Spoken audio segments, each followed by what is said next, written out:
Cause I'm dumb like that. Here we go.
Transition. Hello, hello, hello, everyone, and welcome back to the Team JYCT podcast. I am your host, RWBY McNeil, and joining me, eventually, is the wonderful Twilight Guardian. She is going to be a few minutes late, for unknown reasons. She has not told us, but also the defragmented Kaiser Shonen.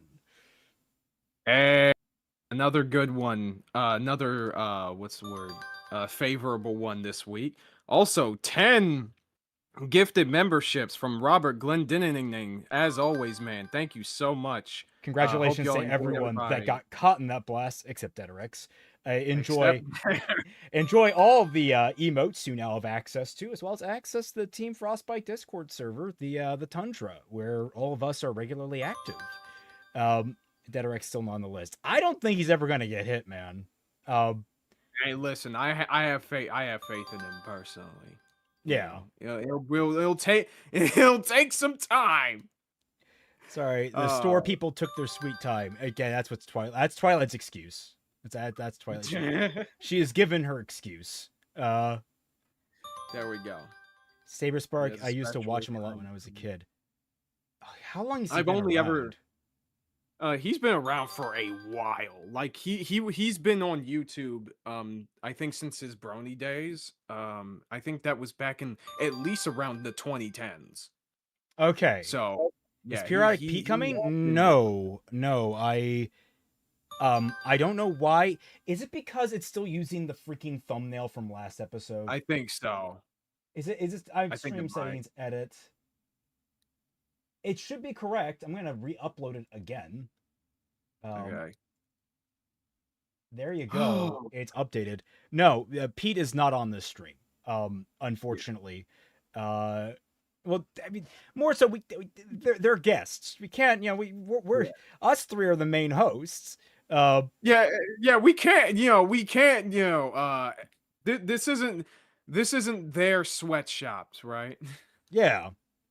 This guy cannot catch a break, can he? And no, apparently not. Oh, SNH Productions is here. Okay, so this will be important. Okay, because I got caught up on the lore because it's been a minute.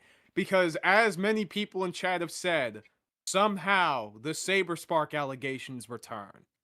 You see, I was thinking about titling the stream that, but yeah, I kind of want to leave that to subsequent if these accusations ever arise again. Yeah, if it keeps popping up. Yeah, it's one of those things where like you that's like 9th entry level bull crap. Yeah. Twice still not here. She will be. She's just the store is apparently keeping her late, so she'll be here. But yeah, SNH, welcome to the stream. Welcome to Team JYCT. He's in the description. That's why. Whoops. Oh, okay, gotcha. Yeah, thanks for catching return. So I reused the last episode descriptions as my template. Okay. All right. So with that being the case, last time, for those a bit more unaware of this whole thing, there is a YouTuber named Saber Spark who is a guy on the internet. He's been a long-standing brony / cartoon creator, content creator for fucking over a decade now. We won't hold the brony thing against him. Yeah, well, 110%, yes. But like, and on the other end, there is this Sonic YouTuber / fan voice actress named Emmy Jones, sorry, who, in a roundabout way, accused him of sexually assaulting her twice, both in 2012 and 2013, I believe. Yes, if you guys remember the last time we covered this on stream, I had a whole corkboard going because that was fun. Yeah. I thought that I'd saved it. I cannot find it for the life of me. I would have to recreate it from scratch. Wait, I think you posted it in the chat, right? Yeah, but like that was back in 2025. Like that was back like almost a year ago. I've posted a lot of images since. That is true. I suppose I could have just checked the date and tried to scroll right to it, but I was about to say, I think you know what? I'll do that. I'll go and do that. You can continue your nice little recap. for everyone. Okay, thank you. So, Emu Emmy was collaborating with I Love Impossible a lot, who was a former friend of Lily Orchard, but went back on her when the allegations against her started cropping up. And this utter fucking psycho named Brony Fandom, who we'll get to later. I Love Impossible a lot, broke containment and decided to just break the story without Emmy's foreknowledge and basically insert it into a very, very bad video. And that's the extent that I'm going to talk about about KP, because in the grand scheme of things, she is very unimportant in a lot of ways. And also crazy, mostly crazy. KP, aka an actual 4-year-old woman, I think. Yeah, I think she's around like 40 or 30 right now. But yeah. Boo, KP, boo. She decided to piss on the moon and on the allegations, 100%. Okay, she's 32. Oh, I think she's the same age as Lily then. Okay. But yeah, basically, KP was the one who basically started naming names in regard to Saber Spark, because originally Emily's initial statement was made anonymously with Brony Fandom's account by proxy. Her name wasn't put out there until a little later, when this whole story went full swing and people started making assumptions, and she was essentially threatened by KP to share a story, or share the fact that, like, you know, she was the one who made the allegations. So long story short, with his back against the wall, Saber Spark became another of a long line of people who have beaten the allegations and has found himself innocent. The man had to literally pay thousands of dollars to recover an old broken phone and his hard drive to make sure that this chick was lying. Found it. Oh, speaking of, Here we go. Sorry that took me so long. yeah, in the chart we trust. Yeah, And if anyone gentlemen, can in make the chart sense of we this, trust. I recommend you seek mental assistance immediately. Yeah. What do you mean? It's so easy to follow. I know, it's very straightforward. Where's Donkey? Donkey's there. Yeah, Donkey's there. I can't draw ponies. That's see. There's the pony off to the right. Is Twi here? Twi will be here. She's just running Yeah, late. she's a little. Yeah, she's running. Which, you late, know, so. very rude. Very rude, considering this is her big return back after 2 weeks of being absent. You know. Wait, Mr. E, is that Mr. Enter? Yeah, Mr. Enter is involved because he is one of the two people that were really investigating the allegations. Him and Beckett from Copenseeth. Which we'll get to a little later, all right? But those two are the heroes of our story. Well, do we want to run down the order of events using the chart? Oh, yes, 100%. So, like I said, Saber Spark on the left, the far left. Emu Emmy is the one who made the allegations. KP is down there right below her, who made her video. Initially, her video was just going over some other creepos within the Brony community, and but when this whole thing with Saber Spark started cropping up, she's like, "Oh, let me just talk shit about him and his editor who wronged me a few years over a decade ago, and I still haven't gotten over it." And the YouTube button is all like, you know, indicating that these guys are YouTubers, right? And then let me see. Yeah, there's the editor there. Hold on. I can you post it in chat actually so that I can like see it more close. There you go. All right, thank you. Obsessive accuser. Yep. Oh right, KP sent deranged ass emails to Saber Spark back when they were friends, because some stuff happened and he decided to separate from her. Just very obsessive stuff. She also threatened Emu Emmy when, you know, people reacted to her video and acknowledged how incredibly shoddy it was. Let me see. Oh yeah, the Saber Spark is also. You see, Saber Spark was also in the far left where it says Griffin. That's because he is a part of a proxy war against these people's actual enemy, except for Imuemi, which is Black Griffin, who is like a voice actor or personality within the Brony community and shit. I think he's been on the show and even did some of the music for it.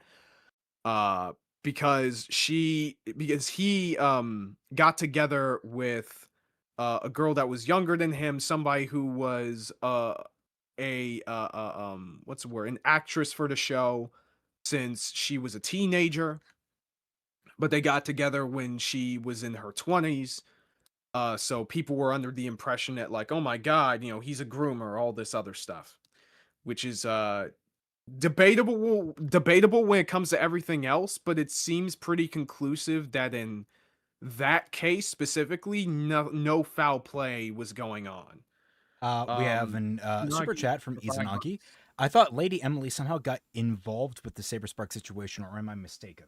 No, not as far as I know. She might have made a tweet about this whole thing. I wouldn't doubt it, but Lady Emily has nothing to do with what's going on, as far as I am aware. Oh, hello. Hello. I'm sorry. I am here. Well, don't worry. We'll just hold it against you. It's fine. Hold it against the people at the store that were doing well. I mean, to be fair, one of the guys I think was a trainee, and he kept making some little mistakes. So it's like, well, I can't like, hold it against them. I don't know them. That'd be like, illegal. Yeah. Yeah, but it's not my fault. I had to go get something very important so that I could potentially get my other laptop to work again. Yeah, that is very important. Yeah. See, we're all having laptop troubles because I was talking about the ones I'm having with the newer one. Thank you, silver-haired freak, Twilight Guardian. That's a fun new nickname. That'll be the nickname every time this happens now. It is set in stone. So says the chat. I'm sorry. Oh yeah, how was your vacation, by the way? It was actually really good. I did get sunburnt though, on my shoulders. So I mean, that's always a good sign of a good vacation. You can't go on vacation to a tropical area and not get sunburned. It's like missing out on part of the experience. Well, right. I was trying really hard not to get sunburnt. Like only being out in the sun for like small times out of the day, in small doses, I should say. But there was a day where we went whale watching where Grandpa and I picked seats that were right up front. So we did not get any shade for like 2 hours straight. Oh, gotcha. There we go. All right. Back on screen. See, the gang's all here. So yeah, right now we're just recapping the folks here about the whole Saber Spark saga. And what we are going to be doing here today. We're just addressing the chart. Yes. Because in chart we trust. Right, I remember this chart. Oh my god, how long has it been? It was June 25th, 2025. Oh wow, so like a little under a year. 7? Yeah.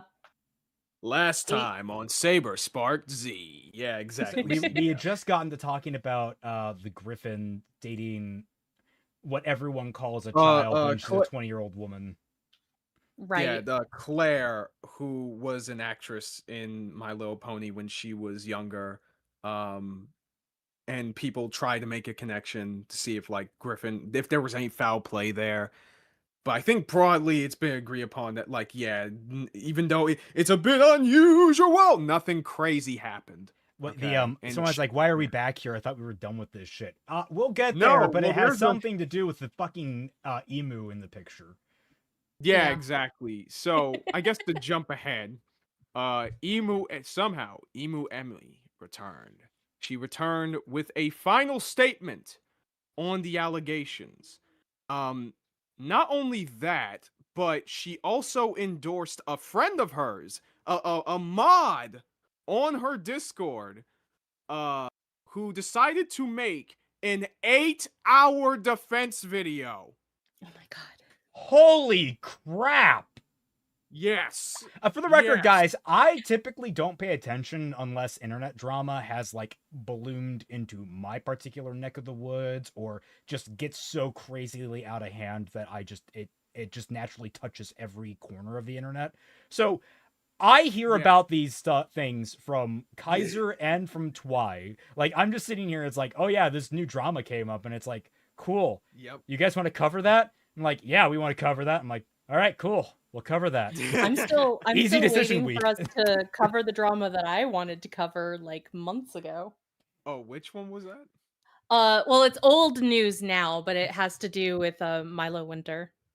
But Okay. I kind of briefly touched upon it in previous Jack streams, but now that I'm back, maybe I can do a bunch of research and Yeah, we can definitely cover that another time pretty soon.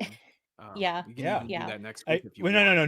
Next week we got a big one. We've got a huge plan for next week because this week on Bad Fanfiction Night, we will be completing Shadow of the Conqueror by Shad M. Brooks. Oh, We will shit. finish reading the last 2 chapters and also discover, no doubt, what the alpha pin that I Know Nothing has been alluding to is. I know exactly I what am- it is. I'm sitting here, Oh, I'm just yeah. like running through, it could literally be a dozen things. Like the book is that bad, but the point that I want to make with that is that means next week on Team JYCT, we'll be doing our initial coverage of Shadow the Conqueror because no doubt this is not going to be a one-off coverage of the book. I think No. next week we're just going to Definitely cover not. the book itself, and in some future weeks we're going to cover Shad's responses to the criticism. Yeah, do a whole Yes. Shad saga. Yeah. No, that I honestly, I'd be down for that. Of course, I would need to catch up a little bit on some of the streams. Probably not the whole thing because like I've been so busy with just master stuff. Well, But the moral of the anyways, story of it is if you Yeah. rape dozens upon hundreds of women potentially, but you're really sorry about it, and God says it's okay, you should be forgiven. You should be allowed to be you should be allowed to live, and not only that, but be a contributing member of society without paying any kind of due Yeah. penance. Absolutely. Be, Uh, just an absolute hero. You gotta wonder if this is like the dream that Shad has, and that's why he wrote it in his book, which his religion would probably technically allow. For like, sometimes I wonder if it's like really mean to be this harsh on Mormons, but like their own doctrine, it has some really weird stuff in it, and it's up to the individual Mormon whether or not they're weird or not. Wait, no, it's always like when it comes down to religion, it's always like I can look at the doctrine and the text and like analyze where it's horribly flawed and it's done some terrible things. I mean, everyone shits very rightfully on Christianity for a lot of the crusade stuff. I think it's overshit on at points. There are some really complicated natures to it, but on the whole, they kind of were dicks. Let's be complete. But like, Yeah. on the whole, like you don't hold every Christian accountable for the Crusades. You don't hold every Mormon responsible for the actions of John Smith. You treat every person you meet. You treat everyone you meet on a person by person basis. That's why I said it's up to the individual Mormon whether or not they're going to be weird about their religion. Stephanie Meyer and Shad are definitely weird about their religions. Brandon Sanderson is not. If I recall, that was primarily Catholics. I'm trying to remember, had the Protestant schism happened by the Crusades? I'm my time frame is a little blurry right now. I don't think it had. Because the Protestant Reformation was, I want to say, in the 1400s, and the Crusades were like in the 1100s, or at least the Third Crusade was. Because that was Richard the Lionheart.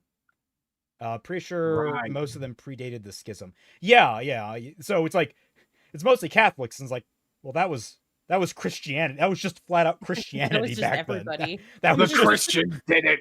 yeah. Guess a cross a lot of us Christians have to bear, huh?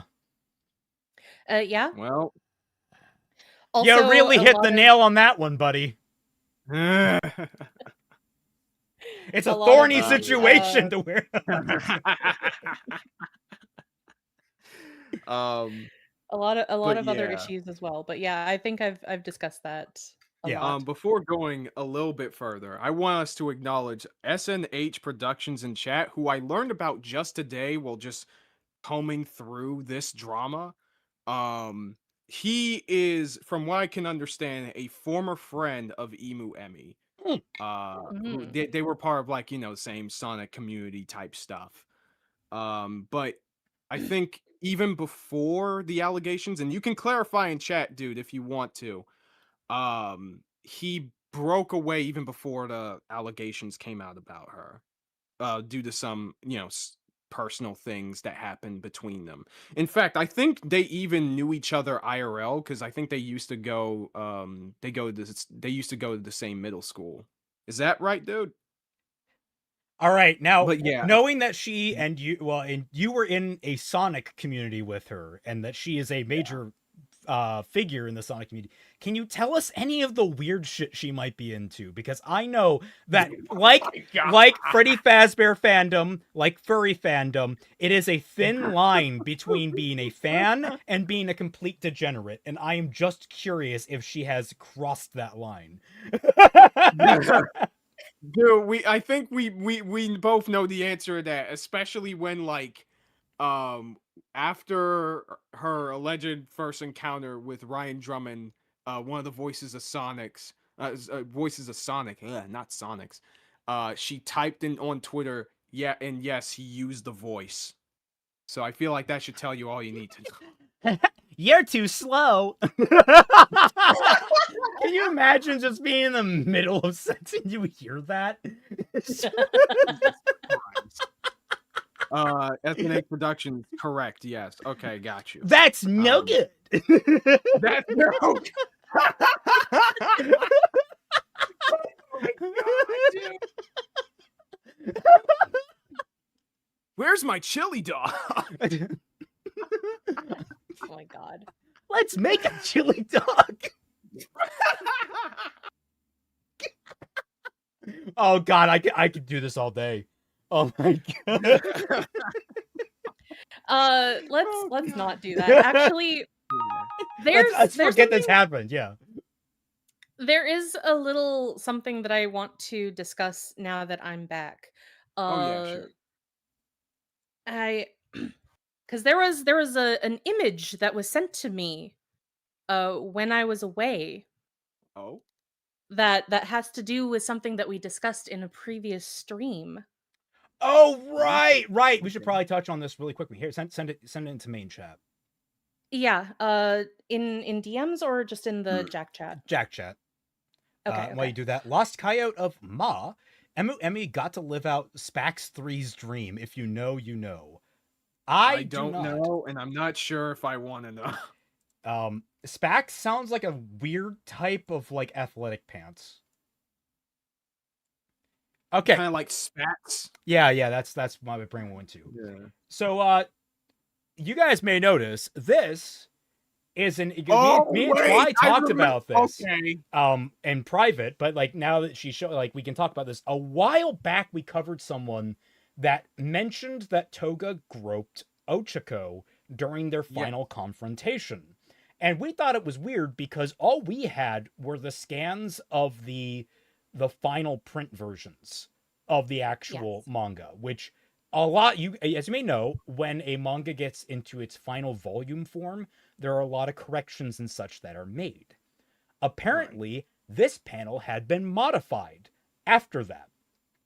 And this is the original, where you can see that Toga, while still in Twice's form, apparently copped a feel, quote unquote.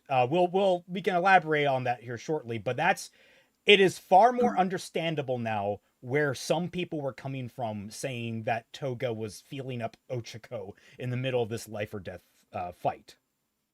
Yeah. Yeah. Now, Though we did discuss that we still don't believe that it's her being yeah, we weirdly sexual like it during looks this. weird, but I doubt that it's her actually like doing that. Like that's Yeah, like I the way I would put it is that like there are a number of different explanations for why this happened. Well, more reasonable than Toga was feeling randy in the middle of like trying to kill someone. yeah. Because that's never how we've seen her to operate. Like she has a bit of a sexual tinge to some of her lines and behaviors, but she has never done anything on this scale or method. She like when she's in the mood to kill, she goes for the throat. And my explanation, at least the one that I came up with, is she was just trying to get a hold on Ochako in any way that Yeah. she could. And um like she could have been reaching for the waist and aimed too high. It could just Mhm. be that she was reaching for anything. And I don't know if you guys know this, but booba do be protruding. So Yeah. it just Especially anime booga, so there's that. yeah. I mean, she is wearing a spandex suit, so I mean, like that's The grip action is on point, yeah. Your So Honor. I do Your not Honor, she fell believe. victim to the passion of the moment. And importantly, Horikoshi did end up changing this. Like he did end up changing multiple panels that he wasn't satisfied with. Now, whether or not that was Your Honor, fan, the hurt box was yeah. too large. The most the most likely explanation that I could say about this panel was that it wasn't clear enough and it wasn't sending the right kind of message that he was going for at the time. And so he decided to change it or remove it entirely in order to give it the atmosphere that he was intending. Like if he wasn't thinking about it and just had um Toga go for the ribs, and the ribs, I know that some of you know, is like right underneath the breast. So yeah, that's going to be lifted up a bit, but it looks from the angle that he drew it as more of a grope, and that wasn't what he intended. He decided to remove it because it wasn't giving off the intended atmosphere that he wanted. Something like So, that. Like Yeah. that so is a yeah, very simple explanation. yeah. Thoughts on Ruby Volume 9?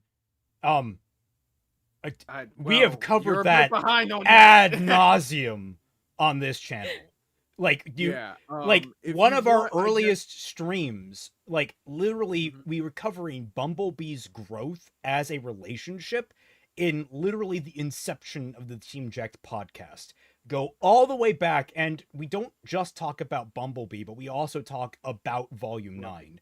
And we have gone over that to death. But on the whole, But like the if rest you of want, RWBY, yeah, it's a mess. yeah, it's a complete mess.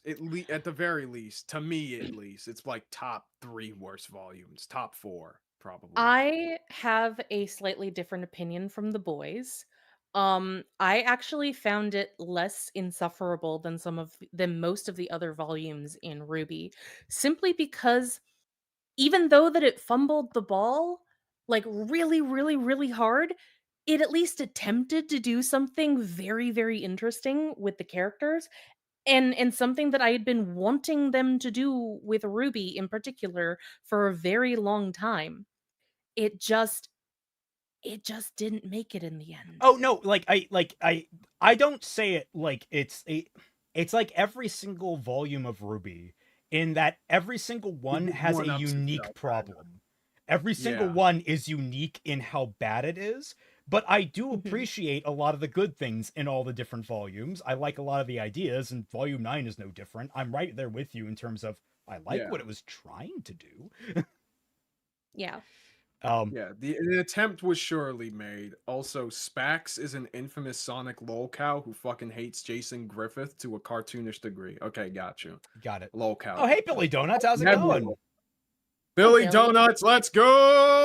How Um you doing, buddy? Also, thank you, Titan Executor, for this wonderful art of Guys Night 6, Yeah. The Female Returns. Yeah. We finally broke the chain of Guys Night, unfortunately. Yeah. Um, what happened that you guys had 5 guy nights when I was only gone for 2 weeks? Well, we had Yeah. the last 2 weeks were guys' nights, and I'm pretty sure we've had 3 before that to some degree. Mm. yeah, I think so. I don't know We who need was another counting female exactly. co-host. I don't. I mean, to be fair, we do this every week, but they all kind of blur together. It's why I had to really refresh myself on the Saber Spark stuff. I was like, wait, what the Yeah. hell happened? Yeah. Speaking of, going back to SNH Productions, she's invalidated victims of SA, and after hearing about the Saber Spark stuff, it made me feel betrayed and lost for networking with a monster, and her simps attacked me at first too. Yeah, that's what I got from like your most recent video talking about her, which I watched, by the way. Pretty funny stuff, but yeah. It's for context on that front. Basically, there were 2 instances where Emmy was in a convention and one of her friends. So in the first instance, one of her friends who was like a 20-year-old, over 20-year-old adult, uh, trying to start a relationship with a 17-year-old guy, and when other people were saying, "Hey, that's kind of weird," Emu Emmy tried to defend her, and then the second instance is a case of actual sexual assault.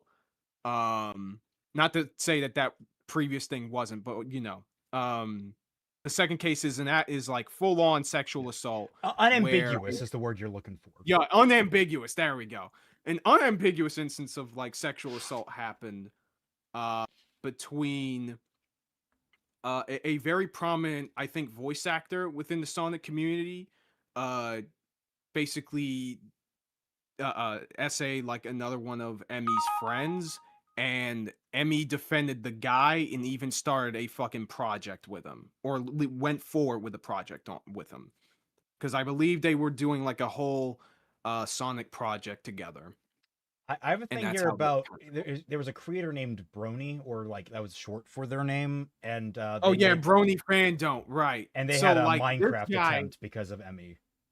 yeah, so Brony Fandom has a history of trying to go after Black Griffin and anybody connected to it. He has made it his mission, his fucking cause, his sole purpose in this life to bring Black Griffin down. Okay? Because for you see, ladies and gentlemen, Brony Fandom is the Lorax. He speaks for the raped. Okay?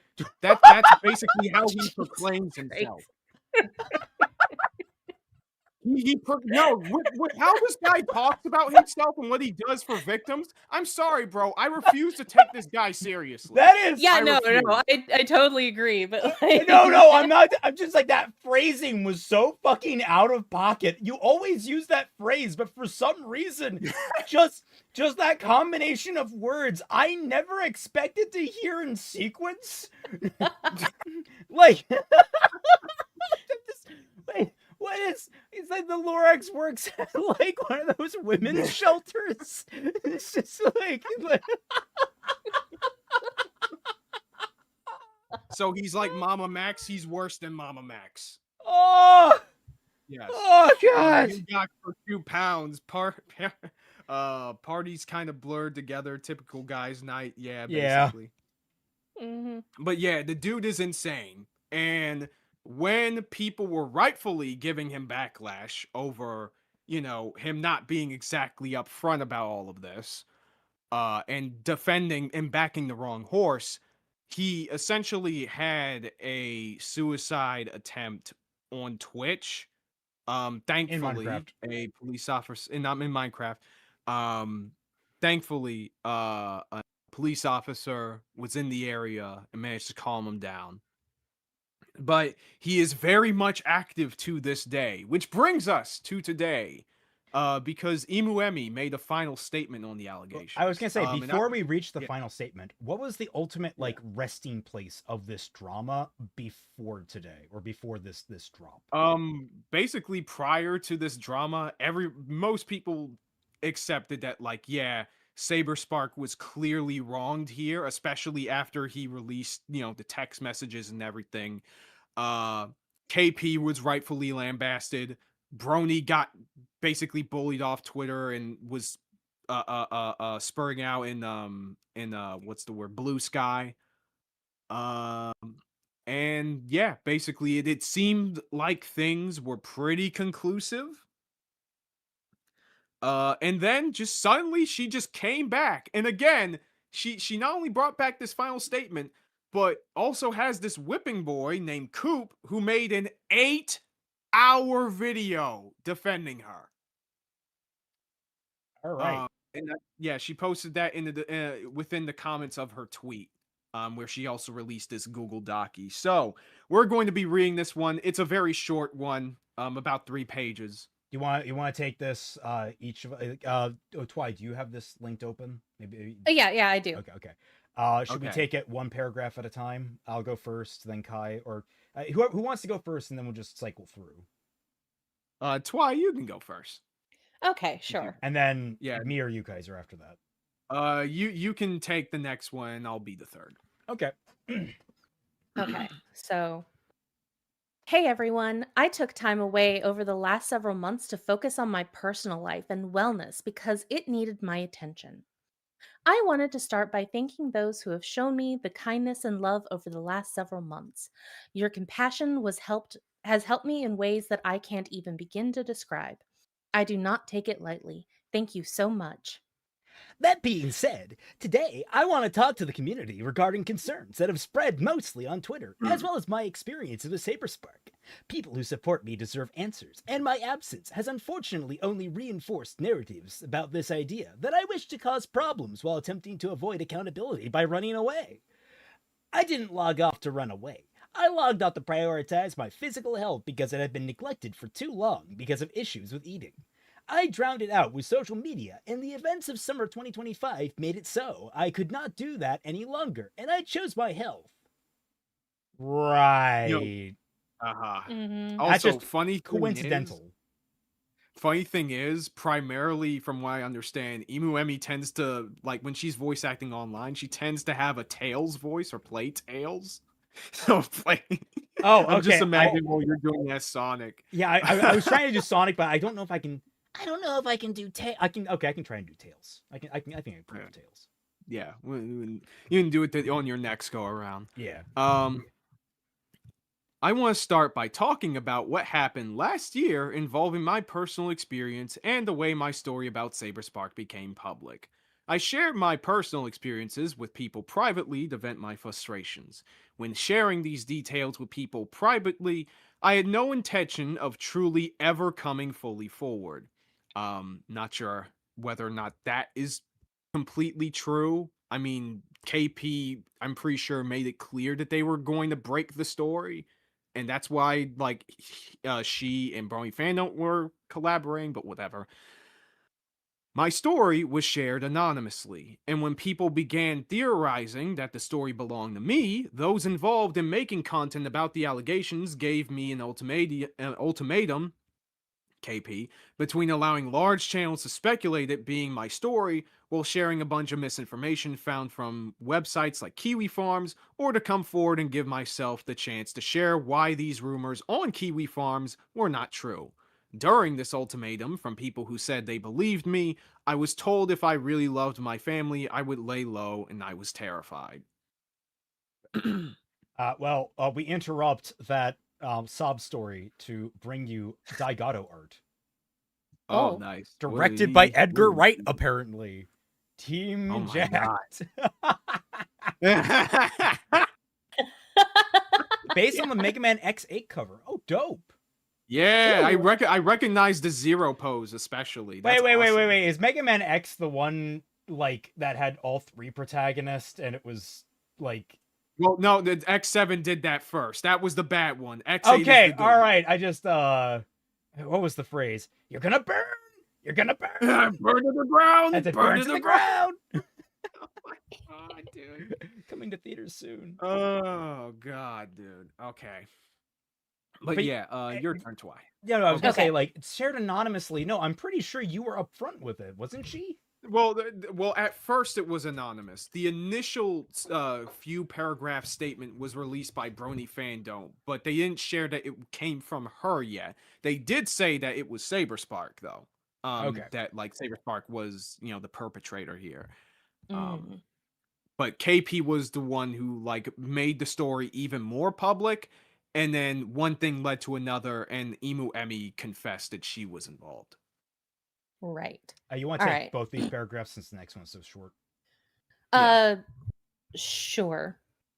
Because I was scared and didn't want anything to get worse, especially through huge platforms spreading harmful misinformation, I came forward, though I really did not want to.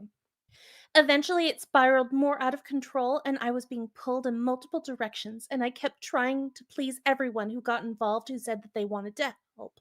Oh my gosh. Why do you have such long sentences? Breathe, To be Twilight, fair. breathe. Just because she I did not. doesn't mean you don't have to. I did not inhale properly enough for that sentence. My Yeah. fault. I decided to release a video on my own channel where I took control of my story and narrative again because at that point it was too late and I needed to provide context to my personal experiences once more. Content Content. came out about my experience. Thank you to those who watched all the way through. While I welcome. stand by no, I do not say you're welcome.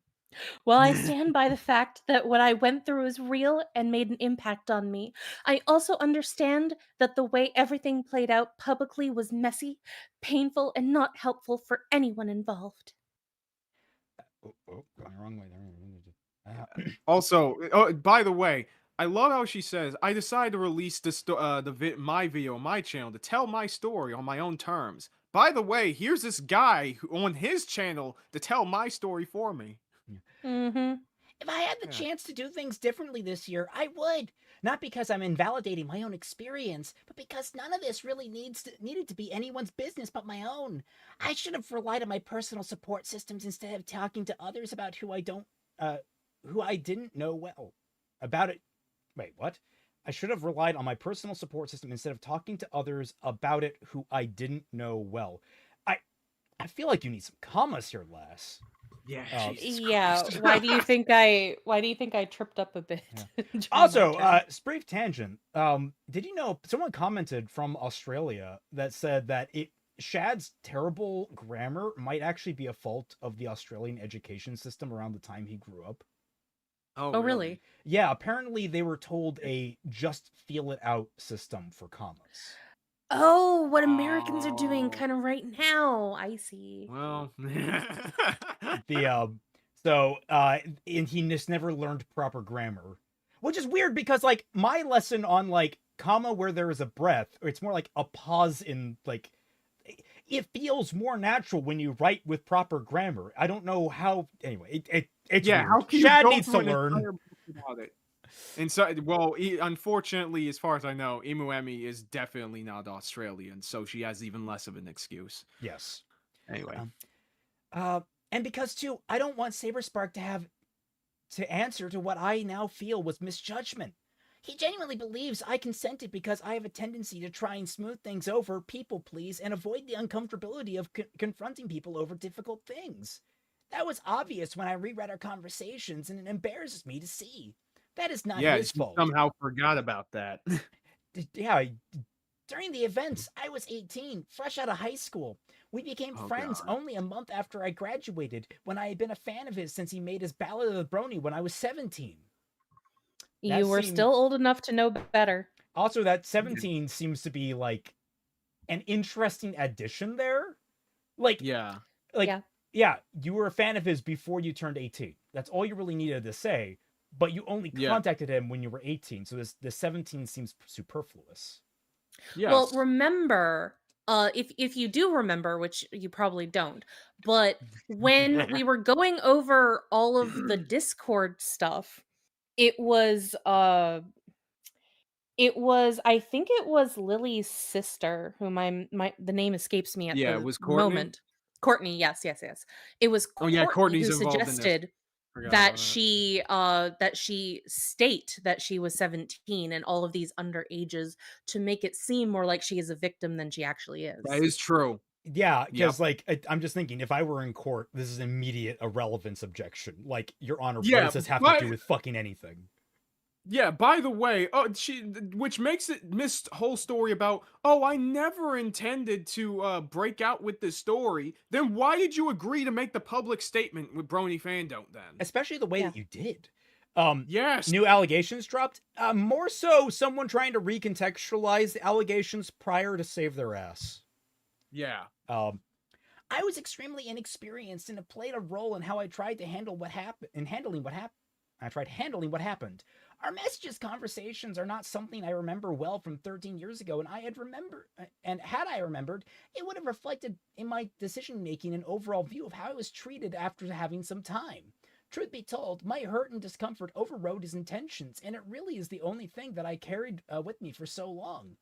Though I don't believe intentions change the impact of the two occurrences left on me, trying to see it from his perspective as I read out our conversations offers me a sense of closure. While I do think how he's handling the situation has been poor, such as framing a genuine pregnancy scare as some malicious trap or implying I faked an anxiety attack I was already having before he showed up, I want to believe that that had I talked to him about it privately, maybe he would have been more open to my perspective and how his actions caused me harm. Yeah, Okay, it's so on almost the- like this whole thing could have been talked about in private first, and only Yeah. if he was a dick about it, then you go public. Like, none of this needed to happen.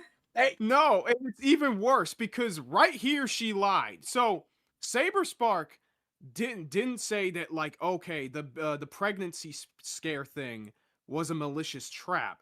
He was just he was understandably upset about the occurrence because he doesn't want to get this girl who he just met as part of, like, an agreed upon friends with benefits arrangement to get fucking pregnant because he was like 23 and only has a YouTube channel to his name at this point. Also, let's not forget she's talking about her age as though she was so Yes. innocent and she didn't know what to do. She already had a child at this point. Yeah, she already had a child. Oh wow, okay, damn. Yeah, I she have already forgotten had so much teen about mom. this. teen mom at that point. Oh Like, damn, no. okay. Don't tell me that you did not know that sex makes babies when you've already had a child. Did you not use protection? Did you not ensure? No, like, apparently not. Like this is one of those things where it's like, at this point you should know what you're doing. Yeah.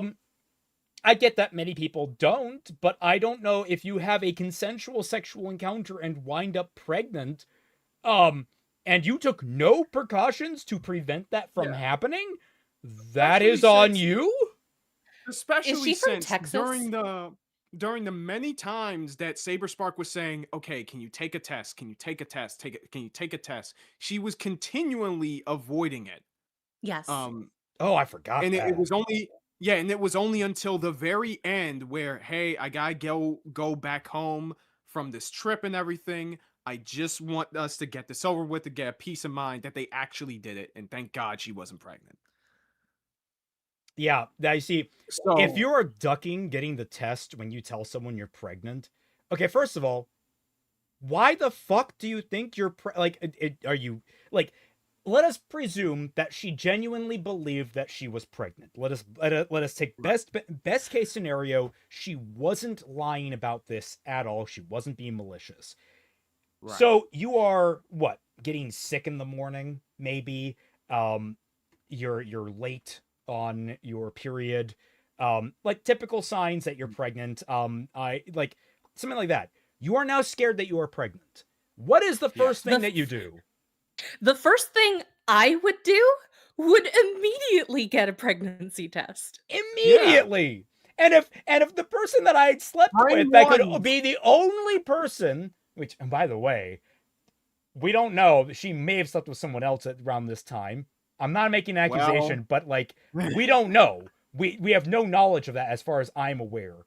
So it's like, right. if he is the only person around that time, and you guys basically knew that you were not in this for a long term, it is common decorum to have the evidence ready and be ready to talk about the complications that are now ahead of you guys and what to do about the situation.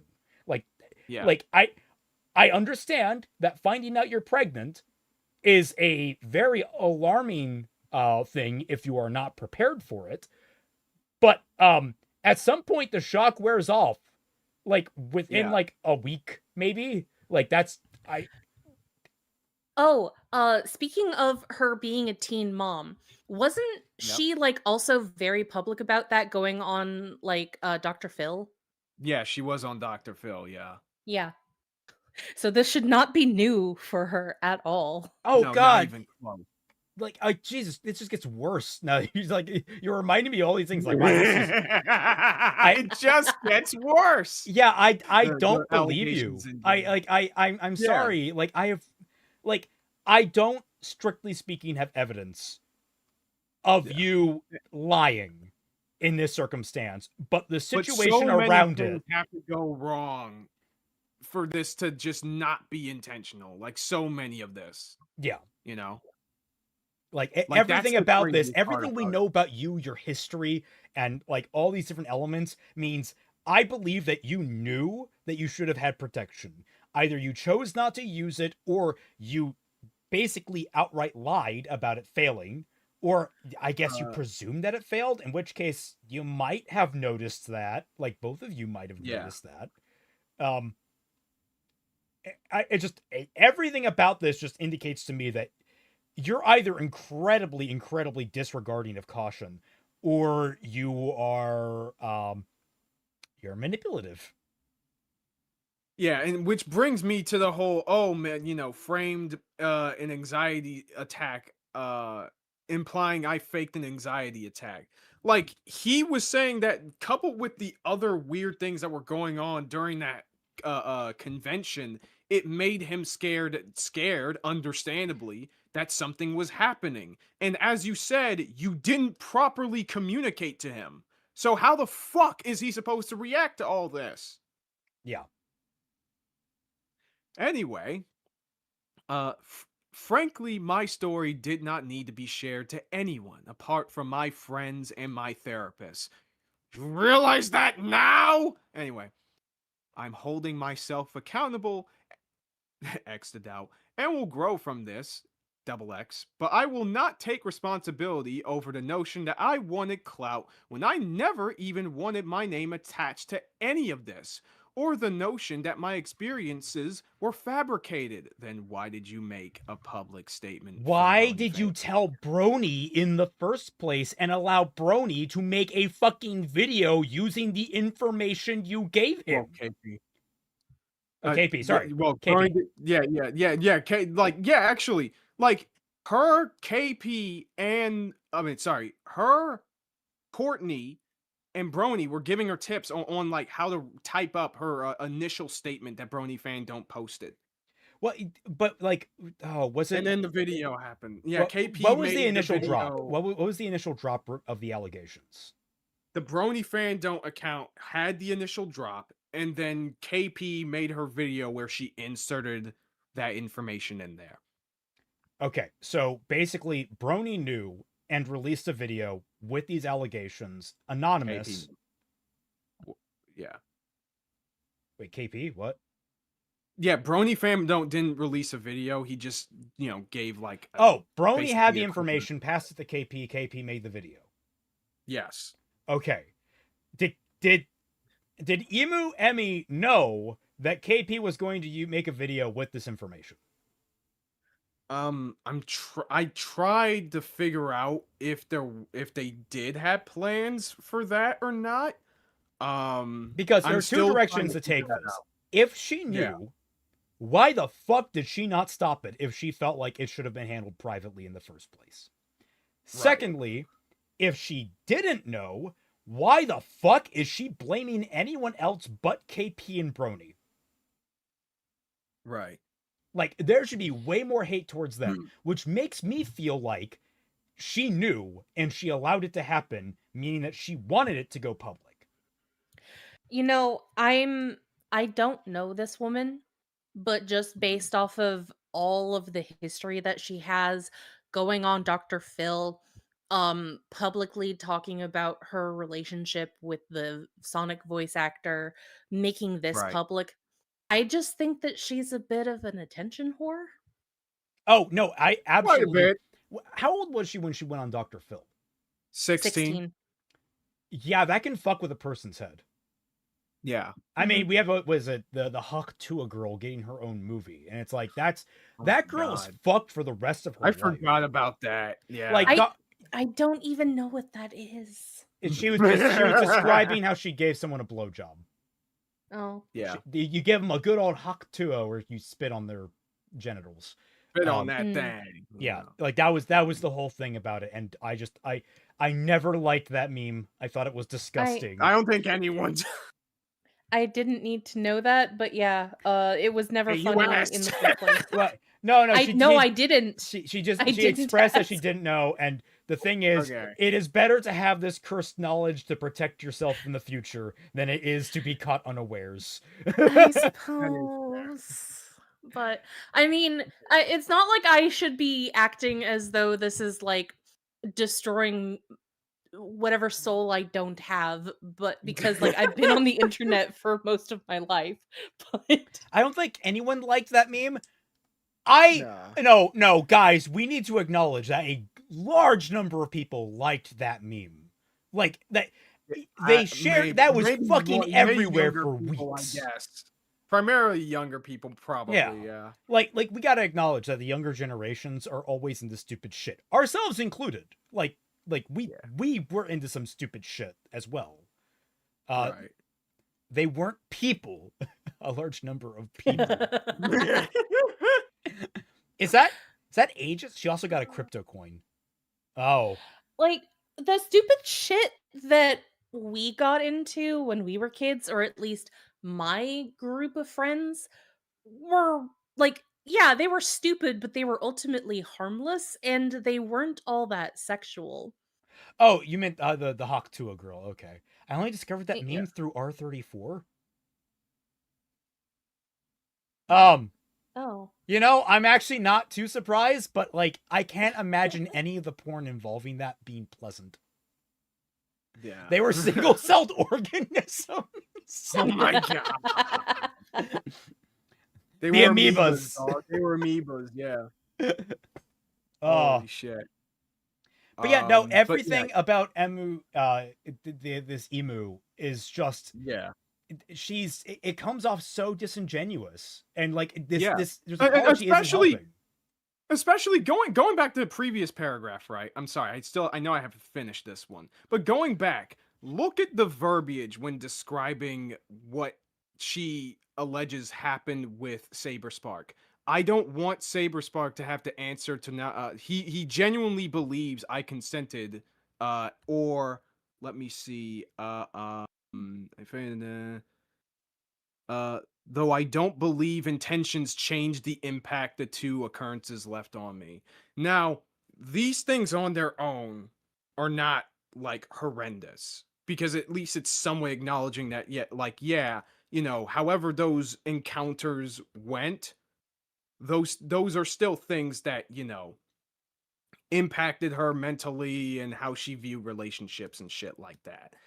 But the problem is that coupled with everything else, I just have a hard time buying any of it. Well, Because it's like, you're not even apologizing for any of the anguish he has gone through as a result of all of this going on. Well, I need to like point out here the phrasing of like his perception of the situation is like, Yes. what were you trying to Yeah. project? Like, I am curious, what is it that you were offering exactly that made him perceive it as though you wanted a friends with benefit situation? Because like, Yeah. what was your understanding at the time? And why did you go through with all of this? Because you felt pressured?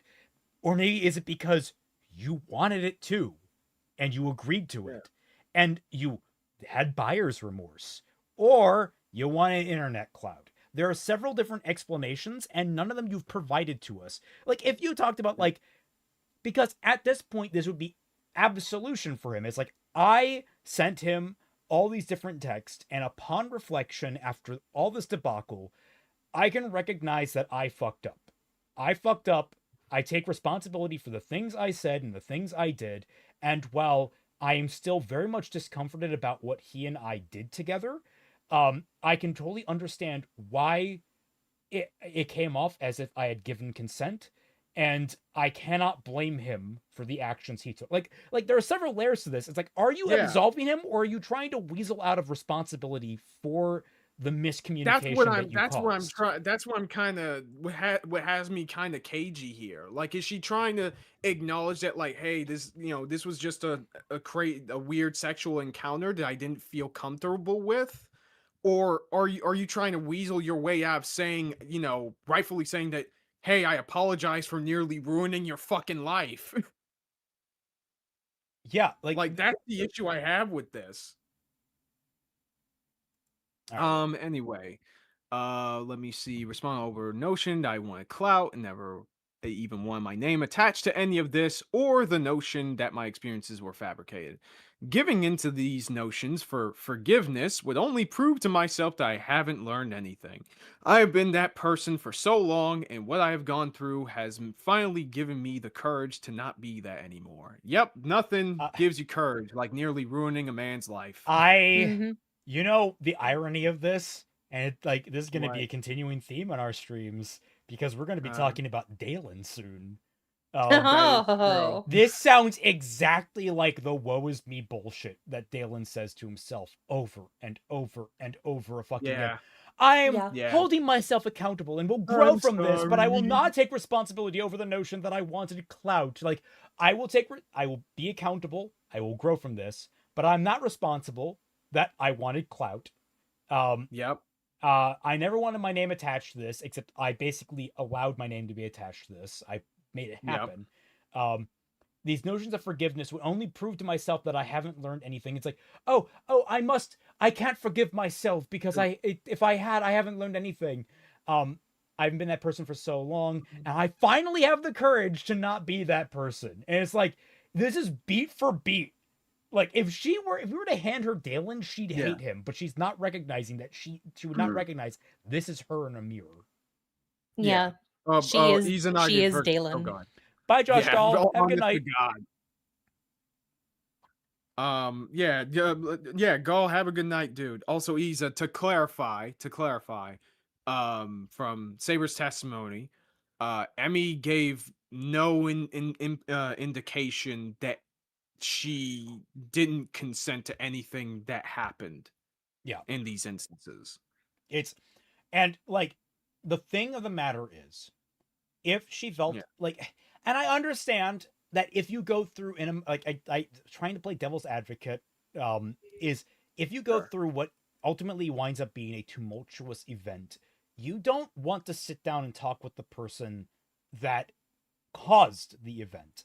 I get that. If you are halfway through sex and you want to stop, but you don't feel like you can because you feel like you've already given enough consent, or like you feel pressured or whatever, or you don't want to displease the other person. You don't want to disappoint them. Like, there are any number of reasons why you wouldn't stop it in the middle, and afterwards you would not want to maintain contact with that person.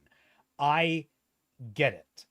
But if you understand, if you're going to go public with these allegations, before trying to have a full communication with the person that you think wronged you, and try to understand their perspective on it, and try to come, like Twi said, if he was still an asshole about this, then yeah, sure, go off. 100%. But if he was genuine, oh my God, I'm so sorry, I didn't realize you were uncomfortable, I wish you had spoken up. They did. Yeah. I'm pretty sure, in the text messages that Saber Spark showed, that was basically how he reacted when Emmy initially, tried to say, and this is months after, tried to say that, hey, I didn't feel good about this. Yeah, I didn't feel I was fully okay with it. That was how he reacted, and he was fully what's the word? accommodating for that. Yeah. You know? So it's like everything about this just reads as like you haven't actually grown from this. You are not acting mature. You're giving a final word where you're flip-flopping on, like someone said, like, oh, Celtic, you forgot one, all of the above. She is not trying to absolve Saber Spark here. Like that's No. what like gets me about this is like she's not flat out saying is like I accidentally led him on. I didn't intend to, but one thing led to another. I felt the pressure and I did not properly communicate with him. He did not, and every time I talked with him afterwards, he clearly said that he was sorry, he didn't realize it, like he tried to apologize, tried to make things right because I didn't properly communicate with him and he didn't properly communicate. Like it was all a bad situation and I apologize sincerely to the effect this has had on his life. He is not at fault, or we are both equally at fault for the mess of the situation, and I retract my accusation. Something along those lines would be Yes. far healthier and far more mature than this flip-flop where you're trying to pity party yourself. But nah, I guess we're too good. She's too good for that, you know. I guess, you know.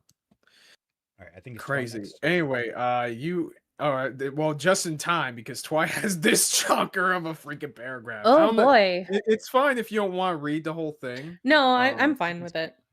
Okay. Yeah, you can go ahead.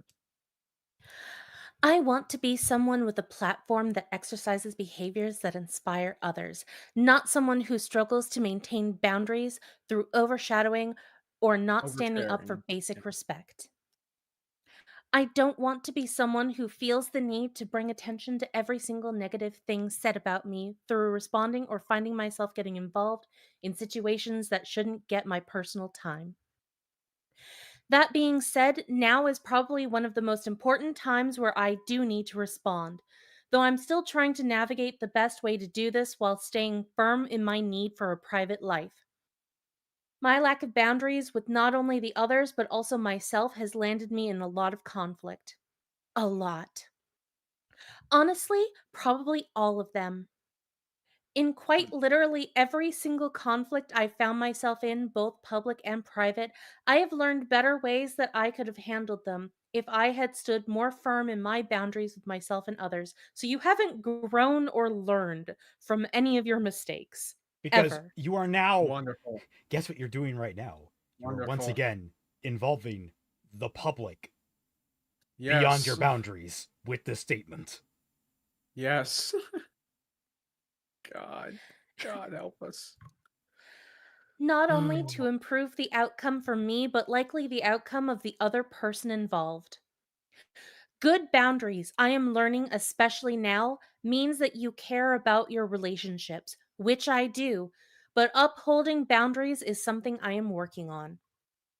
To be honest, it was something I didn't realize was such a problem for me until the last 2 years or so, as more and more of the conflict continued and I began reflecting and questioning my part in this. This reflection began in 2024 and during this year in particular. This year, I especially yearned for self improvement and knowledge. I've tried handling things privately, addressing issues, all the while frequently biting my tongue, both to people when trying to communicate privately and also publicly by not sharing things to not hurt people. So is this Okay. implying that she overshared and this is what led to it? Perhaps. That's what I'm getting from. That's what I'm getting from. So this. the implication here is that she didn't know about any of this, meaning she has someone else that needs to be angry at, KP and Brony, who she is not at all Yeah. talking about yet. Yeah. Yeah. Actually, yeah, that is another thing. Like she seems very quiet about mentioning KP and Brony in this regard in this statement. And Courtney. Mhm. And Courtney, yes, yeah, I find that very, very interesting.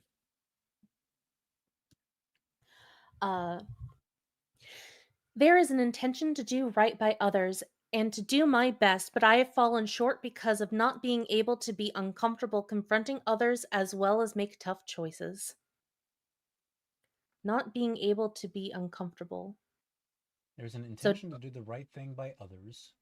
space, and do my best, but I have, and do my best, space, but I gotta need commas here, but I have fallen short because of not being able to be uncomfortable. Because I am unable to be comfortable. Because I am uncomfortable confronting others.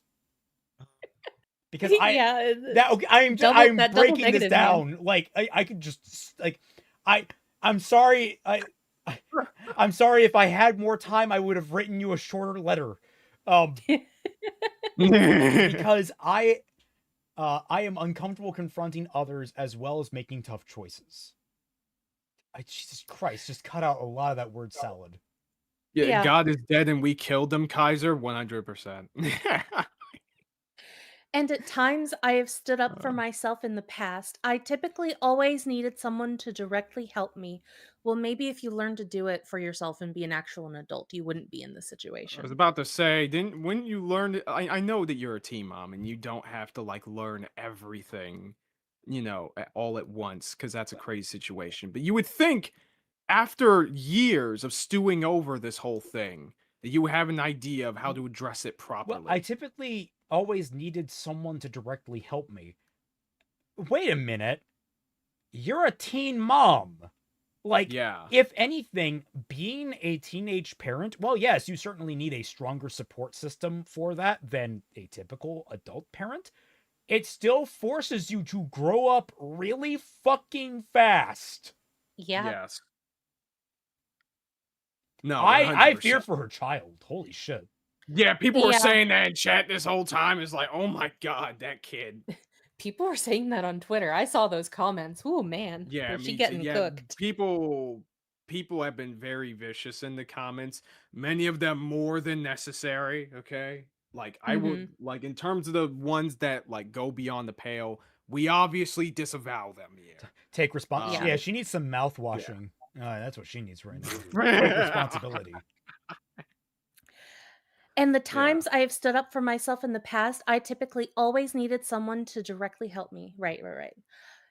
It is a learned behavior from trauma, but that is only an explanation, not an excuse. Well, I'm glad that you at least know that. Wow. Yes.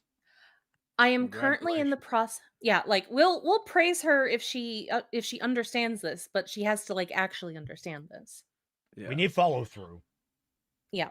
Right. I am currently in the process of to work hard to fix this and continue trying to be the best version of myself that I can. I want that hard work to reflect in my future actions. As I said before, I care about inspiring and encouraging other people, and I want to make sure that I am encouraging and inspiring the right things.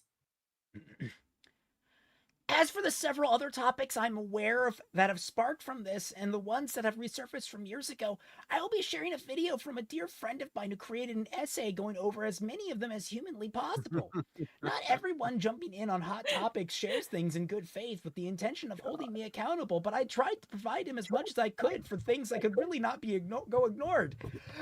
I'm not holding back anymore, and I'm putting everything out on the table so I can move forward. Thankfully, I've been able to provide a lot of evidence of many of my experiences. While I did provide things in this essay to give him a full picture of events, please know that my involvement doesn't go beyond sharing proof and my personal testimonies to Coop directly. This was ultimately Coop's project, and he did most of the heavy lifting regarding the information revealed. Tackling topics, sharing his personal feelings on these topics, and choosing what information he finds relevant to share, most of which are publicly accessible, with me helping to provide evidence to the few things that weren't public. In the video, he points out that with topics I provided evidence for directly. Wait 1 minute. Sorry, my brain was not processing. In the video, he points out which topics I provided evidence for directly, As is responsible of any YouTube creator. I would like to ask that anyone who wants answers on certain topics, please take your time to watch the entire video from start to finish. Is this the 8-hour one? Fuck no. Yeah, it's the 8-hour one. We're not doing that. Please get him all that ad revenue so he can give me a kickback. The video is very long, but he will be breaking it down to chapters to make it easier to navigate if you only care about certain topics, but you have to watch it from start to finish. Remember, I said that earlier. I was about to say, what? There's a lot to go over, so Coop wanted to be as thorough as possible. He also provides a Google Drive with over 1,000 screenshots that I helped him with. Also, he has a giant car robot, and he flies around the universe fighting aliens. Oh, sorry, that's a cooler Coop. Never mind. Remember when... Shit. Oh my god. Okay. I'll take these last two. It's fine. You guys got a couple of like chonker ones. I think it'd be right. I'm going I'm going to be staying off of this platform for the foreseeable future because it doesn't help me with my growth and nurtures my unhealthy habits. Places like Instagram have helped me separate the difference between sharing something to the public and sharing something to my personal friends. Despite what people believe here, I don't thrive off being seen as a victim. Pause button. Places like Instagram have helped me separate the difference between sharing something to the public and sharing something to my personal friends. I don't know how you got But there. you shared all this initially with personal friends, and that's what blew it up into the public, and then you made a public statement. Yes. How did you not know the difference between those two things? I don't know. Especially since she's been an active member in like these communities for ages. So like I was gonna say, like, I'm at this point convinced that she knew about the KP video being launched. I don't think she knew. I feel like there is actual proof that actually happened. I would just need to look over it. I try my best to try to find it. It might have been in Mr. Enter's video. That's the only one of these that I haven't rewatched. And I haven't watched both of Beckett's 2-part breakdown of this whole thing. But I'm pretty sure that there is proof. Oh my god, that Omega she Rob. knew. Okay. Oh, what did he do? It's the Gravity Falls meme. Because of not being able to be uncomfortable confronting others. Whoa! This is worthless!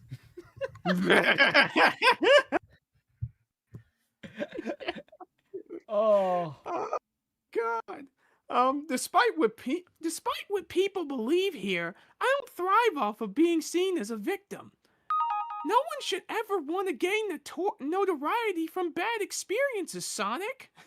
Now do the voice again. Sorry. I'm a music and voiceover artist, and I want my work to speak for itself, which is why I'm handing off this work to another YouTuber instead of posting it on my channel. Me struggling with these unhealthy habits have only really gone against my ability to make that clear. I love your voice sounds like a Brooklyn accent Mickey Mouse. It does, actually. Hey, I'm walking here! Hey, I'm walking here! What are you looking at? What kind? I'm poking at. If you want to watch an 8-hour-long video, you should watch Fixing RWBY Volume 7. It'll be more helpful to you. True. Yugok says, asking people to watch an 8-hour-long video about her thing. I'm getting flashbacks to Cinder posting a 1,000-page long Google Doc. Oh, what was that about? Oh, God, Yeah, I'm blanking on Cinder. So, the Cinder drama, from what I remember, was because of... fuck. I think it had to do with her trying to one-up other members of the VTuber community by basically withholding like certain artists or specific model artists, so trying to like fuck up things behind the scenes so that like scheduled artist debuts would be delayed so that she would get the maximum, effect and benefit, basically. That's the little I remember about that. Because like that's a whole other thing in itself. That's a whole other beast. But that is the long and short of what I remember. What would a rat robot master be? Squeak Man. Squeak Man, yeah. He throws cheese. Absolutely. Oh my god. By the way, the fan designs that were submitted in the fan contest for the Mega Man Dual Override thing that the developers are doing, they're really good. Like the top 6 that they are going to be choosing from, they are awesome. I'll post them in the chat Aren't in a like bit. some of them, if not most of them, made by professional artists? Uh, not. I'm honestly, I don't know. Because I know that at least one of the sexist female robot master depictions was made by a professional artist, and everybody was angry about it because that wasn't fair. Oh, is that Um, like? Oh, did the professional artists do like the maid one? The maid robot one of the master? made ones, yeah, because there was like, I don't know, 3 made ones. Um, Okay. Well, which only one made it to the top 6, but yeah. yeah, and I think that was his. I was gonna Okay. say, like, that is a really tough thing to think about. It's like, oh, we want fan designs. And you typically, Mhm. when you think fan designs, you think of, like, of course, like little kids sending in the art for the Yeah. thing, that kind of thing. But you also forget there's a lot of, like, really high grade artists who are gonna send in fan designs. And it's like, oh God, how do you deal with that? Because you can get some really, really solid designs from professional artists, but it kind of Right. feels like it's against the spirit of the competition. Yeah, I Yeah. would say so. Well, here's the thing. You have very strict and very detailed rules for what you want and what you will and will not allow. And the quality of the art cannot be professional then, as in you will disqualify anyone who is known to be a professional artist. Mm, Um but the Digimon fandom, the Digimon franchise has been doing this since its inception. I would imagine Like, so, yeah. well, half of the original Digimon from the anime were fan made. Yeah. Oh, awesome. Angemon was fan made, Birdramon was fan made, Kabuterimon was actually a robot master, so they Oh, had to change their design. Yeah, I mentioned that in a meme that I made in my original video. I don't okay, know if gotcha. anyone caught that because it was kind of it was kind of Obscure. small. Yeah, but also obscure. But yeah, like some kid just basically traced like the beetle from Mega Man X and just sent that in. Oh, okay, yeah, okay, so he's like a redesign of Gravity Beetle. That's awesome. Yes. Alex Yes. Setakai, member for 6 months. Oh my, I did not expect this drama to get around too. Drama never stops. All right. It never ends. Yeah. And I am fully convinced that this will not be the last of it. I know this is her final statement, quote unquote. It's not going to Yeah. be the end of things. Because this is No, not I this is doubt not it, like an because, like, apology. It's not it's not closure. unsurprisingly, Coop is getting under fire because of all this, and Brony fan don't. He is back on the prowl, ladies and gentlemen. That's right. He still has access to the internet, and he's gonna make it everybody else's problem. And we'll Ooh. get to that when we get to Beckett from Copenseed's response to all this, because he released a video about all this 7 days ago. Jet Jaguar was also Oh. another fan submission. Yeah, that's because kids just wanted to watch Ultraman but Godzilla. Ed Savinsky says the plot important dog Digimon from Digimon Tamers was fan made. Yeah. Yeah. Oh, awesome. Yeah, Waymon was also fan made. Like, there were so many Digimon that appeared in the show or appeared in the games that were fan made. Just Hmm. recently, within the last like 5 years, there was a contest of sorts, like where you could submit your Digimon in. You had to pay money for it, so there was a bit of a barrier there, but you could submit your designs for your Digimon and get them professionally done. Submit. Yep. Sorry, every time I hear that, it's just I hear part of me Ansem. that I was thinking of that too. But yeah, last paragraph. Also, Kaiser, I sent You have lost. I sent you a link to that meme because I did post it in my server a while ago. Oh, okay, thank you. But yeah, if we get let's But we yeah, can wrap I'll up. go. with it. I'll read the last paragraph. No, I just want to stick with the Mickey Mouse voice. Be returning to uploading normal content on YouTube in 2026. and I intend to focus on giving people the music and the audio show they signed up for that is still happening. I'm not going anywhere, and I am going to continue to create things that make me happy while showing my intentions to improve as a human. I'll still be taking my time as I continue physically recovering, but I can't wait to finally release what I've been working on for the past few years. And it's gonna get dislike bombed to hell, watch. If you are a Twitter mutual of mine or someone I follow who doesn't have my contact beyond Twitter messages, please email me so we can get reconnected or reach out on Instagram. Thank you for reading. So this ending is, hey, I'm going to be making productions again because I think things have died down. Please support me. Please, please. Oh my God. Hey, if you still want to do things together, like collaborate, please, please, please, please. Like basically I read this as like, this is the intent of the message. Yeah. Yeah. It's like, please guys, don't write me off. I'm not a horrible person. I want my I content swear. again. I'm just not going to, you know, be any at all sympathetic to the man whose life I ruined. Hey Kaiser, can you say a Mickey Kingdom Hearts quote in that voice? Did someone mention the door to darkness?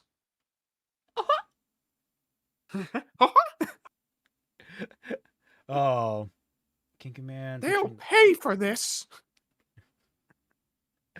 Oh, but yeah. So with that, we can finally switch over to all worlds internet begin versus... in darkness, and all so ends. The heart is no different.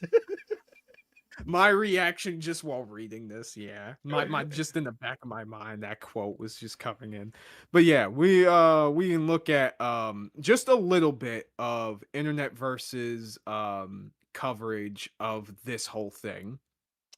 Like we did last time. We're only going to cover probably a few minutes at a time with it beyond just the initial document reading. Just seeing certain people's reactions and stuff. Here, let me adjust the freaking back because I had to readjust a fucking... I freaking hate how I can't fit everything as I want on screen. I'm mumbling to myself to keep things interesting. All right, and there we go. There we go. All right. I think we're good. All right, I have fast forwarded us past the document reading, so we can just hop right into it. Again, this is internet versus. He's doing a breakdown of this, and we're going to be getting into some of the reactions to this. Am I correct? Yeah. Yes, correct. And we'll probably skip ahead a little bit after seeing some of the initial reactions, just to see how our good friend Brony Fandom is doing, because that's also featured in this video.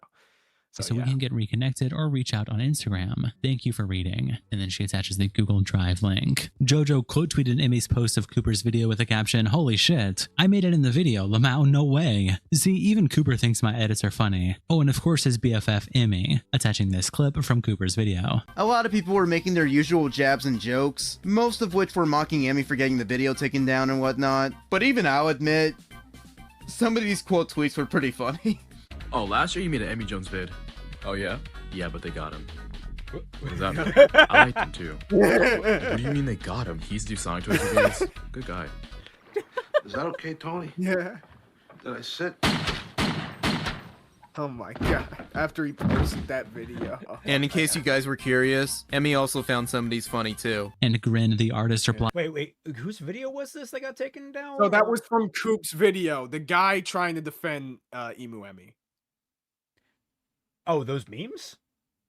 No, not those memes, but like, you know, that clip is from his big 8-hour video. He featured those memes in this video. Okay. Yeah. I've been watching this dude's vid and it is not good. My biggest issue is he claims everyone else is biased, but I feel like he's singing Emmy's praises all throughout the video and the bias is all over this video. A biased video isn't inherently bad, but you can't criticize others' biases when you have your own. And it's just healthier if stuff like this is handled legally or by someone with no bias. Crafty Adrian quotes the video by saying, "I watched a good..." Yeah, that was something we forgot to mention again after finishing the final statement. If any of this had actually been like legitimate rape, why did you not go to the police? Like Yeah, even 100%. if you still came out publicly, if you had evidence of going to the police to try and get this man arrested for the horrible, horrible crime of rape, which is, I'm not being sarcastic there, it is quite possibly the worst crime on the planet. There are several Yeah. that contend, but it's up there. It is definitely probably the worst one you can do to a singular person. More than Yeah. likely, yeah. Unless you're Dalen, in which case you can do it to multiple. Combo. Oh my god, he has a combo score in the top Yeah. right corner. He's the multipliers. Oh god. Oh my god, that would be the darkest fucking Flash game on the planet. Jesus Oh my God, Christ. yeah. I Can feel like you somebody imagine probably- like making that and then sending it to Shad and seeing his No. reaction? Dude, he would defend that to his dying breath. What? Well, no, you see, he grew after this, and then like we make an epilogue that just makes it so that Dalen hasn't grown because he hasn't. Oh, half of this video, and the takeaway I got was that literally everyone involved in this situation is a terrible person in one way or the other, and your mental health would be 1,000 times better if you stayed clear of everyone in the same vicinity of this cesspool. And Izzy Not Fishy wrong. Neo says, even that former friend of hers who was SA'd and she lied about, I doubt it. And Crafty Adrian says, I was exaggerating, but also yeah, her former friend and Ryan Drummond are the only people I feel legitimate sympathy for. And Izzy says, Ryan got manipulated? Would feel strange if true, given the power dynamic stuff and age gap. And Adrian says, well, no, he wasn't manipulated. I'm saying he's sympathetic in the sense that by the looks of things, he just got dragged and defamed over a glorified situationship with a crazy lady. Then in reply to Emmy's original post Wouldn't be going over me. the I was gonna say, remind me of the whole Ryan. I am now lost. Who Yeah, we're no, talking got about? you. So Ryan Drummond is one of the former voices of Sonic the Hedgehog, and he and Emmy had a situationship. Okay, Behind closed. all right. And she made a special note about how he used the voice. And then later on, Kaiser said that she would use the Tails voice to do her No, work. no, and no, I'm no. like, did she use the tail? Oh yeah, sorry. I thought you were gonna say she used it during, but no, you were No, on the no, right no, track. That was I just my joke. yeah. Yeah, she did that. Yeah, that's the long and short of that whole thing. And the other person is what I said earlier, who like had a essay experience with a different creator, and she defended that person. I want it to be known that I really want to make a lot of jokes about Sonic and Tails and those situations. I know, but I like, know. like, you need to understand that I am so uncomfortable with these jokes coming to my mind that I am not saying them. You guys know how Well- off the fucking walls I can be with my jokes. This is a situation where I'm like, that might land me some places I don't want to go. You are so uncomfortable with it that you ruined my joke. No. I misunderstood what you were about to say, and I didn't mean to step over your joke. That was my bad. I'm sorry. Because like I don't think your joke was bad. I know you were going for. Do you think she? I thought you were about to say is like Kaiser made a comment that she did. Like that's why I was like, wait, no. He only said that she did the voice, not that it was in that context. Like I thought you were going right for the throat instead of setting up for the joke. That was my bad. That was me jumping because like I saw where all the lines connected immediately. This is what we call the detriments of ADHD. You see the thread and you pull it too fast.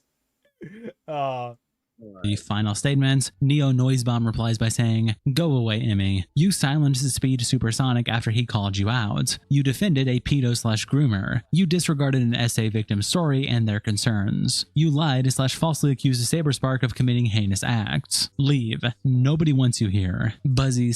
Oh right, fucking guy explained that Speed Supersonic thing. So he made this big 50-minute video, reasonable length, video talking about Emu Emmy and all of her past sins post Saber Spark vindicating himself, right? Right. Basically just a compilation of all of these situations, going over them bit by bit, and mainly just honing in on the effect that she's had on the Sonic community, because he's a Sonic YouTuber and he had his own run-ins with her at the time. However, that original video got taken down because even though like their face wasn't shown, there was footage of Emu Emmy with her kid in the video. Like there was like footage of her with her kid, not showing the kid's face or anything, I don't think. But they use that as justification to like take that video down. Oh, okay. I was gonna say like that's typically if the face isn't shown, that's typically harmless, even if I don't Yeah, and consider it like good the form. dude made, yeah, I understand. The dude made like a statement after that point, which to a lot of people sounded like a, you know, a post cease and desist type situation. So, Ah, yeah, yeah. no, I would. That's one of those things you got to pick and choose your battles, and that is one where it'd be like you are clearly doing this for malicious. You're taking down my video for malicious purposes. You're not, Right. because like, where did he get that video? Was it already publicly online? I'm pretty sure it was, yeah. So it's not on him. He's just Yeah. he's republishing it in a new context in order for commentary and criticism. Like that's legal. Yes. Especially if he took care not to show the child's face. Yeah. Celtic saw the light and thought it was an upcoming truck. Now, thankfully, there is a re-uploaded version on a different channel, which y'all should definitely watch. It's really good. But yeah. Man, it feels really weird that essay is a common shorthand for assault when Sonic Adventure exists. You know, it is really funny that lines up in the situation. Yeah. Buzzy says, you tried to ruin someone's life and instead of apologizing, you're just going to make excuses for yourself and move on like nothing happened? Yep. Kara Simpson says, I really hope Saber sues you, KP, and Brony Fandone for damages. Do you have no fucking shame for what you and those people did to that innocent man? People like you are dangerous. Yep. KDX page says, 8 hours and not even an I'm sorry. You're a sad excuse of a human being. Gaslighting, harassment, playing the victim, lying, and countless other things you did to we're damage a fan sorry. base. And you can't even apologize for it. Screw you. And That I can't get over that. I can't get over it's like you made this final statement like it like Yeah. what was the purpose behind it other than to shill your upcoming shit and try to like rekindle some of the bridges you've burned. Honestly, Exactly. Which, by the way, don't rekindle the bridge. You got to rebuild the bridges. You don't want to rekindle them, but you know, Mm. it's not much to Yeah, rekindle. Firefox, Honestly, it's charred. re-Firefox them instead. But what was the? I just can't get. What was the point? Like you didn't say sorry. You didn't really say Yeah. anything at all other than, oh, he might have perceived it as consensual, which I understand, but he's still wrong because the intent was bad. So Yeah. okay, like, sorry, along I with just your picked that. It's like his intent was bad. So the intent of I wish to have a consensual sexual relationship with someone that I feel is also wanting to have a consensual sexual relationship with me. Like that's wrong. Like Well, then she said that regardless of the intent, I can't ignore the effect that this encounter had on me. That was what Well, she said. and then I need which to ask the means- question is like now we have to get down to the nitty-gritty. I don't want to, but what about the situation was actually uncomfortable? Like Yeah. did he pull off the fucking he's like, hey baby, we want to do the windmill? Like Oh my She was God. 18, Raymond. She was only a child. Yeah, she was only a child. just like what was uncomfortable like if was it It's that brony musk, Raymond. tell me. Oh my god, don't Ew. Jesus Christ. Ew.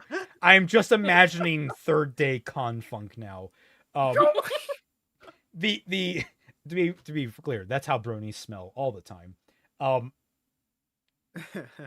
But no, I need to ask the question. Okay, was it when you entered the hotel room you felt uncomfortable?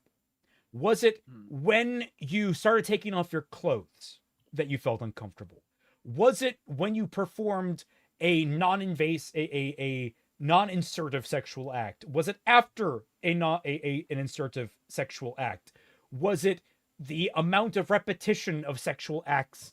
Was it something he said during it? Was it something he did during it that you didn't like? What about it was uncomfortable to you? You can't just say everything when every context that you give around this implies that you were fully on board. What about this was a miscommunication? How did you not Right. know going into this? At what point along the line did you feel I need to eject, but I don't feel comfortable saying no? What was the point? Because at this What point, was the breaking it point? doesn't feel like at any point that you actually had a moment of realization and discovery that you were uncomfortable. It just said, "Oh, I look back and I was uncomfortable." Well, too fucking bad. I'm sorry. Like, I got on a roller coaster once. I got a back injury from it, which my parents don't fucking believe me about it, but to this day it flares up. And I fucking regret getting on that roller coaster. And you know what? Too fucking bad. I can't undo the roller coaster, and like I have well past suing them for it. Like, I'm sorry. Tough shit. I'm sorry. Yeah. You can't have buyer's remorse like this. There's no way to make up for this. Yeah, especially you- when when it's gone to this degree where it can potentially ruin someone's life. Correction, she was 17 plus 1. Oh my god. Why didn't she phrase it like that? It became really understandable. He's clearly a pedophile now.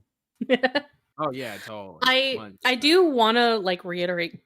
Excuse me. I do want to reiterate again, like, because I'm sure that I said this a couple of times the last time that we covered this, or the last couple of times that we covered this, but I think that it's shit like this is the reason why we should raise the age of consent and into the we've said this 20s. before.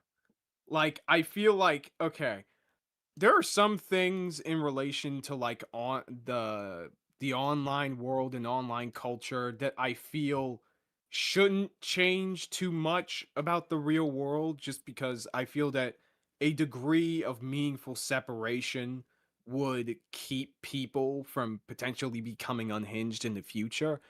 I feel like this is one of those exceptions, right? Because it's like, if so many women, like every other month, so many people in general, not just women, sorry, so many people in general keep running into this fucking trap. They keep stepping on the same rake. Um, involving like, oh, not being able to like, not feeling they can fully consent to something even though they're fucking 18 and should already have the education necessary to make these informed decisions. It makes me feel like, you know what, maybe we should. Maybe we should. Yeah, I don't think I'm against it either. I think raising like, but then you get into the problem of peers of the same age where you need like is it Romeo and Juliet laws, or is it more just like peer to peer laws? Like if you're Romeo and Juliet is Romeo and Juliet is close in age, as in like when you're someone who is just over the legal age and someone who is just under. Yeah, that's Right. but more so like, because in Japan, like the way their law works is a rubber band effectively before you hit the age of 20, where if you're like within a year, maybe even like sometimes as strict as like half a year depending on precinct, like after you're the age of 13, if you are a peer to that person, then it's typically permissible. It's still frowned upon, but it's permissible. But like if you start stretching outside of that, like if you stretch, I think the most grace you're given is like a year and a half in some circumstances of age difference.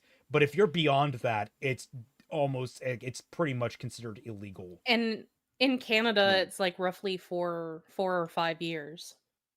But like that's neither here nor there, because like like when we're discussing this, there is also like scientific precedent that you actually don't have fully cognitive reasoning for being able to fully comprehend and rationalize these things until you're in your early 20s to the to human brain 20s. isn't formed until you're like 25 for men, men. 22 for women.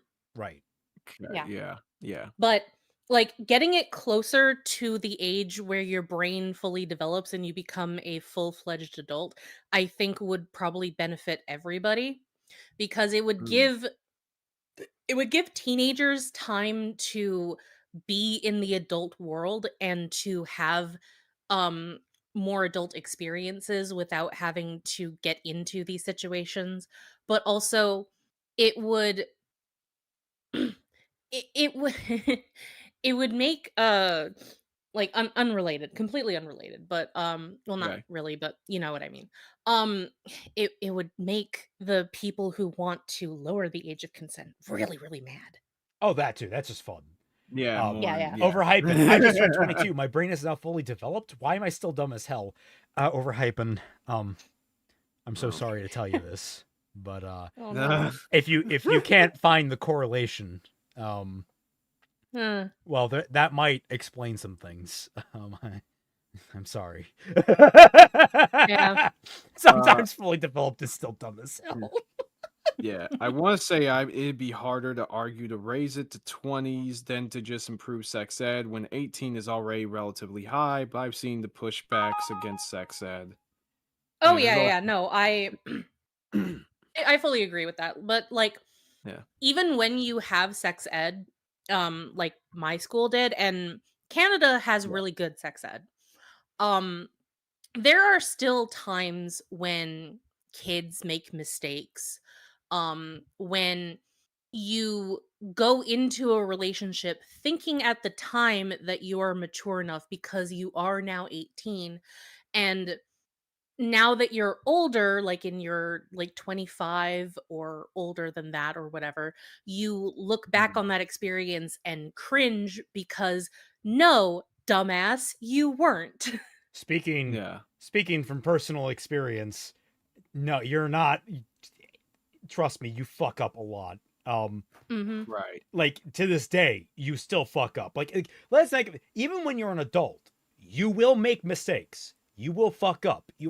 This is something that also you need to understand, that that's really, like, even with really, really good sex education, there are a lot of things about sex and sexual relations that you have to learn firsthand. That you Yeah. can't, that it's like one of those things you have to feel out to realize.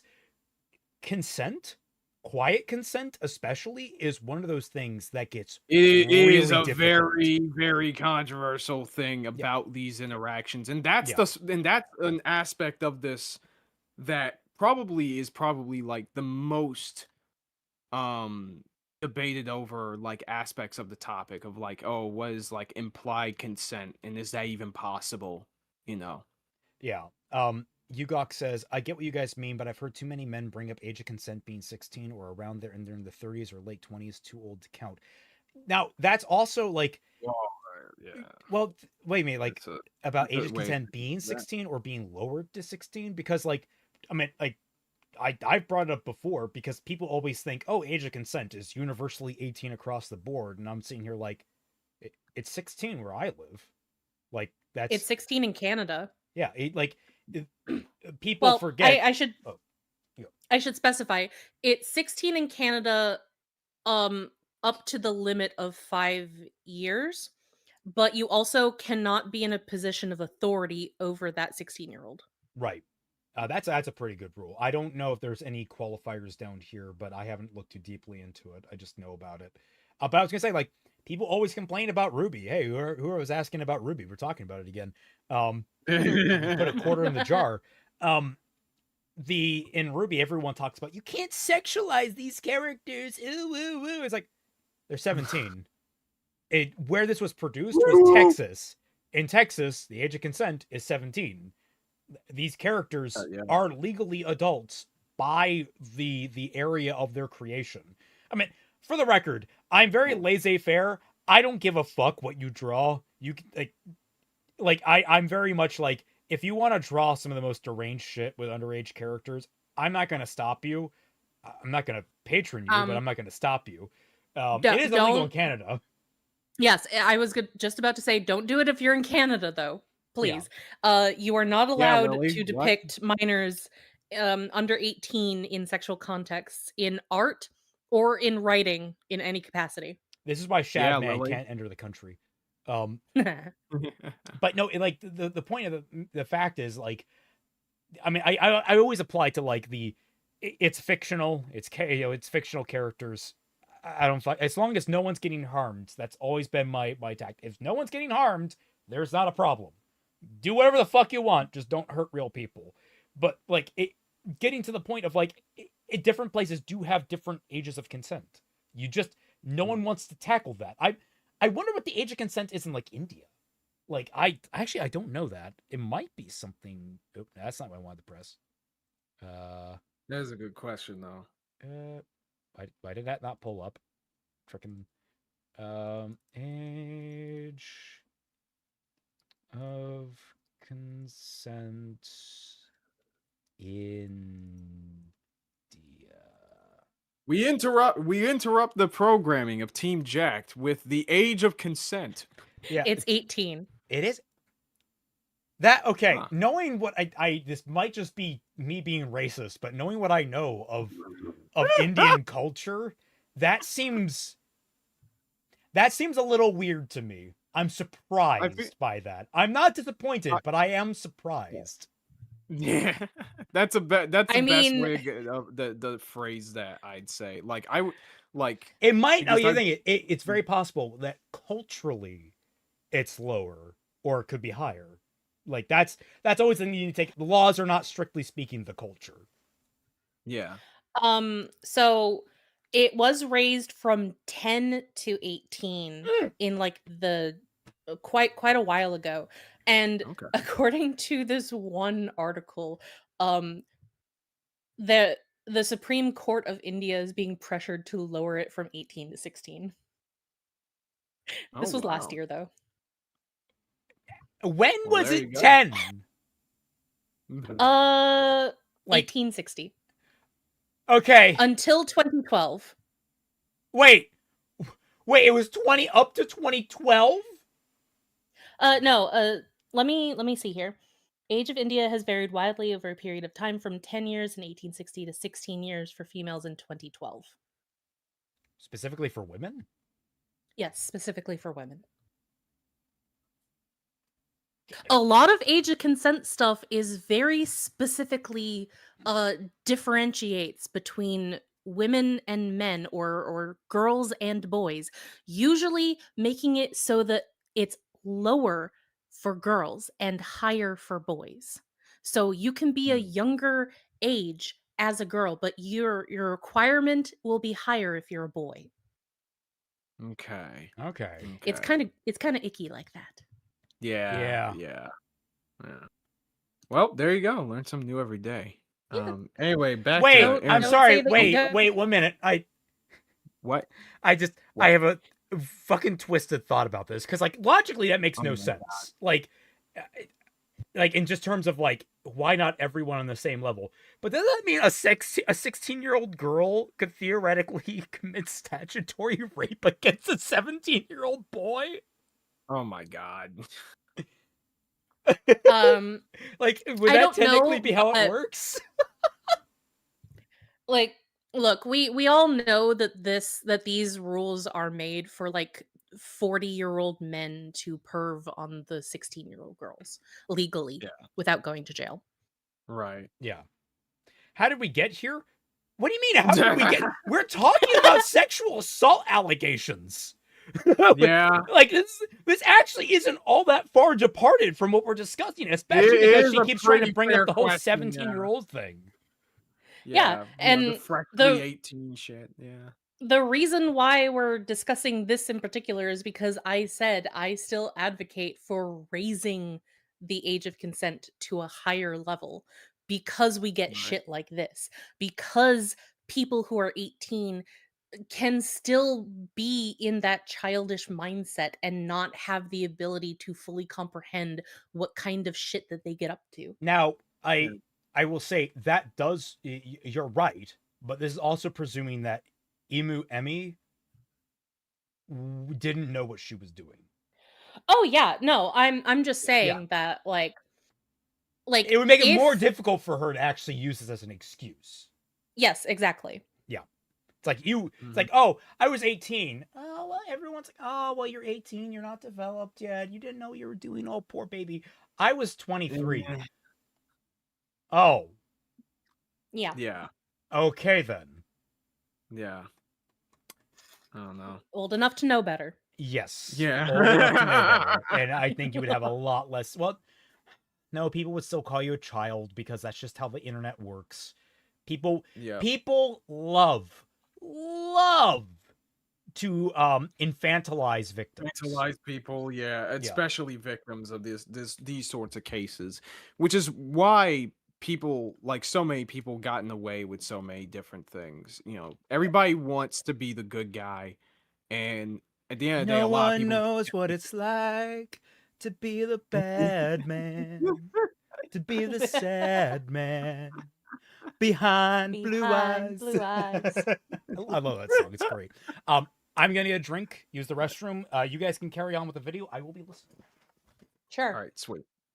Emmy. Jojo quote tweets at Emmy by saying, "Oh no you don't. You tried to ruin a man's life because you were bored one day with rape allegations and then ignore your friend's own SA experiences because you liked their assaulter too much. You silence victims yet That try is to be true. one. You're a disgusting human yeah. being. Get out." Kazi quote tweets Emmy by saying, "No, you do not get to come back. As someone who was sexually abused in their teens by someone double my age, and again last year whilst really in no just condition to tearing into consent, I really do not sit here feeling sorry for you. I will never be able to bring accountability to those men. Seeing the drama that unfolded from you was distressing to victims, and we all know this time away was spent trying to make it in the Pokemon fandom. How dare you think you can just walk back in with content? Like time heals. It doesn't work like that. We remember. If you have a situation of sexual abuse, you go to the police. Not aired online anonymously several years later." Samuel Amen, Amen. buddy.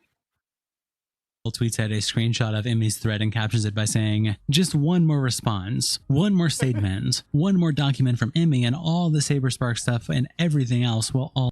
Dude, it's Bo Black's logic. Yeah. It is the Bo Blacksian mindset, bro. It's the Bo Blacksian school of thought. disappear. Copenseeth tweets out a thumbnail of him covering the 8-hour-long video. Yeah, Copenseeth covered his whole stream. I think his stream was like 7 hours because he skipped some parts of the video, but god damn, dude. Yeah, no, that guy's a trooper. he really is. I saw that pop up on my feed and I was like, oh no. Yeah, thankfully someone made like a clip. Actually, one of the clips is featured on here, actually. Hold on a second. Just going to go further into that. Images of her daughter while taking down Ricardo's video for the exact same thing, attaching this clip. Sorry, hold on. Emmy Jones is so desperate to be the victim, she contradicts herself by letting Cooper show images of her daughter while taking down Ricardo's video for the exact same thing. Oh yeah, And says, Emmy Jones is so desperate to be the victim, she contradicts herself by letting Cooper show images of her daughter while taking down Ricardo's video for the exact same thing, attaching this clip. And putting that story out there and how you ultimately overcame all of that and managed to have a child. Yep, that's another photo of Emmy with her kid, who Ricardo claimed that he wasn't going to get involved in any of this. At the very show his face. Wait, hold on. Her face. Why are you showing this image? Isn't this like? Isn't the whole point of this? Emmy didn't want any videos, like images of her with her kid. Why is this in your video, bro? Yeah, what? Isn't this the whole reason that? Like Ricardo's video was taken down? Cooper himself also makes a post about his video saying, "New video, very important one. This whole community has been lied to and manipulated for too long. I am here to clear the air, set the record straight, and prove my best friend was innocent. It's an 8-hour-long video. Please give it a watch and share." He then attaches the video and says, "And just to be transparent, like I say at the start, this video is not being monetized." Plast replies, "This video genuinely felt like this every 5 minutes. Coop mate, this is embarrassing and shameful in your name," attaching an image of a YouTube title saying, "Brian pretending to be funny for 8 minutes." Cryptor says, okay, I just want to say, yeah, I'm sure that she is your best friend and whatever for directly ignoring her wishes in order to put her child in the video. Congratulations, dude. Congrats. 1 minute. We do have a meme here that we need to put up. From Omega Rob about Dalen. Oh my god. We should make a prologue showing Dalen has not changed. Shrug.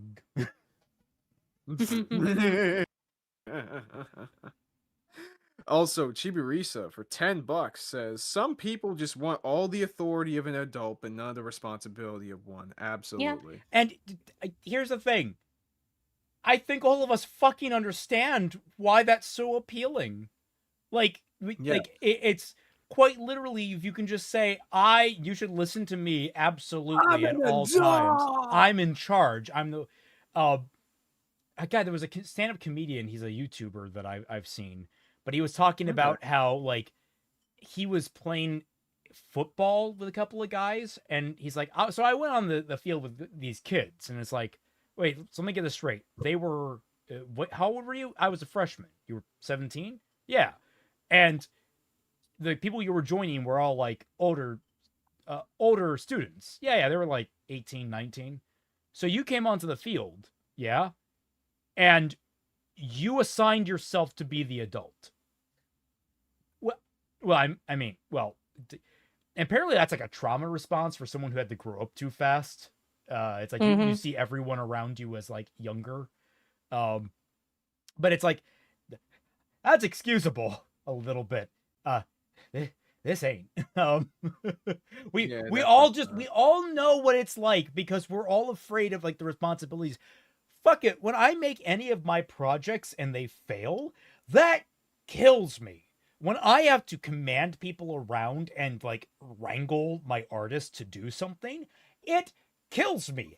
I hate it. I hate being the bad guy. I hate pushing people, but I also know that I am in charge of something, and if it doesn't get done, I take the fall for it. No one else does. At the end of the day, I can't push the buck unless something horribly catastrophic outside of my control happens. At which place, I should have probably made better decisions leading up to that or after that. Like, there's everything that comes down to it is I have to hold on to what actions I take, and Emmy needs to too.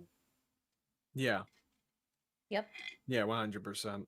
The Japanese man fighting 30 years after the war ended. C102DB says, you being silent about the situation since the original video dropped was questionable, but now it's clear that you're still shilling for a genuine piece of shit. Nice way to kill your credibility, dipshit. Yeah, Bomer Man replies with this comment from Samari on the YouTube video, where they say, this video feels so creepy. You don't ever make videos on the community or figures in it. You don't make drama videos. You're a YouTube video essayist that focuses on so this is his first drama video? That's interesting. Wait, is it? nerd culture. Yeah, apparently from what this guy says in the comments. Like, he hasn't really covered this kind of stuff. Gonna hop off here. Have a good night. Night, SNH. Thanks for hopping in. See you later, dude. Yeah. Yeah, I hope you enjoyed the content, and thank you for contributing your thoughts on the matter. Yes, thank you. Culture, and now you're suddenly swerving to play defense attorney for a woman who lied about something as serious as sexual assault, who should be the one to be an adult and face her sins and lies with dignity instead of hiding behind people to lie for her. This is a manipulative, lying, petty grifter at fault here, and you're her next victim, dude. Good fucking luck. Copen C replies with a section from the document. I'm reminded of when I covered the Vic stuff, and I looked through all the documents and looked over. I was always looking for the point where we had evidence against Vic. Like, I did my best to separate all of my personal feelings. I like Vic Mignogna as a voice actor, and he seems like he's a very charismatic guy. Like, that's kind of part of the problem. He's an incredibly charismatic actor, and to be fair, I'm liking him as Ikaku in Bleach. He's having fun time with him. Yeah. So, like, I can recognize that bias, but when I went through the documents, I actively sought, is this man guilty? Because I want to see justice done. And everything that I saw in there indicated to me that most of these allegations are fabricated, misleading, or otherwise inconclusive. Wasn't one of the allegations on the assault that he perpetrated on another voice actor just them goofing off at each other at a convention in front of an audience? Oh, there were several instances. I mean, they tried to bring in the freaking the jelly bean shit. That was the jelly bean stuff. That was it, yeah. And then there was also the one where they tried to bring in the girl, the girl who asked to recreate that scene from Oran High School Host Club Even though she wasn't pushing any of this, they just brought that up. Like someone brought that up on her behalf because they're like Kaiser said, I am the Lorax. I speak for the rape victims. But like the other thing that like kept getting to me is the Monica Rial one is the one that I always thought was just the most ridiculous, because that was the most substantive one. That was like the heart of a lot of the accusations, was that he did something to her in this hotel room and she felt like they went too far. His account never changed between what he said publicly, what he said in his deposition, what he said in the court. Every single time he reiterated his point, his entire recollection was very much consistent. Her recollection changed 3 times, each time very different orders of events, very time different things that he did, and in several of them, she recounted the wrong location. Because she stated that there was a balcony at this hotel that she went out to have a phone call on. That hotel that they were in for the event did not have a balcony. They were on the 1st floor and there were no balconies. They could not have gone outside. That reminds me of this situation where, like, I think part of Emu Emmy's testimony was that, like, oh, we went down an elevator and, you know, Saber Spark was basically trying to feel me up without my consent while we go down to this place because there's like a workout section at the very bottom of the hotel we were staying at. Yeah, a mini gym. But when Cope and Seeth and other people called ahead, they found that didn't even exist at the time. No. So Vic is no longer a voice actor. The accuser is a thing. Yeah, and I do think that there was not justice served to Vic, but the whole point of his lawsuit, as I understand it, and I think is really smart, is it's the fact that he fought.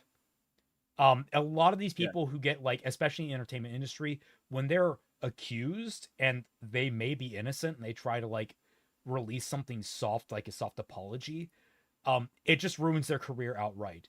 Vic fought back, and that's why he is so much more hated than a lot of the people that get run out of the business.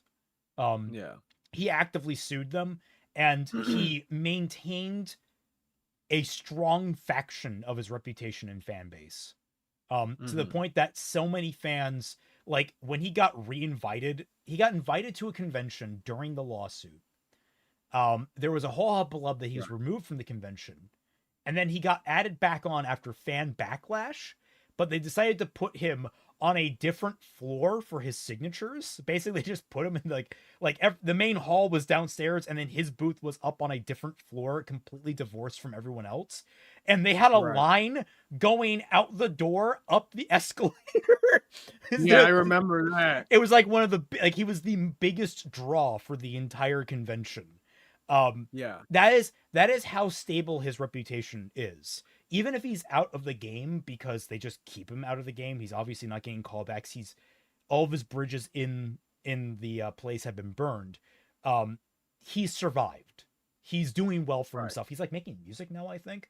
Like, that's the important part is if you have a false accusation against you, like, if you understand the situation to have been completely consensual, especially if something happened, like, if you understood it to be completely consensual, fight back. Don't let this, like, obviously be kind and understanding towards the other person, but don't say, like, oh, I'm sorry for this. Like, with all due respect to her or him, it could be, to their position, that is not how at all I recollect it, and recollect it. How I recollect it, yeah. I'm speaking like MME now. But like the situation went like this, and I thought that we were all completely above board and everything was okay. Like, say your piece, don't apologize. Like, just say, like, I respect your position, but you are wrong. That is very important. Because if you apologize, you can't bring it to court. It'll be used as proof of guilt. Yes. Yeah, you definitely got to hold. That's, for the record, that's what sunk Vic ultimately. Is he made an apology post initially, and that ruined his chances. Right. Yeah, you definitely need to hold firm in regards to these things because both in the court and outside, people are going to take advantage of that. So, And attorney was incompetent, had no experience in that field, I recall. His attorney was not incompetent. As someone who is in the legal field, there's a lot of people saying, oh, he's an incompetent attorney. No. First of all, there are a lot of awful attorneys out there. I have met a lot of awful attorneys out there. Everything that I've seen of his attorney, guy was a stand-up dude. He was doing his best, and it was just a shit situation. The opposing attorney was also a goddamn idiot. Like if there was one bad attorney in there, they were both bad attorneys, or they were all bad attorneys. In fact, if you would argue, I think it was Jamie Marchi, I think was also named in that lawsuit. I think that was her. Yes. I believe so, yeah. Her attorney was the smartest one. Like, of all of them, he basically instructed her, keep your head down, don't do a goddamn thing, stay quiet, and just let me handle this. And he did, and she got out of there without a scratch. Like, that was absolutely, she got the best end of the deal in terms of how this could have all played out, and I applaud him. He kept everything. He also didn't, like, shit talk. He didn't do anything like, it, definitely compliments. Didn't Monica Rials do like memes in his presentation and shit like that? Monica's real attorney was a complete crock. He just absolutely. Oh my but god! This shows you, for the record, that. like, the legal field is not a zero-sum game of you get fucking Cochrane and you win. Judges are fickle. The opposing counsel is fickle. Your attorney is prone to human flaw. You are prone to human flaw. The opposing party is prone to human. It is it's the worst system we could have ever invented for law, except for all the other ones. Yeah. that is the best way to put it. And this is the best we got, guys. This is the best we can make it. Everyone's like, oh, we go AI. And it's like, you don't want fucking AI. It's going to be even worse. No, you don't. No. So Absolutely not. There's also something to go on where, like, there was a whole drama with the judge in that case who was trying to run for re-election.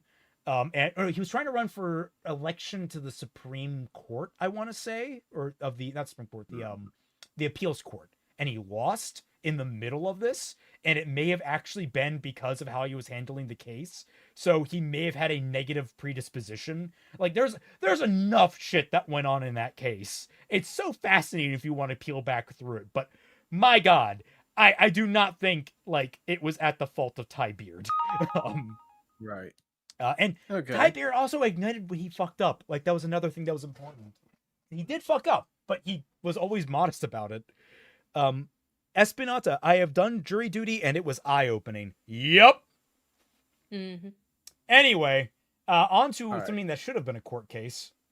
Video about Emmy and screenshots from it and says, so Emmy did paid tarot card readings. This got called out and the defense in the doc is basically, I shit you not, Emmy isn't scamming people on the spectrum. I'm on the spectrum and she didn't scam me. I'm not retarded. I'd know if I was being scammed. Holy fuck, bro. And it's a screenshot from the doc.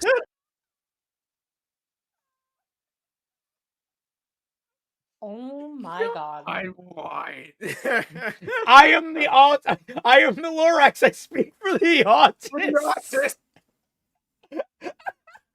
I also love it's like, I would know if I'm getting scammed. Meanwhile, I'm like, I think I'm a pretty mature person, and I hesitate anytime I see a single fucking link to anything. And I'm just like, is this malware? I was trying to download something the other day. I can't remember what it was from a torrent site.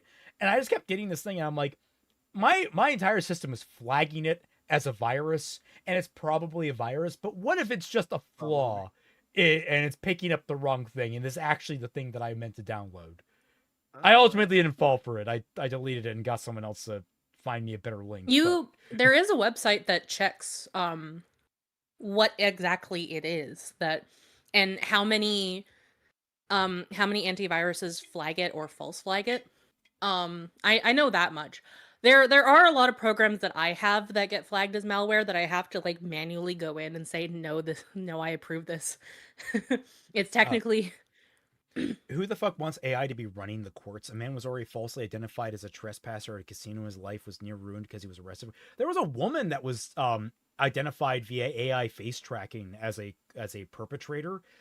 She was made a suspect. Basically, her life was imploded for like half a year, and like she was only let go later after basically she was absolved. Like she was absolved. Basically, the crime was proved she couldn't have done it.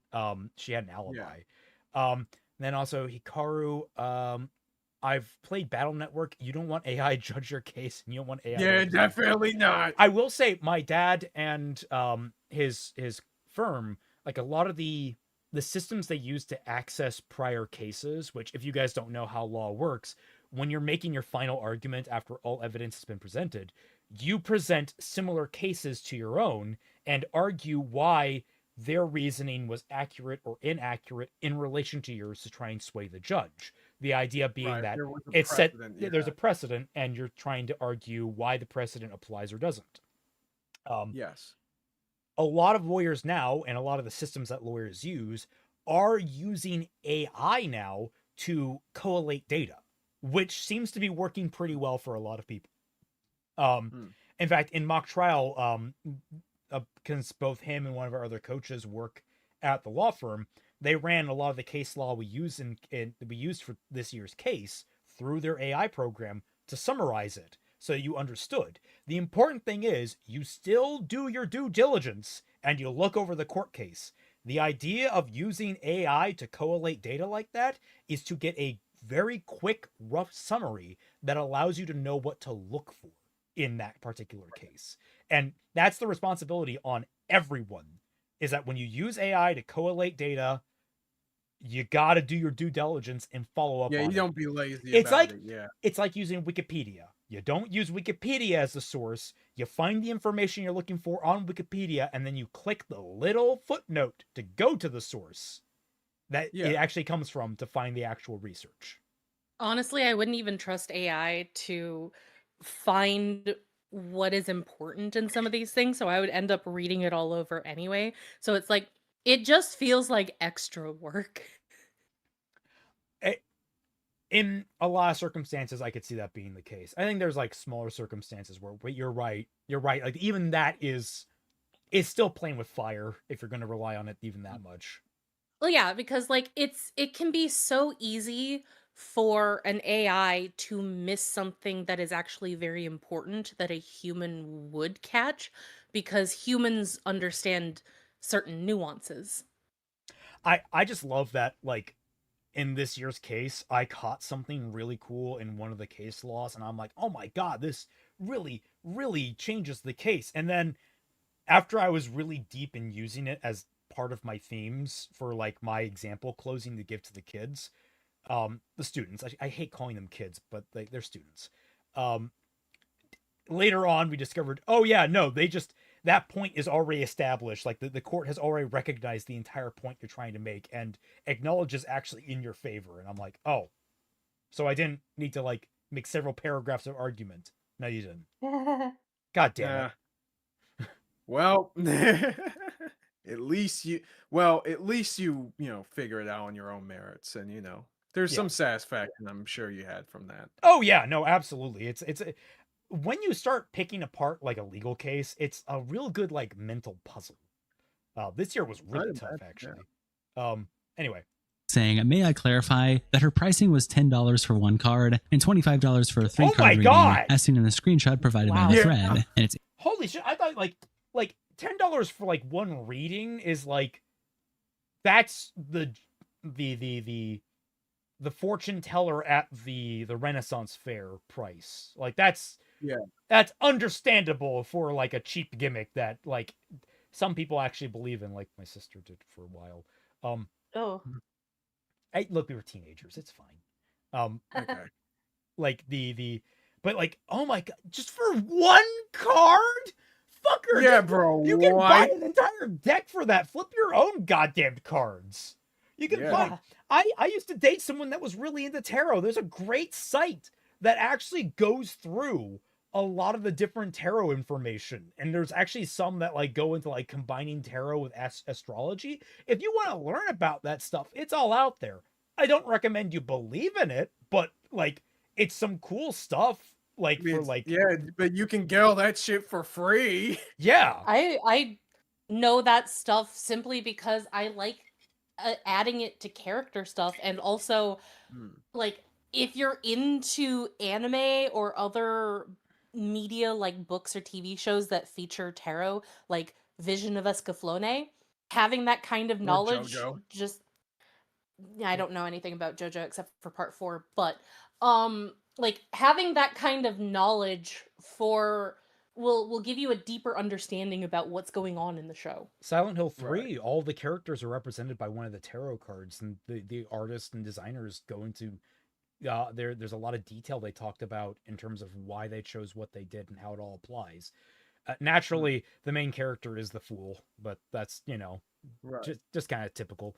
God, I loved Escaflowne as a kid. You should love it as an adult. It's really good. Yeah, You should hate the it's film. pretty all right. Yeah, the film sucks. You should also I kind of think, hate the film ending sucks. because it's really rushed, and you kind of wish we got more. Yeah, but Yeah. I still like it. I wish that they did like a years later film that's like a sequel to it. Yes. That would be interesting, yeah. And you should really hate Isaac Newton. Yes. It's a 7 out of 10 show. Yeah, that might be where it lands. Yeah, I'd say so. I remember rewatching it about like a couple years ago. It's I'm one of like, those yeah. things that like I'm It's still to decent. this day trying to recalibrate from the IGN scoring system. I hate how that has poisoned so much. For like, oh, a 7 is so bad. It's like, no, that's actually really good. No, that's really good. Emmy saying, "Hey guys, I'm reopening." Like the scientist Celtic? Yeah, he's the main antagonist of Escaflowne. Yes. I am not unironically, shitting yes. you. Yeah, That is that's actually the main real. antagonist of Escaflowne. That's actually real, yeah. Like, that film, they- that series hates Isaac Newton for some reason. Like they don't explicitly say that the main antagonist is Sir Isaac Newton. However, they do say that the main antagonist's first name is Isaac, and they show backstory of a man who looks to be roughly in the 1600s, who is a scientist with the long flowing white hair, who seems to be trying to do alchemy. It is Isaac fucking Newton. 7 out of 10 Yeah. means good, not okay or quote unquote good. No, okay, so it's a 5 is average, a 6 is good, a 7 is great, 8 is Yes.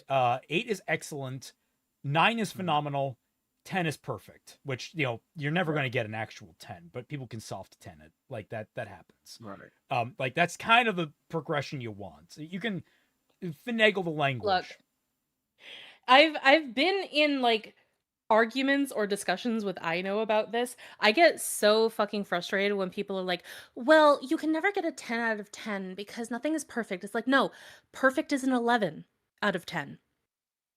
You're never going to get an 11 out of 10. You can still get a 10 out of 10. Shut the fuck up. Yeah, no, like, I still hold that, like, basically I say soft 10 because it's like, it's as close to perfect as you're ever going to get. That's Yeah, just kinda kind of my shit, hold yeah. on that. Doesn't mean it's without flaw. My tarot here's readings. 0 If you out are of interested 10 in right asking here. a question, I will use my deck to answer it with 3 cards for $25, and we'll do single card answers for $10. As a point of reference, the 3 cards typically help build a strong path for you and make answers feel very clear, while 1 is a more simplistic reading. If you are interested, let me know. In the statement, Get a job. Build a strong path for, are you setting the future for them? Hmm. Oh my lord. That's- That's a strange, like, because it would be like, it's fortune telling, right? It's not like, Yeah. it's not creating predetermination, it's establishing what the line of, so it would be like revealing the path forward, right? Yeah. That's a weird phrasing, Emmy.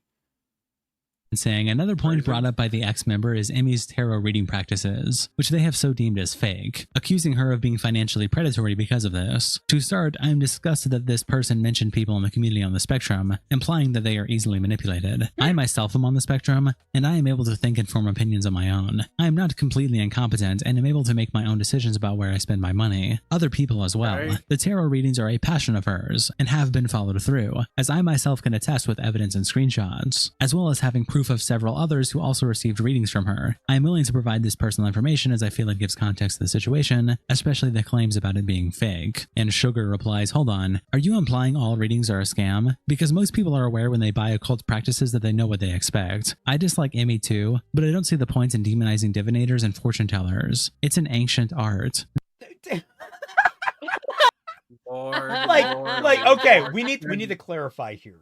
Send me. It's not that we're demonizing them. All right? I think it's fun. I think getting your fortune read and someone trying to piece things together, and then you do like the mental thing where you like you do the mental ink blot thing where you just kind of project accuracy onto these things. It's fun. It's called cold reading. Cold reading, yeah. Like you can it's as long as you're not entertaining it seriously, because trust me, you can end up really, really, really fucked up entertaining this stuff seriously. It's fine. Why are you defending this like it's not a fucking ripoff for someone on the internet to flip a card over for you and then tell you something about yourself that you probably already knew? Charge $25 for it. Well, it's $10 for just the one, Twi. Oh, that's it's right. Such a good deal. I'm sorry.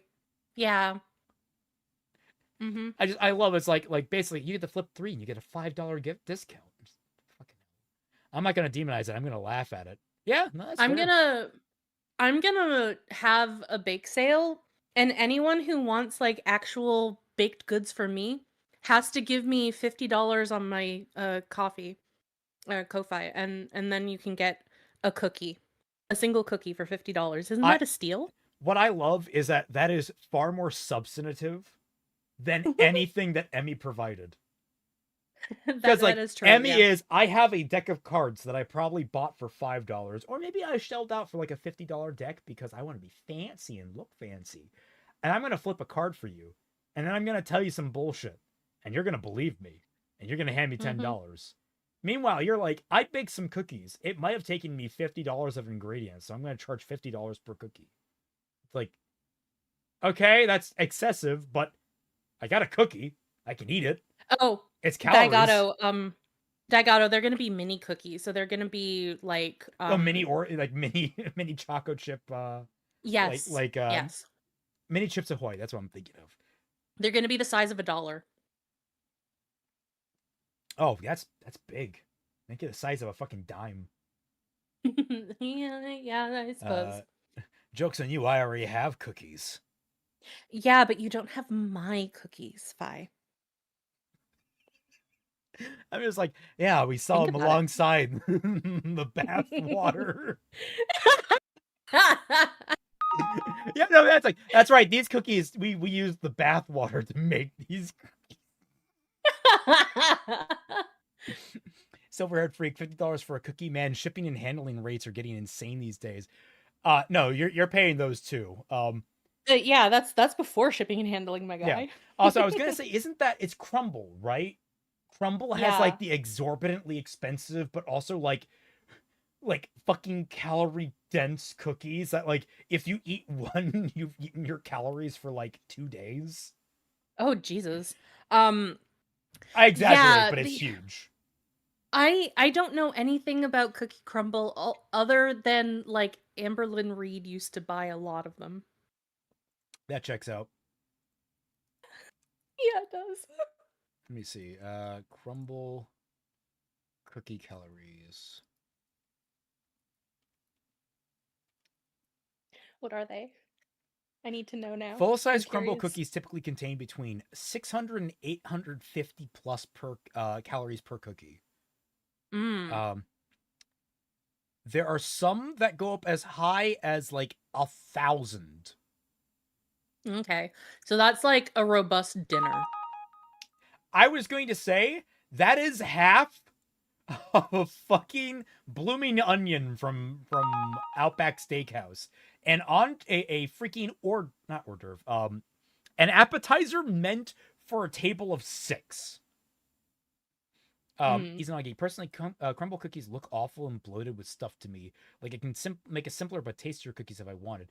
I mean, some of them are basic. Some of them are, like, nice and basic, like it's just a big chocolate chip cookie, I'm pretty sure. Which, you know, if you eat it, like, if you just eat it over time, you're fine. But they're also expensive as fuck. Like, my big issue is, like, I am not getting my bang for my buck with this. Isa would probably eat it if it was, like, gold back. inlaid, and then there was like some really nice fancy Asian. Yeah, I was gonna say it came fruit from on a it. local Korean restaurant. Yeah. Knowing him, he probably like return. just we Welcome would back. watch him insert it like a fucking like card reader into his mouth. And it would be gone in like 0.2 seconds. You would hear like a ding, like you just paid something in cash. Espinoda. The only deck of cards I spent $50 on was for a treasure hunt to celebrate the state. Oh, that's neat. I was gonna say, like, I make the joke about $50. Like, I've bought like $50 dice before, guys. Like, I'm not really like, I'm more shooting shit at her for like flipping a card for money as opposed to like how much she spent on the cards. I have a limited edition tarot card set from Dishonored. I got that. That's really fun. That's a really cool deck of cards. They're kind of useless because they're not like equivalent, but they're cool. Cognus, is that how you all eat? No, that is how Isa eats in specific. We have watched him eat. Literally, when we were in Vancouver for his last day visiting, we got this Korean place that he was interested in checking out, and me and him both ordered different types of this. Like, he ordered boneless, I ordered bone-in chicken wings that were like, oh, it's cheese. It's cheese on chicken. It's like this trend in Korea right now, where it was exactly as advertised. You put like the mac and cheese powder over. It was the most disgusting chicken I have ever had in my life. Korean cheese chicken. He inhaled that shit. I don't know how. Yeah. I struggled to eat almost any of mine, and his was gone in like 10 minutes minimum. Jesus. Oh, not only that, when we first arrived, we went to Mean Poutine. Like, we walked down to get some poutine. He ordered a full poutine and a hot dog. He ate that hot dog in like 10 seconds, and then he proceeded to inhale like the entire poutine before we even made a dent in ours. Well, you need, yeah. For the record, we love Isa. We love him to death. He's great. Poutine is it's basically Canadian food. It's a Canadian. It's French fries covered in gravy and cheese curds. It's pretty good. It's pretty good. And you can get a whole bunch of different custom types. So basically, he ordered a hot dog and this, which, by the way, poutine is a really filling meal. Already on its own. But I imagine, yeah. Both of these. And we had to walk like a block and a half to find a place to sit down. By the time that me and Twy managed to sit down and start eating, he had already inhaled the hot dog, inhaled almost all of his poutine, and we had barely started on ours. He was done and waiting for us to finish for the next like 15 minutes. And then I'm pretty sure he said that he was hungry again. Oh my god. Because that is how Isa is. And I thought my metabolism's high. Jesus. Edible gold is the funniest scam. Has no flavor. Is cheaper than chocolate. No, I'm not kidding. But doubles the price of every fancy meal. Yeah. Edible gold. I've never understood why edible gold is a thing. Mm-hmm. To be fair, I get hungry easily just from food vids. Now, it's less that We you're know. getting hungry and more the capacity of your body. Like, I get it. You're a tall dude, man. But, like, there is a point. Like, I am thoroughly convinced you don't actually have lungs or a heart. You just have like a stomach that fills up your thoracic cavity. Isa embodies gluttony. All right. I wouldn't trust a guy who can swallow a hot dog that fast. Now, in his defense, hot dogs are pretty quick to eat. Yeah. In most cases, there are very Yeah. few places that have like significantly longer hot dogs. There is a reason why like hot dog eating contests are the way they are. Yeah. Then Brony Fandog made some statements about the situation. Here For we context, go. this is the person that originally old helped to work on the allegations with Emmy behind the scenes to post them anonymously. It was all posted on Brony Fandog's accounts, the accusations against Saber Spark specifically, but he comments on the situation saying, "Both Black Griffin and Saber Spark have promised to take me to court in the past. I've even asked Griffin to do so. They both still haven't. Well over a year for one of them, coming up on it for the other. Go on, you fucking stains. If you're so confident, stop fucking lying. If you two are both so securely innocent like the dumbasses on Twitter scream at everyone who disagrees, then why do you keep fucking saying you'll take legal action but don't? Go on, I want you to. Who actually buys their shit when they won't do what they promised?" You want to know why? Defamation is by far one of the hardest things to fucking prove. Like it is. Again, I'm going to go back. Vic lost. The fact that he even tried was monumentally crazy. And like the fact that he got as far as he did was impressive. Like it's the levels of difficulty you have in that defamation. It's very possible they approached a law office about this and they said, you don't have a ground to stand on. Hikaru, in fact, that's another thing about the final statement. That might be legal ass coverage. Now that I think about it. That could be like I need to obfuscate things and make it sound like I'm sorry. Hikaru says, guess I'm getting smoked sausage and chips later today. Thanks, chat and stream. Oh, that sounds so good. Yeah. Oh, I could go for I think I had some some smoked sauces at the Renaissance fair I went to earlier. Earlier, back in early fall. And it was pretty good. Oh, that's good. You are welcome, Hikaru. Yes. It's a really clear-cut Occam's razor answer. They lie about going to the legal action because they know they would lose. Despite the rigged system often favoring abusers over victims, they know they would still lose. They promised you something they were never doing. That is not true. Again, hearsay. And also, a lot of systems are not geared towards victim or perpetrator. They try to be in favor of victims, but you also kind of have to be a victim. Not to mention, there's also the fact that like Brony Fandom, ultimately in the grand scheme of all this, your only relevance is being an annoyance. By the way, thank you so much, Omega Rob.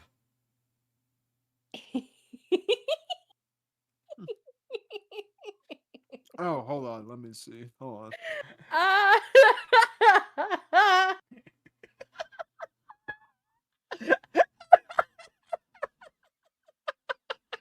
All right, hold on.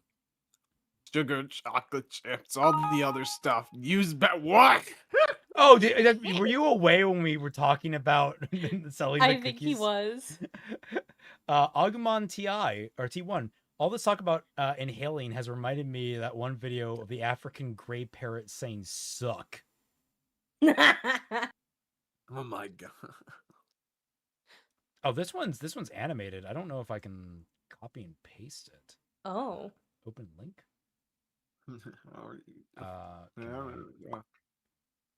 I eat your cornbread. Hey, I even How remember. Are you almost done? We that haven't one even was. started. Izanagi, you gotta eat your cornbread. I can't. It's a GIF. I can't Gotta eat- position the. You're gonna eat your cornbread. I remember which movie that's from. I think it's American something. I know it has American in the name. But anyway, Can I? back to this. Okay, I can't get this on screen. I'm sorry, guys. Damn it. Oh. It's so true, though. Jesus Christ.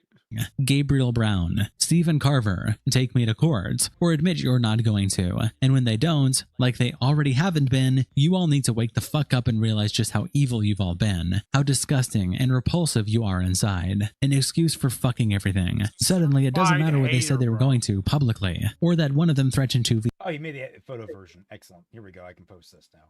Yeah, there we go. Gonna eat your cornbread. Just imagine this is animated. He's pointing at the camera.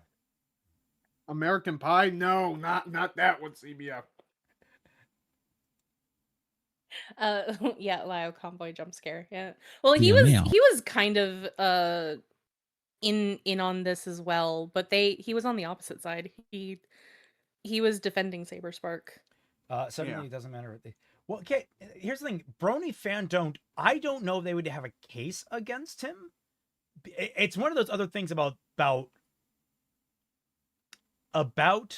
defamation is accusing someone of defamation who genuinely believes what they're saying is true. They are not, and like that's actually a major factor for a layperson.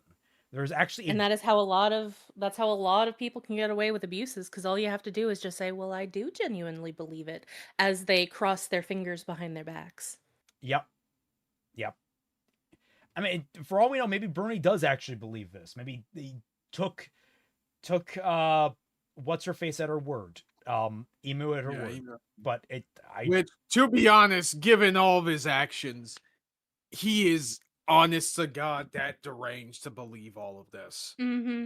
Yeah. Like, even after Emu Emmy gone silent, he was the only one who kept bringing up the allegations on Blue Sky in the months that followed. So, or that you all keep insisting I was going to have this happen to me. Now they can't do it. Attaching a post from Leo Man Bad who says they won't sue you. Want to know why? Because they can't. And before you take this as a win, it's because you're literally so ineffective and worthless that you fail to do any significant damage to either of them. A requirement for such things. Then Brony continues saying, what happened to you were ruining these people's lives? Suddenly I did nothing to them at all? Then why do you freaks bother fighting? What? Are the projects and cons Griffin got what do you mean, you freaks? You keep bringing it up! Acts from nothing? The projects Saber lost? These subscribers? You're making up excuses. These yeah, that's also another qualifier is proving substantial damages. Defamation needs damages. If I'm pretty sure on that, which is really hard to prove in this kind of space. Well, I mean, in this case, and kind of even in the Vic Mignogna case, you would think that it would be very clear cut, because like Vic got blacklisted from the voice acting industry and was getting blacklisted from going to cons, and that's damages because that's his entire livelihood. And in the case of Saber Spark, subscribers equals money and viewership also equals money. If he were unable to do things in the animation industry like he wanted to, that could also count as damages. Oh no, absolutely you can make an argument for damages, but whether or not the court sees it that way, but that was actually a thing. Vic had a really strong case in terms of damages. He was fired from multiple different places of work. His reputation was slandered, and he was suddenly out of a job. Like, there are several layers to, oh yeah, no, I actually have been financially damaged by this. My lifestyle has been completely upended unjustly. I don't know about Saber Spark though. Proving that you've lost subscribers, the court might see it as like, you know, well, it's normal for YouTubers to lose subscribers. Like the amount would need to be excessive.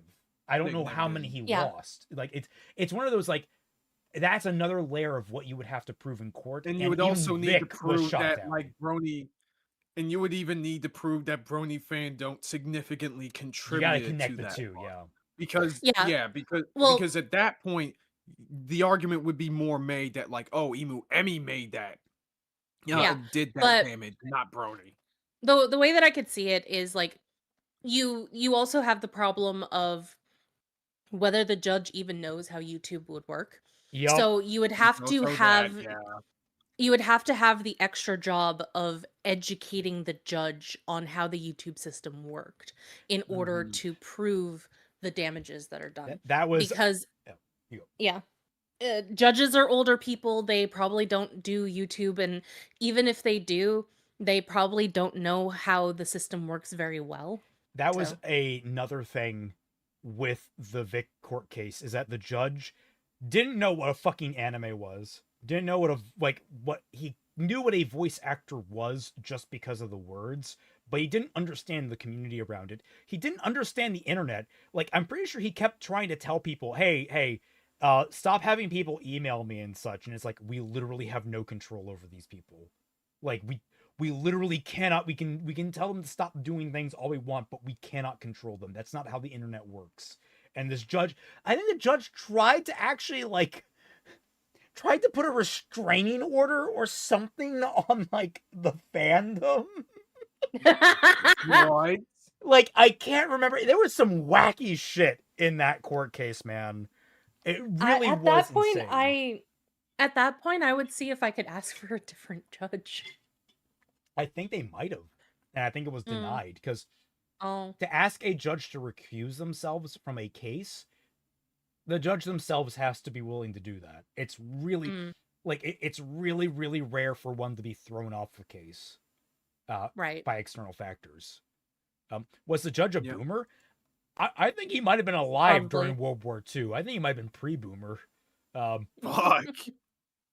People can't talk normally. It's all a game to them. There is no winning. It isn't cute that you all talk like you're playing with your favorite toy. You are genuinely unwell. This responder decided to deflect instead of excuse, plug their ears and yell something else. Attaching a post from Weedster who says, "Didn't you threaten to take a small group of people to court, Fandon't? What happened with that, buddy?" And Fandon't says, "But yes, I did want to take 3 people who broke the law down legally. These were cases that were clear cuts and affected me personally, meaning I should be the one to report it. I found it isn't likely without names and addresses to be able to, leaving one of the 3. These people will not insist Gabriel and Steve." Bullshit. Yeah, I don't believe you. You think that there is no way to trace someone. Private investigators are modernized. Yes. They know how to track people. What the fuck are you talking about? No one is safe online. Like, hiding your location is really hard. It's why I'm... Yeah, not even close. And the fact that you are allegedly this prolific, the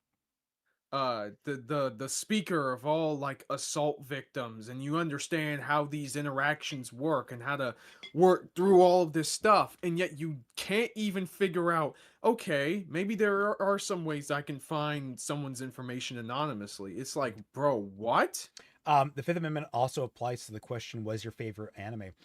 Fun fact, during jury selection, if you're asked what your favorite anime is, because they want to kind of weed people out, if you say Boku no Pico, you will be let off. You can just stop doing jury duty. It's great.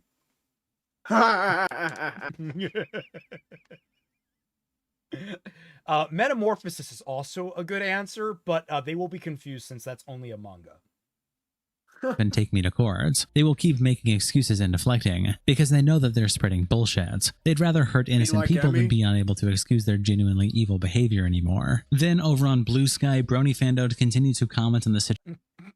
Do you speak from experience? No, I just know about that because of the legal filter through from my family.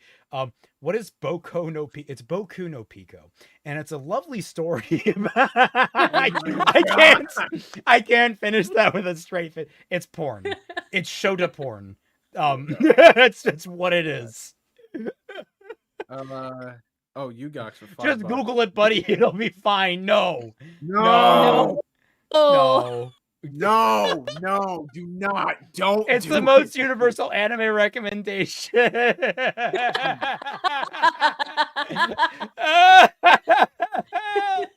Gross.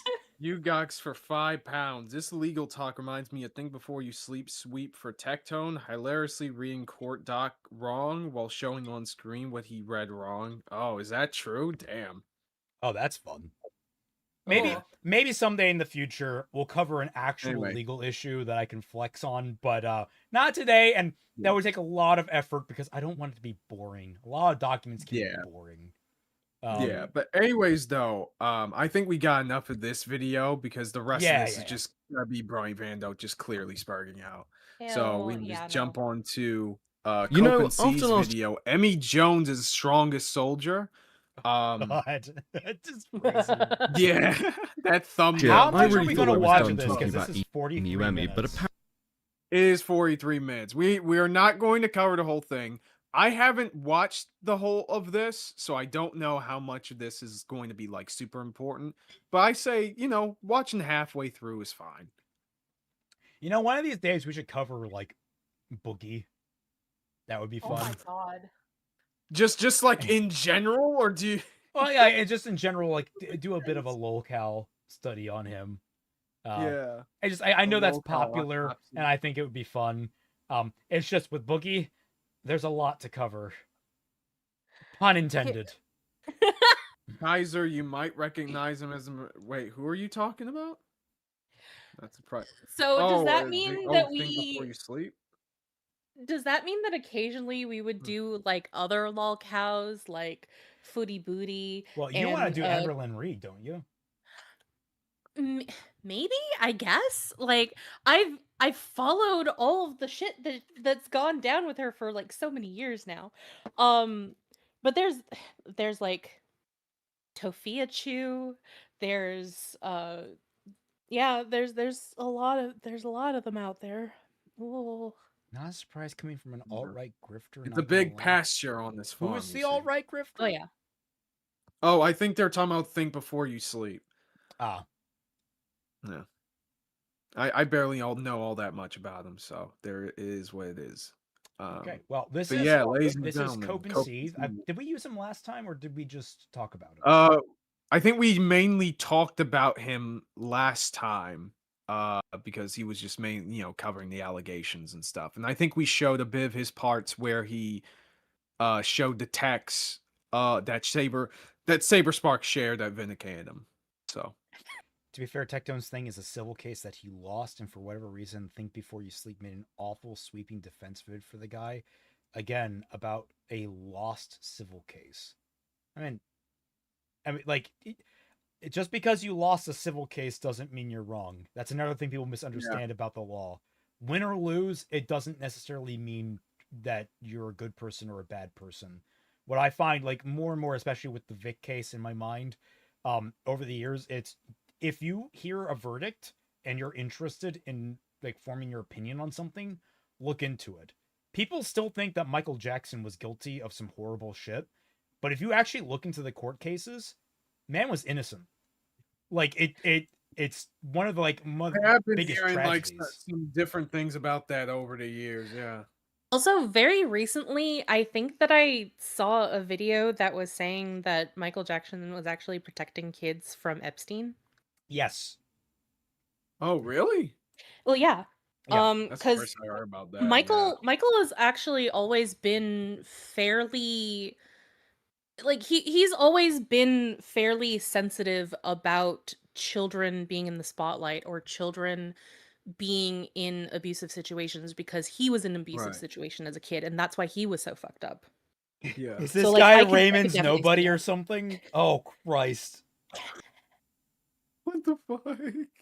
Look, Um, no harm to Beckett, man. Come on. All right, he's a good guy. What do you mean no harm to Beckett? He's calling me he's calling me his twin. What is this? Am I being insulted? I don't know what's being on here. If you're Don't being worry about it. compared to Beckett, I would think that that's a compliment to you. The guy is fairly Yeah. handsome and he's intelligent. I know, but Kaiser says no offense to Beckett. Like, what the fuck? Kaiser. Well, I calling don't you mind the handsome is comparison. He's a like, handsome dude. It's calling you handsome friendly is fire mine, here. not, dude, not mine. Oh. Uh, But yeah, no, like there was that, and then obviously, I mean, one of the biggest interesting things in the legal world was the Johnny Depp case because everyone was Yes. fucking watching that simultaneously. yeah, And so, buddy. not only do you have the verdict that basically exonerated, that's the word I've been looking for, exonerated Johnny Depp in most of the circumstances and showed that his wife was a complete nutso. Not that he didn't do some shitty things, but like mostly it was very heavily against her. Most people saw the evidence put forward on that. Like that's Yeah. that was like that's a huge turning point in terms of people actually not only like they witnessed the evidence put forward, as opposed to just listening to the verdict. Yeah, like Yeah. you know, the evidence that Amber Heard left on the bed, you know. Oh, Christ. Oh my god, the memes from that era was so funny. I watched like a video not too long ago of like, oh, this chick proving Amber's lies for like 20 minutes or something like that, and it was pretty funny. There was oh, what is it? A ton of beer or something like that. There was some comments to like a huge amount of like, it just got Johnny to be like, oh, that much beer. It's like, I can't remember what why am I blanking on it? Oh, a mega pint. That was it. A mega pint. Yeah. A mega pint. It's just like he's so genuinely confused, but also intrigued. Like he's like, I don't know what a mega pint is, but it sounds awesome. Do you have one on hand? My dog stepped on a bee. God, that trial. Oh my god, Yeah, I that was followed something. like no less than 3 different YouTube lawyers during that case just to get like different perspectives. Yeah. It was Right. great. Like, and it's interesting too because like he was in the 2 cases. He was in the UK case against the Sun, and then the case that we all were just laughing at. And there were completely different verdicts, but I remember back then a lot of people were confused because they were like, well, I thought that he was guilty. It's like, no, that had nothing to do with guilt. Wasn't his This- case in the UK a defamation case where he was the plaintiff suing the Sun? Yes. So it's like, Yes. yeah. Yeah, so like a lot of people didn't understand that the case in the UK had nothing to do with whether or not Johnny was guilty. It had everything to do with the Sun claiming that he was a wife beater and him taking offense to that and claiming defamation. And because he didn't have the proof that he wasn't a wife beater, he couldn't say that they couldn't claim that he wasn't a wife beater. So then that's when this second case happened to prove his innocence. Yep. The Sun is a shit newspaper anyway. I mean, most newspapers at this point are kind of shitty, so. Right. Apparently not, because in the year of our Lord 2026, on the 7th of March, her head mod released a defense video of her, which I kid you not, is 8 hours long. Now look, I'm not going to sit here and pretend to be upset about this reality. I'll never turn down free and easy content. But even for me, this video is a little bit concerning, because... Is that Cope and Seed's avatar? Yeah. That's a good avatar. I appreciate it. Yeah, it's pretty neat. I applaud anyone that can pull off a clown. That's a difficult look to make work. Yeah. It is, not to put too fine a point on it, one of the most bizarre and pathetic pieces of content that has ever been uploaded to YouTube. This can, of course, as drama Emphasis on merchants like pathetic. myself are wont to do, sound like a little bit of an exaggeration, but please, have a look at this clip and you tell me.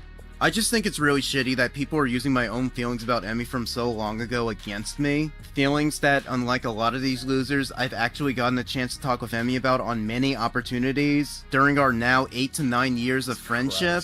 Like, who won here? You guys are going around spreading gossip and fake shit about Emmy on Twitter and whatnot, earning clout in meaningless numbers and God. shit. I'm sorry. I went out for a sec. I just came back to, well, I got to talk to this person in private. So who's the real winner here? I just Oh like, my god. yeah, of dude. course, someone you have a personal connection with might bias you, dumbass. Yeah, are you serious? Like, Yeah, guys, I'm did you so- know that Hitler was actually a really good friend and he loved dogs? like, I know that's the extreme to go to, and I'm invoking Godwin's law. I'm sorry, but like, that is the truth of the matter. Is the people close to Hitler 100%. thought he was an upstanding guy. Yeah, dude, it's so bad because I looked at the clip of Beckett's stream where he's covering this video, and this section where Coop is making this defense Guess at what point in his video this takes place. What? I maybe 4 hours I want to in? say 2 hours. This is 7 hours in. Jesus Christ. Oh wow. He basically posts this near the end of the video. I'm like, bro, what the fuck? He was also a vegan. Well, no, that means he is evil. Like fundamentally. Like he was, you guys don't understand, he was being vegan to get the powers from Scott Pilgrim versus the World. Like that's that was why he was vegan, is to get Super Saiyan powers. And the reason he lost the war is he accidentally had to eat meat because there was a food shortage. True. Do you think that he worshipped that vegan teacher? Maybe. Silver-haired freak. Also, my 8 to 9 years of friendship. Who talks like that?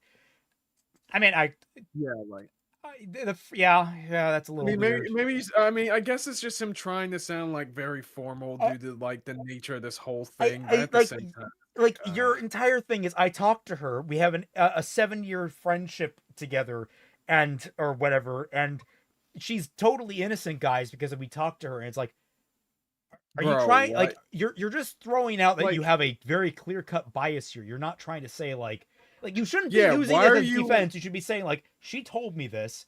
I have a close relationship with her, but I'm doing my best to separate my bias from the actual research that I'm doing. But no, you're just saying, oh, Yeah. I'm horribly biased, guys. Yeah, you're completely captured, dog. Like that is not the flex you think it is. Silver-haired freak for $5. Also, my agent. Oh, right, sorry. That's what I just My read bad. out. Yeah. I'm sorry. I thought you. Hey, actually, there's But psychic yeah, powers, you're not absolutely Saiyan right. powers. Nerd. you know this really feels like Just a Robot 2. Electric Boogaloo. A lot of electric boogaloos going around. That Yeah, well, this hurts. is the That Electric hurts so Boogaloo stream, much. so.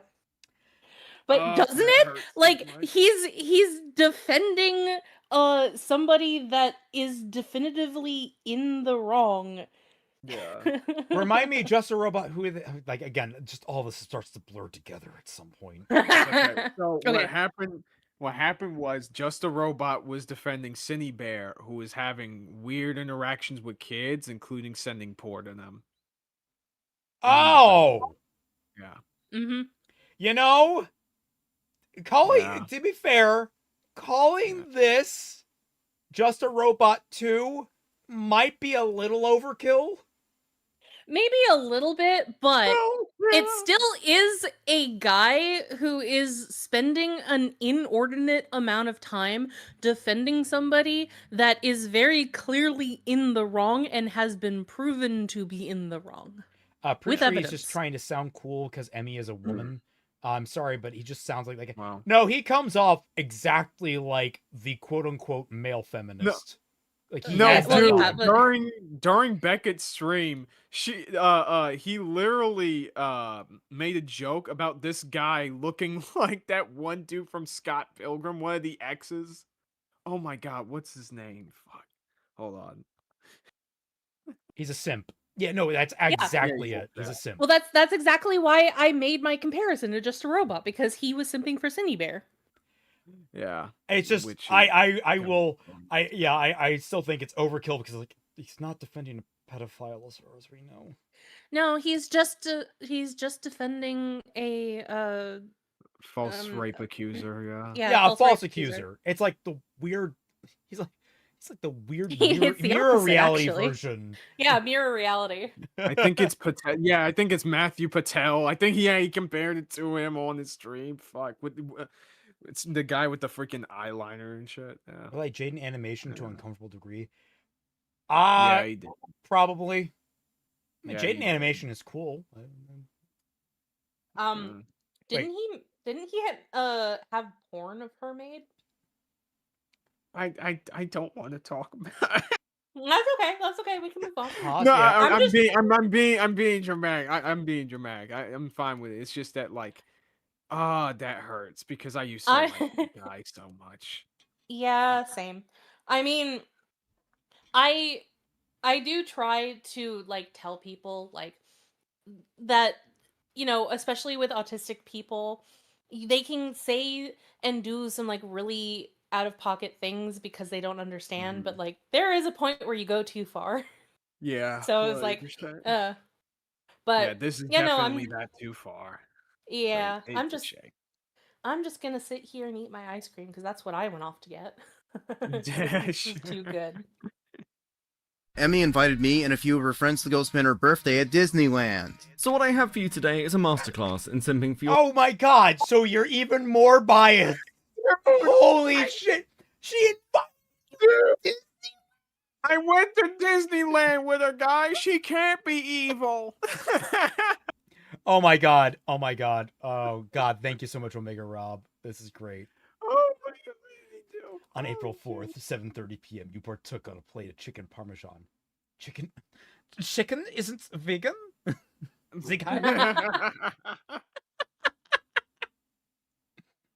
Oh, it's great. Oh, holy shit.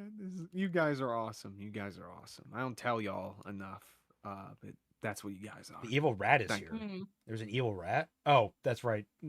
Mickey Mouse, right, got it. your favorite e-girl, a guy who has managed to structure seemingly his entire life around this one chick and her community and content. That being said, I actually do invite you not just to laugh at this guy with me, but learn from him, because all things being considered, this may be one of the worst third-party defense videos of another content creator ever created. Not only does it fail to address many of the primary issues brought up in the Saber Spark drama last year, it actually manages to paint Emmy in such an unfavourable light that it has me second guessing some of the accusations against this chick that she's basically running a cult. Who's the simp now, bitches? So grab a snack, get comfy, and let me take you on a wild ride into the psychology of a man who really desperately needs to go and touch some grass. Let's get into it. I don't know, by the sound of it, I don't want him touching anything. Yeah, for real. If he could do like a Hitchhiker's Guide to the Galaxy and just like fall at the ground and miss and just never touch anything ever again, I would be happy. That would be preferable. You guys carry on, dude. Right back. Okay. All right, sure. Why don't we begin with a little rundown of what the hell is going on? Now, I'm not going to insult your intelligence by re-explaining the entire Saber Spark drama to you. However, the short version is that Emu Emmy came out to accuse Saber Spark of sexually assaulting her over a decade ago. This was followed by a very detailed investigation by multiple parties, and eventually, faced with overwhelming evidence against her position, Emmy would retract this claim. If you do need a much longer version of this story, there are 2 videos on this channel which cover the entire saga. In the wake of all the chaos that erupted from all of this, Emmy would go quiet, hoping that lying low would mean the heat would somewhat die off over time. It didn't. In fact, if anything, things were only set to get worse. Emmy's primary fanbase exists within the Sonic fandom, and another creator from that community would pick up the torch somewhat to make a video of their own, not just talking about the Saber Spark drama, but all of Emmy's previous controversies. Ricardo, also known as Speed Supersonic, would release his Fall of Emmy Jones video late last year. However, it was not long for this world. While it did manage to gain over 200,000 views and certainly shone a spotlight on Emmy's previous actions, that's not to say that it was perfect. His most bizarre choice was showing an image of Emmy's daughter, which was obviously a pretty big overstep. However, there are other issues with this video. The nutshell of it all is that he essentially just remade The Queen Falls. Now, I have my own issues, which I highlighted in my first video on this topic, with that particular piece of media. But to reiterate here, the biggest problem with a lot of the community's issues with Emu Emmy is they are very much based within the fandom, and some of them don't really hold a lot of water. For example, the accusations that she broke up Ryan Drummond, the voice actor for Sonic's marriage, are kind of insane. They basically imply that Ryan Drummond, a grown man and voice actor, has no agency of his own and was just taken in by this incredibly manipulative woman. Now, granted, that's obviously wrong, but to give Ricardo credit, from what I remember, he basically said that, yeah, that's an insane fucking take. Like, come on, guys, he's a grown-ass man. You can make those decisions. However, this does not preclude the fact that she does come off as an incredibly manipulative woman. So There he is Two things responsible. can be true. Two things can be true. yeah, two things can be true. And Well, while there's no the need to show her home-wrecking real daughter. accusation against Emmy is I don't know. Oh, Did yeah. they show the picture here? I wasn't. Not you mean the here. picture of the the dog. kid? I was gonna say, like, I don't mind, like, it is uncouth, but if you block out the face, that's typically, I don't know, I don't like it when people show their children online at all. I don't know why there's a picture of her daughter going around. Oh, there was a picture of her earlier in the stream. It was the kid's back was to the camera. We saw the Yeah, back that of was her from head. Ricardo's video. That's the one that they were talking about. Yeah, that's just like, that's fine. Like, it's not, Yeah. again, it's not couth, but if it was there to make a significant point of some sort, like talking about her teenage motherhood, I could see it making sense. It's just like I don't think that's necessarily a wrong move so long as the child's identity is not directly revealed. So it's not preferred, but I don't think there was anything strictly wrong. accusation against Emmy is certainly the weirdest. A lot of the other ones follow this trend of being incredibly biased against Emmy with no real consideration to the credibility of her accusers. Though that's not to say that some of them don't hold slightly more water than I gave them credit for last year. Now that video is long gone from Ricardo's channel. In fact, a privacy strike because of the inclusion of Emmy's daughter was upheld by YouTube and the video was removed. Ricardo would also go on to release a statement which reads very much like the response to a cease and desist letter from a lawyer, and has since gone quite quiet on the topic himself. Now that basically brings us up to March 2026. Now if you're like me, a sensible person, you'd think that drama is basically done, and the smartest thing to do would be for everyone involved to shut the fuck up. However, if people didn't do the dumbest thing possible at every given opportunity, frankly, I wouldn't have any content to talk about. So allow me to introduce to you the subject of today's video, Cooper Castile, a creator who started all the way back in 2010. And it seems, that very first video that was by far his most popular, a LEGO stop motion featuring Woody and Buzz Lightyear that reached over 6.3 million views. Unfortunately Wow. for old Coop, God that would damn, seem to okay. be a flash in the pan. I sit here all day slaving over a hot script, and this man, as a child, makes a fucking Lego animatic and gets an exorbitant amount of... What am I doing wrong? Why? Unfortunately, that is very common. Like, I know. you, as an artist, you can spend like 20 hours working on a piece of art and post it and barely get any views. And then you post a funny meme that took you 5 minutes to draw and you will get like thousands of likes. I'm pretty sure, what is it? That did happen to Markiplier, that like the most popular video on his channel is the meow video, Yeah. which is just him overlaying his mouth on cats and going meow, meow, meow, like just like making all these silly meow sounds. And by the way, that video is fucking great. I love it, but it's like he's pissed by that. He's like, I put all these effort into all my other things, and my most popular video is a shit post that I did. Yeah, it really makes you It does kind of- kind of thing, yeah. it makes you depressed as an artist. As nothing he has ever produced since has been anywhere near as successful. Though I don't mean to imply Oh, he is a thank God complete for that. unknown, within the Sonic fandom, it would seem that he has quite a reputation. While he does produce his own Sonic content, along with a variety of other mixed topics, it would seem that he is best known for his dedication and love to Emu Emmy. Coop's relationship with Emu Emmy is going to be the primary focus of this video, because while his 8-hour tirade is largely picking apart Ricardo's videos and the previous accusations against Emmy, I'm gonna level with you, I actually just don't care about the vast majority of this stuff. In fact, when I was first made aware of this, it's because Falgi of the Op Block DM'd me about it. We did have a quick conversation in DMs, and he'd later jump on the live to discuss it there, but the long and the short of it is that both of us felt this video probably wasn't worth covering. I'm sorry, sir. It looks like you shaved your eyebrows and you just took a black Sharpie. I'm so That might have been a sorry. bad angle, though. Ben He's got Shapiro is some- looking at you and being like, dude, get those caterpillars off. He's got some Rock Lee eyebrows, man. Oh Holy my shit. god. Oh, Rock Lee is looking at him and like, dude, maybe you need to train No. less.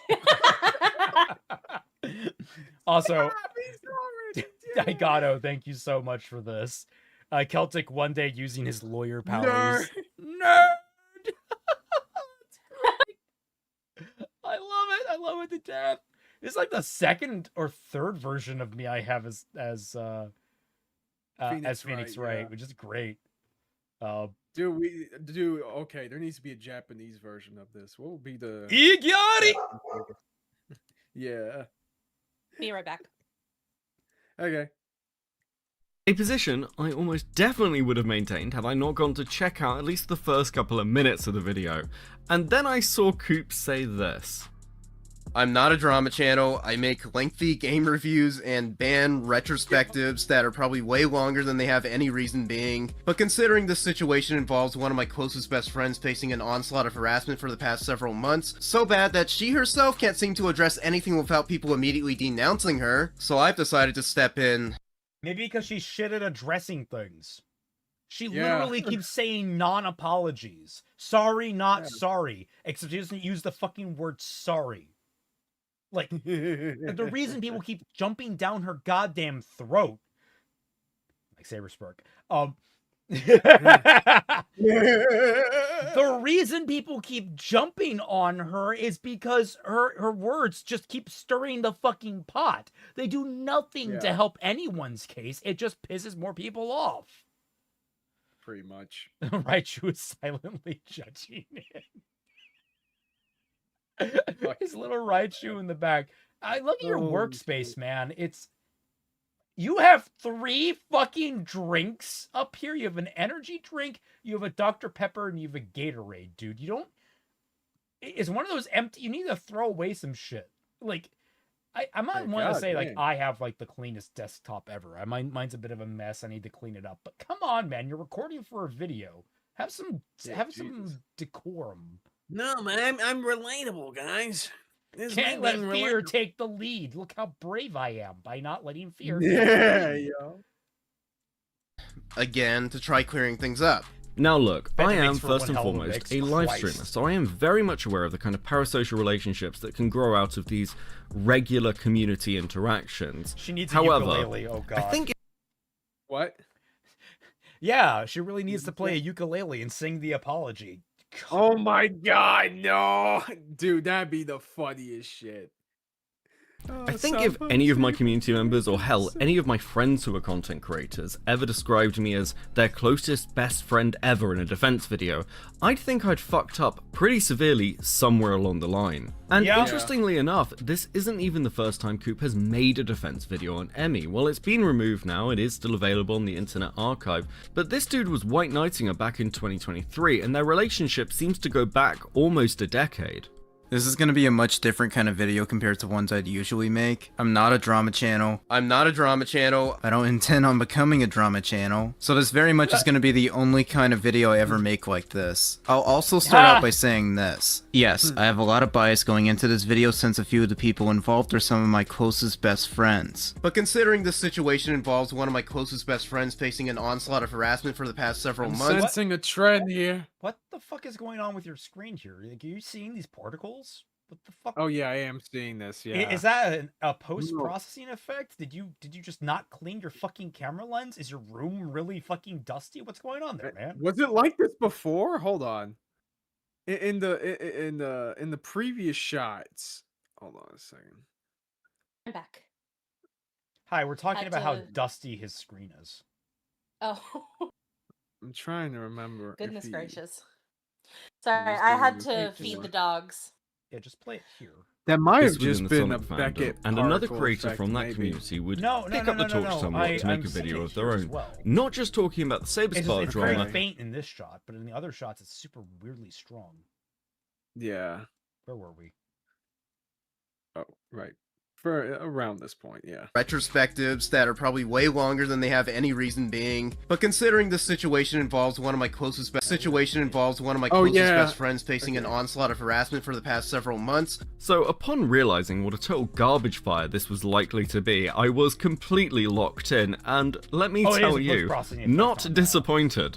But before we start dissecting This is a the Beckett sad, thing. lonely existence of this guy who is, just a living embodiment of cuckoldry, there is one particular part of this video I really do feel the need to address because Yeah, that's about how. God damn. That's how we pegged him. But Yeah. I told you. Yep.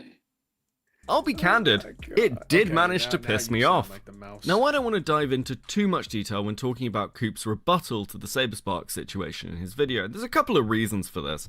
Firstly, a lot of it, for example, pointing to my potential biases, or that I wasn't charitable enough to Emmy, the fact that I brought up many of her previous controversies, well, this is the sort of stuff that I saw on Reddit when the videos were released, and I want to be clear, that is actually the minority. It is somewhat in the nature of the beast when it comes to content like this that not everyone is going to agree with you, and let's be realistic here. This channel is called Cope and Seed, and I am very openly a drama merchant. I mean, we are the bottom of the barrel when it comes to internet creators. And because so many of Coop's points are regurgitated things from kind of Emmy defenders or detractors of Saber Spark or myself, it feels unfair to go at him when these aren't even really his opinions. I will, though, highlight the fact that he makes the same claims about the text messages, that they provide no real evidence of Saber Spark's Which is innocence. ridiculous. And I'm trying to remember the text messages, but I remember them being pretty exonerating. They were pretty conclusive, yeah. So, like, for reference, right? Emmy's initial statement that was released by Brony Fandom, okay? One of the biggest things that she claimed was that after the second time, Saber Spark assaulted me, I completely cut off all contact from him and I never talked to him again. The text messages, that is the very first thing that the text messages proved, because they show that they were talking back and forth for several months, about 6 to 7 months after that alleged thing happened. Okay, And on top of that, they were she initiated the contact for most of them. And not only that, well, the biggest thing to me is that Saber Spark tried to move away from her because he unfollowed her on Twitter. And then literally after that, we have the time codes between when he get their last contact with each other and when she started talking to her friends about the situation. I like this thumbnail. I was just thinking about it. That's a really good way to do it. Oh yeah, that's a good thumbnail. I gotta use that in the future. I've become a thumbnail connoisseur at this point. I like doing them. My respect for this clown went way up for him recognizing and admitting the drama merchant, great term by the way, are bottom of the barrel content, and it's not fair to his target to rehash these things. Yeah. He seems like an upstanding guy in this term. He's just reporting on the drama. For the most part. Yeah, for the most part, Beckett tends to be pretty above board when it comes to this stuff. There's only one case where I would feel like, okay, man, I don't know. I would like to just highlight that this is a very unfair reading of that particular piece of evidence.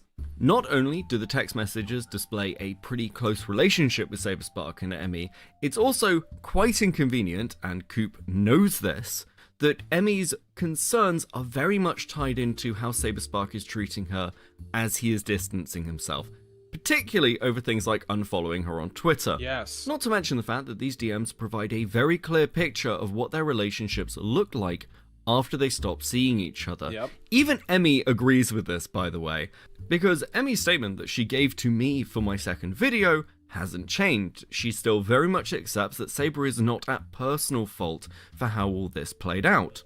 Because of, as she puts it, her people-pleasing nature, there is no way Saber Spark would be made aware if she was uncomfortable during their interactions.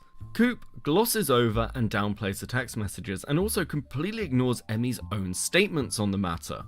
Yeah, I will defend you, my queen, by ignoring your every word. Your every word, Anything he which is could to- have been more clear and exonerating, but we'll ignore that. Putting that to the side. Directly Yeah. sabotaging Emmy's position, particularly when he says things like this. Even if you don't want to believe that Emmy was assaulted, at the absolute least, Saber Spark used Emmy sexually. Twice. Are you fucking kidding? Used sexually God! implies You- one, she had no agency in the matter. Two, They or knew- okay, or but she was dog, by manipulated. your- which was what the accusations Dude. are about. Yeah, by your logic, motherfucker, they both use each other sexually, so it's fine. Yeah.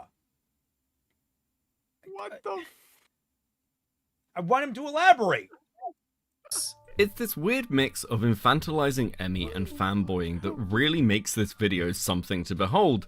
Because this is doing anything but helping Emmy. What it looks like, and to be clear, I am not making this accusation, this is merely an observation, is basically that Emmy got one of her friends to relitigate this drama while giving herself plausible deniability. It's also worth noting that the Yeah, because she's like, this is the video that she references in her final statement, right? Yes. So basically, she just passed the buck off so that he'll take the heat and she won't. Exactly. Yeah. I'm pretty sure I said that earlier. Bro, but it's yeah, sex. that's You both get basically- some. Yes. Yeah, exactly. It should have been me, not him. I should have been in the Yeah. room It's watching not the whole fair. time. It should have been me, not him. It's not fair. clip I just showed you is preceded by a fairly weird, hyper-possessive rant about Emmy's ex-boyfriend Solrak, and I'll just let this play. Oh no. Oh, right. So, for context, Solrak is the ex-boyfriend of Emmy, who she got together with after her initial interactions with Saber Spark.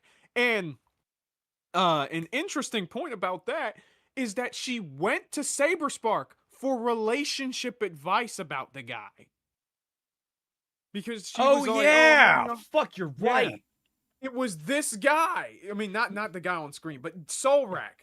It is That's the really guy. fun having the memory of a goldfish sometimes because it's like, oh, I'm rediscovering these things and I'm getting like all the good emotions from them all over again in terms of like the righteous vindication type stuff. Yeah. Oh. shit.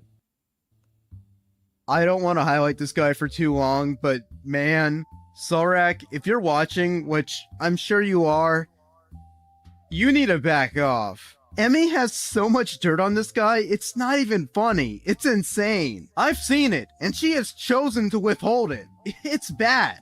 I need to tweet the Pokemon company that Raichu being in this video, I'm going to take it as official endorsement by Pokemon. And that this is going to make me not want to buy Pokemon, what is it, Wind and Waves? I'm not going to buy that because of this video. I'm sorry, Pokemon. Because she really doesn't want to cause issues for him, in spite of the fact that he is very clearly trying to cause issues for her. So I really think for his sake, he needs to just back off. I get that your ex is being attacked and you want to jump on that bandwagon, because maybe you're pissed off that the relationship didn't work out, but for your own damn dignity, stop. Just leave Emmy alone. Stop involving yourself in this situation. It's for your own good. Is he even involving himself or is he just like being referenced by a lot of people? I mean, I wouldn't doubt that I haven't really seen all that much about him.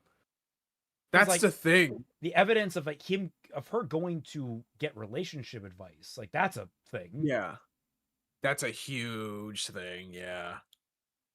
Okay, I'm sort of back again. What's been going on? And we're talking about Emmy's ex after she fucked Saber Spark Mm, Yeah. and how like okay. this guy is weirdly obsessed with him. Oh, Right. Holy Yeah, shit. like And he he's has trying to shown say, his whole ass on hey, just man, how involved you he should back off because Emmy has a lot of dirt on you. Yeah. oh.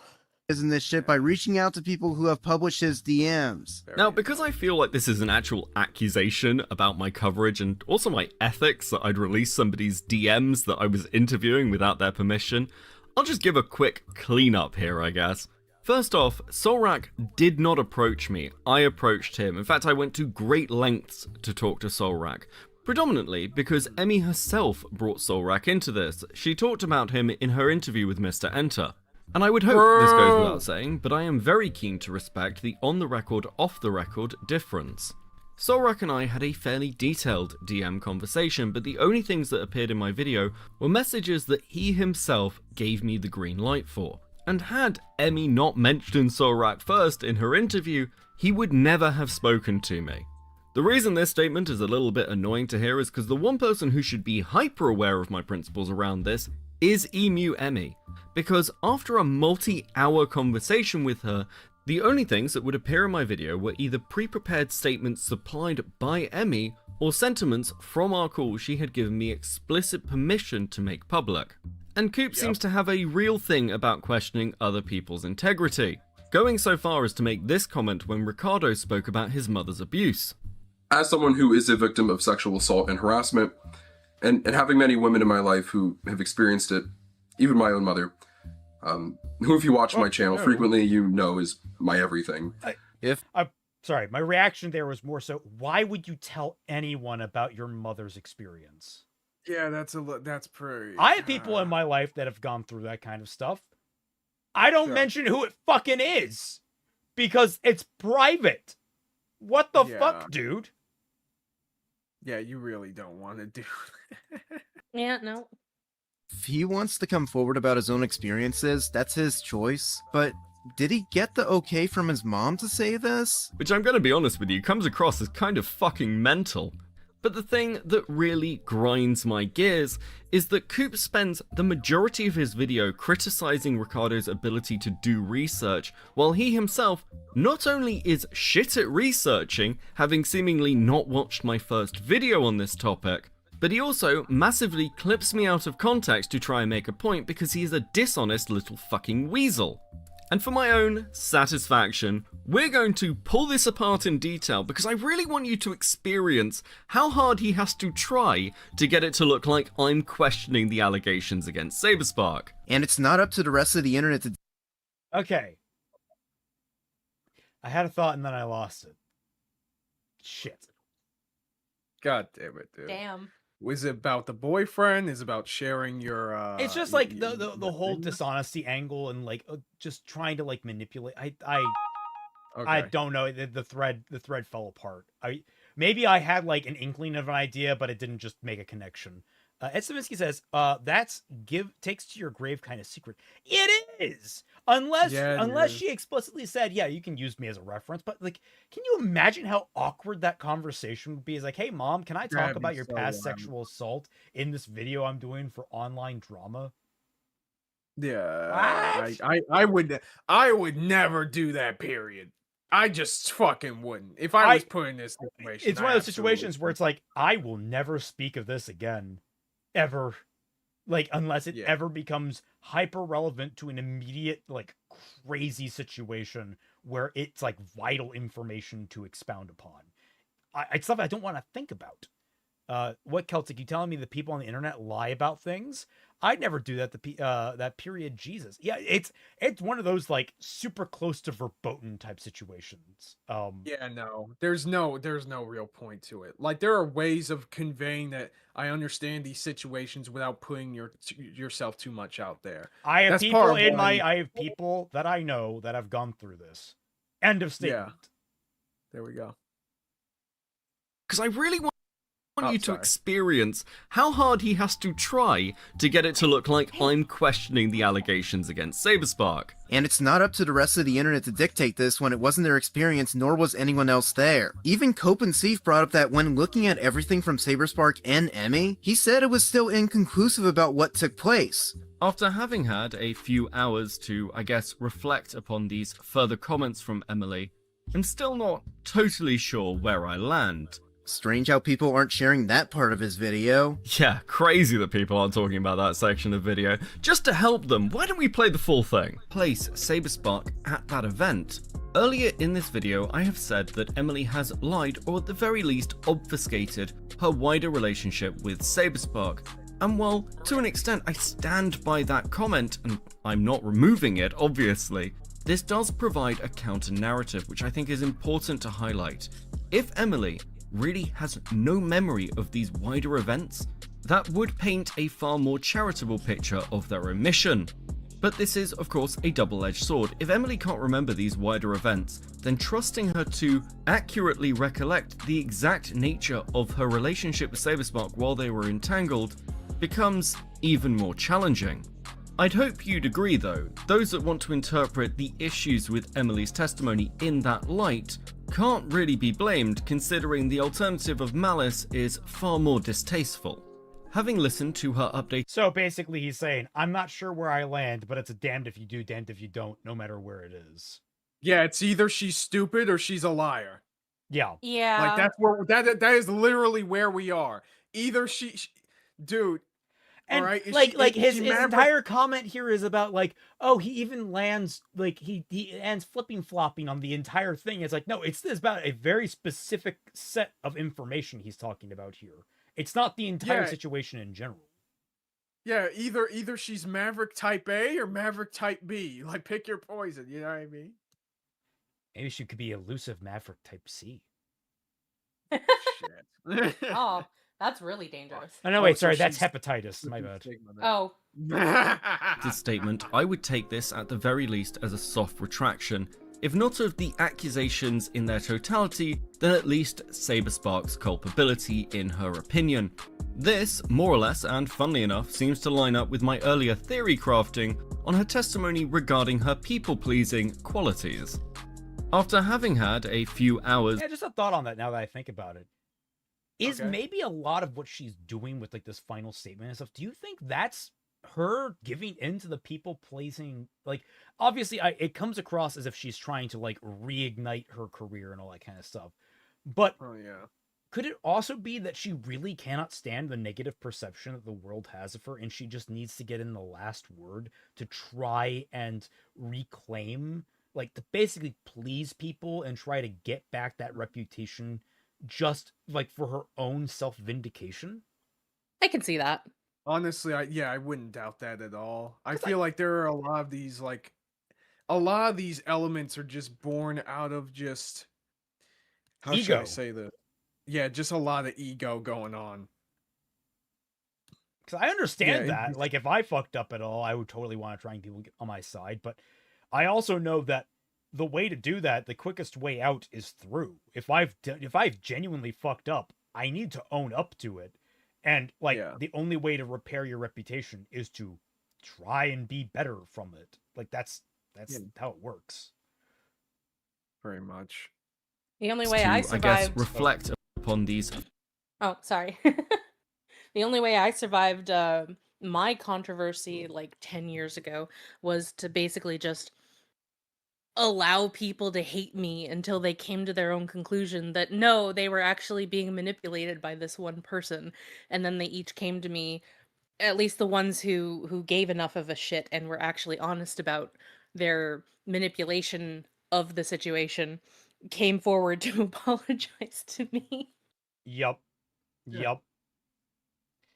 Further comments from Emily. Because like a lot of this, like it's a weird kind of psychosis kind of situation where I in a lot of ways I still feel a little empathetic towards Emu Emmy. I know, big mistake. Mm-hmm. But like fact of the matter is, it's just that like when you pull back on the mic and not go on the microscope of her life and see like the whole canvas, she has gone through a lot of things and it's really, really rough. And I can understand from an idea standpoint that relationships is just a frequent thing that has been insanely tough to navigate. And the fact that you have to justify all of this constantly on the internet every so often, of course some things are just going to slip through the cracks, and you're not going to end up wholly, clean on the other side. But there is a point where you really have to, where you need to acknowledge that you have the ability to respond. You can only respond. You have the ability to respond to your actions. Basically, you can make the best out of a shitty situation in so many different ways. And she did nothing about any of that. I'm taking away from what you just said is that we have the ability to respond. Shark Jumping Walrus, thank you not respond. for the 5 gifted memberships. Congratulations to everyone that got caught in that blast. Please enjoy all the custom emotes and access to the Discord server, so long as your Discord is connected to YouTube. There just comes a point where you need to just find a cause a random stranger not going to help. What? Yeah. Where A point where you need to just find help because random strangers are not going to help. Yes. Except Deaderex, of course. Yes, except Deaderex. Except Deaderex. Deaderex. Never asked Deaderex for help, ever. Testimony regarding her people-pleasing qualities. After having had a few hours to, I guess, reflect upon these further comments from Emily, I'm still not totally sure where I land. As I said about Lance's video, many of the things said about this chick are far more the product of rumor than reality, and having talked to her, I certainly believe her to be deeply troubled. But, if nothing else, hopefully, these further comments from Emily will provide Saber Spark with the vindication the evidence suggests he deserves. I had hoped at the time it would be obvious, but as Coop is apparently a moron, I'll give a quick explanation. I am obviously questioning whether Emmy is malicious in her accusations against Saber Spark, or if there is a more charitable interpretation of how all this came about. It is interesting how much Coop skips over, both in the text messages and also the sections of the video where I just straight up say that Emily is lying. This perhaps does bring me to the most burning question. Why? No, seriously, I'm going to drop the mask here because I am fascinated. I cannot for the life of me fathom what you thought was going to happen when you released this video, because it hasn't helped Emmy. All it served to do is reopen the wound of this drama and draw further attention both to her and this weird community that surrounds her. Because to be clear, this shit is not normal. The way you talk about this girl and your defenses of her are incredibly fucking creepy. It is very obvious that you are still very much in love with this girl. And I can't actually work out whether this is like a lover's scorn thing because she never dated you, so you're trying to sabotage her, or it's like a white knight fantasy where you'll save her career and she'll fall into your arms and realize that you This will... is my chance to be the man that she needs. I was gonna say, like, you need to get some slack, man. All right, the eyebrows are leaching all the blood running to his brain. Like, Oh my god! like this is why this is happening. It's the eyebrows in his cock. They're just leaching all the blood in his body. God. It's making some horrible judgment calls as a result. Yeah, like, dude, come on. You need to realize this. She is a 6 out of 10 at best. She is a Disney Channel background character, okay? Like, come on.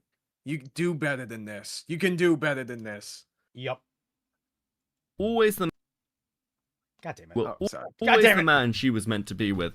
But whichever one it is, we're going to find out, because I'm going to provide you a little intervention by giving you an outside look into exactly how you appear to any normal human being. Ooh. Yep. Let's begin easing ourselves into this section. And to do that, we're going to take a look at the community that surrounds Emmy. Because while Coop is going to describe this little Discord friendship clique as perfectly normal, I think you'll agree it is anything but. Fortunately, this is pretty easy for us to do, because Ricardo talks about the community in his video, and Coop is, well, slightly offended. But maybe Emmy doesn't view it that way, because they are still gaining access to something. Her Discord. Emmy Jones has a Discord server where she is active in, but this isn't your typical server where fans of someone's content can come together to meet new people, bond, communicate, share interests. No. Like the Tundra Discord server, which you can access for $1 or more to my Patreon or Twilight's Patreon. Or by becoming a member here on the channel. Chill. server's like. It's a pretty chill place, all things considered. No, this is very close to, and I'm really trying not to be hyperbolic, a cult. Now, this is not the first time that I've seen a Discord community described as a cult. Indeed, at this point, hearing pretty accusations easy, like that is honestly, to almost fall part of the into that. bingo card Yeah. list for criticisms towards other communities. And had Coop just ignored these allegations and moved on with his life, I'd probably be thinking nothing more of them, as indeed I was last year when they first came to my attention. The first red flag we see is the way Coop describes his friendships within this server. I've met literally all my best friends because of Emmy's server, and I'm pretty Oh. grateful I joined it so long ago. But if this was all there was to it, I probably wouldn't pay it much mind. A sad loser on Discord isn't news, it's Discord. What actually caught my attention was how emphatically Coop defends this community. Because he is far from an outlier, it would seem. Yeah. To begin picking this apart, we need to look at one allegation against Emmy in particular. Now, in my first video, I kind of hand-waved the idea that Emmy was scamming her audience, and on reflection, having seen Coop's video, maybe I shouldn't have done. The issue may Interesting. even just be in the word scam, because I mean, was this when the tarot stuff came up, or was that before this? Oh, hold on. Because if you I saw the think- tarot shit, you know that she's scamming her audience, just flat out. Yeah. So I think there was like a different thing where, from what I remember, she posted something on her Patreon, but it didn't seem like she delivered, and there was a controversy as to whether or not she scammed it. I think they might be talking about that, but I'm not sure. Okay. I don't think it's totally appropriate to describe what is happening here. This looks far more like Emmy is taking advantage of the close inner circle that surrounds her. Now, some of this is going to come down to the way you personally see creator-audience relationships, and that's okay. But allow me to lay out the issues for you, and then you can come to your own conclusions. We're actually going to divert here slightly and briefly to have a look at the Google Doc that was released alongside the video, because Coop is not the only person who is, shall we say, deeply enthralled with this woman. The author of this particular document goes by Lamp, and while we're not going to go into it in detail, Oh, so it's their bad grammar we should blame on? Thanks. No. The final statement is a document that Emmy wrote. The rest is like Oh. we have this whole, like, I have it pulled up. Oh, got We have these okay. well organized. do you want to draw your focus to the section on tarot readings? Oh, The yeah. accusation here is that Emmy is financially predatory by offering paid tarot readings to her Discord server.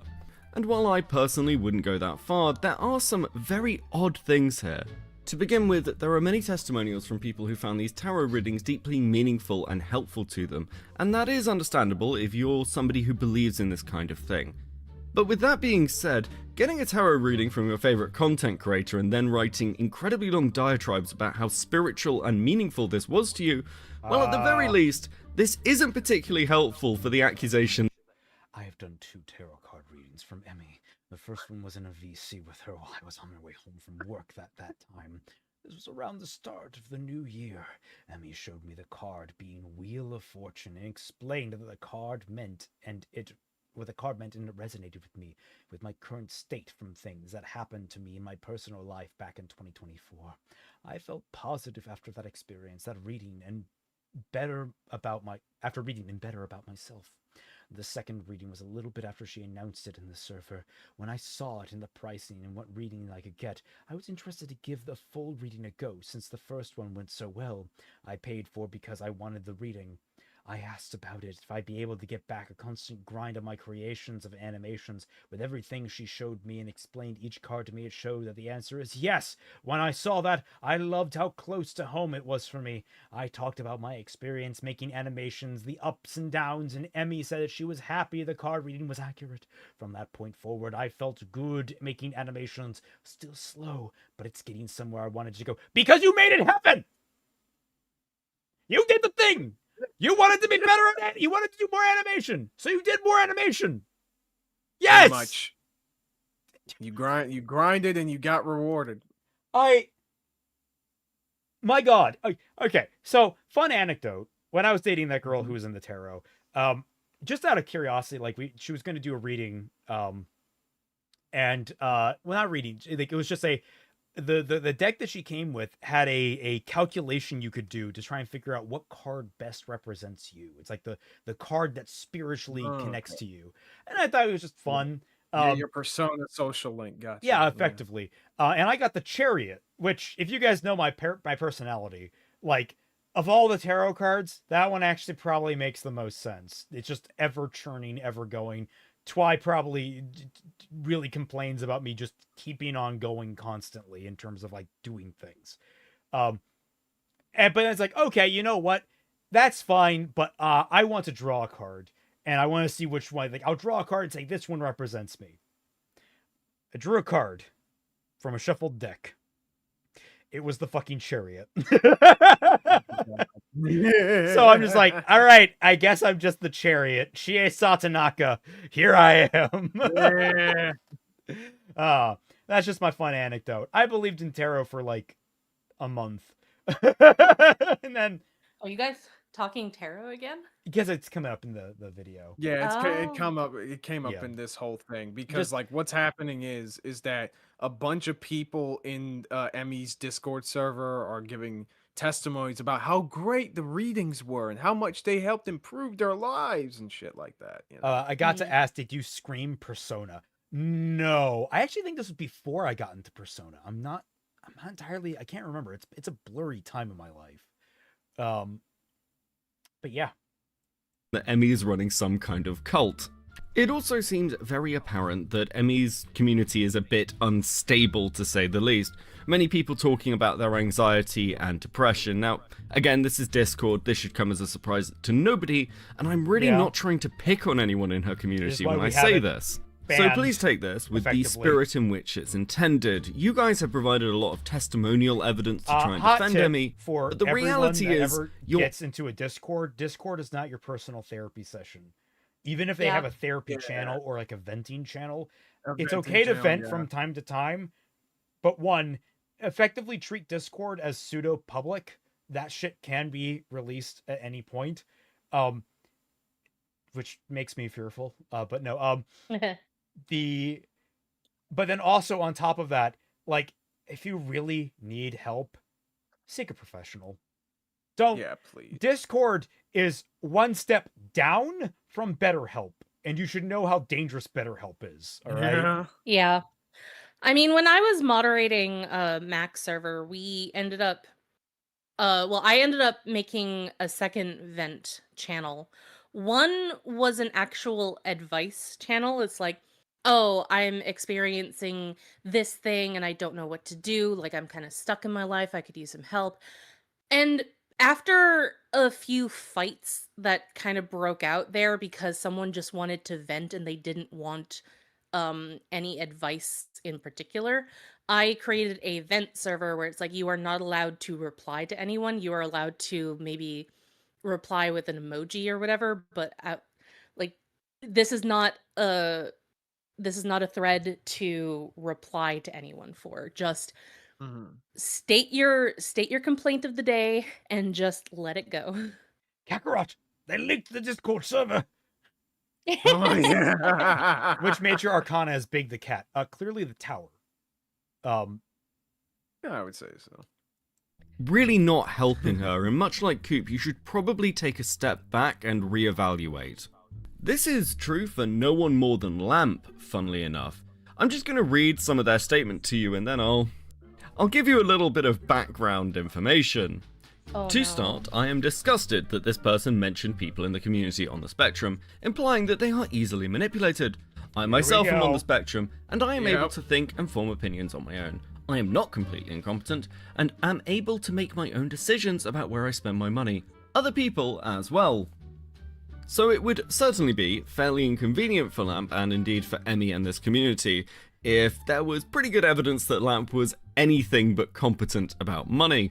After the livestream, where I announced that I'd be making this more condensed video because I do not expect anyone to actually sit. So not only did we clown on this asshole for his massive overreach and presumptions, now we're going to learn that he is a goddamn financial genius in the sense of a stockbroker circa 2008. Oh, awesome. Through a 7.5-hour stream of me basically losing my mind, several individuals who have had interesting interactions with Emmy and her community did reach out to me. Now, one of these folks did catch my eye. They go by Steel on Twitter, and it turns out their interactions with Lamp are pretty illuminating. I actually kind of got a very young girl to reconnect with better with her parents. We didn't talk for very long. Sweetheart, I met over YouTube comments. I reminded her to eat. She struggled with that. Look, we're not saying that it's not possible to help people you've met over Discord, or making friends with Discord aren't real and you can't help each other. It's just the matter of be very careful. All right. It's a matter of caution, and also knowing when you're overstepping or asking people to overstep. I'm glad it worked out for her. I hope it's still true that it worked out for her, but that was still a very dangerous thing to do. Look, you can have moments like those, but you can also have an experience like mine where, as a moderator, we had to deal with somebody in Max server who was coming for life advice because they were starting to lose their belief in their religion, which was basically when they died, they got isekai'd into their OC anime that they were making. Oh. Wait, that was their religion? Yes. Oh. You know? And it's probably for the best that they gave up on that religion. They literally told me, like, well, wouldn't you like to believe that when you died, because like they asked me when they asked me, like, oh, do you have your own fictional world? And it's like, yeah, I'm writing Cadence of Magic as we speak, actually. And it's like, okay, well, wouldn't you like to live in that world if you died? And it's like, no. Here's the thing, like, I don't really know what happens after death. Everyone has their thoughts, but the truth of the matter is we will never know unless someone magically resurrects. And like we have full evidence of that. Jesus is the only one that we have on record, and that's a very contentious topic for a lot of people. That's a very contentious on several levels. So we can't take that for certain. Getting isekai'd sounds really fun and freaking cool.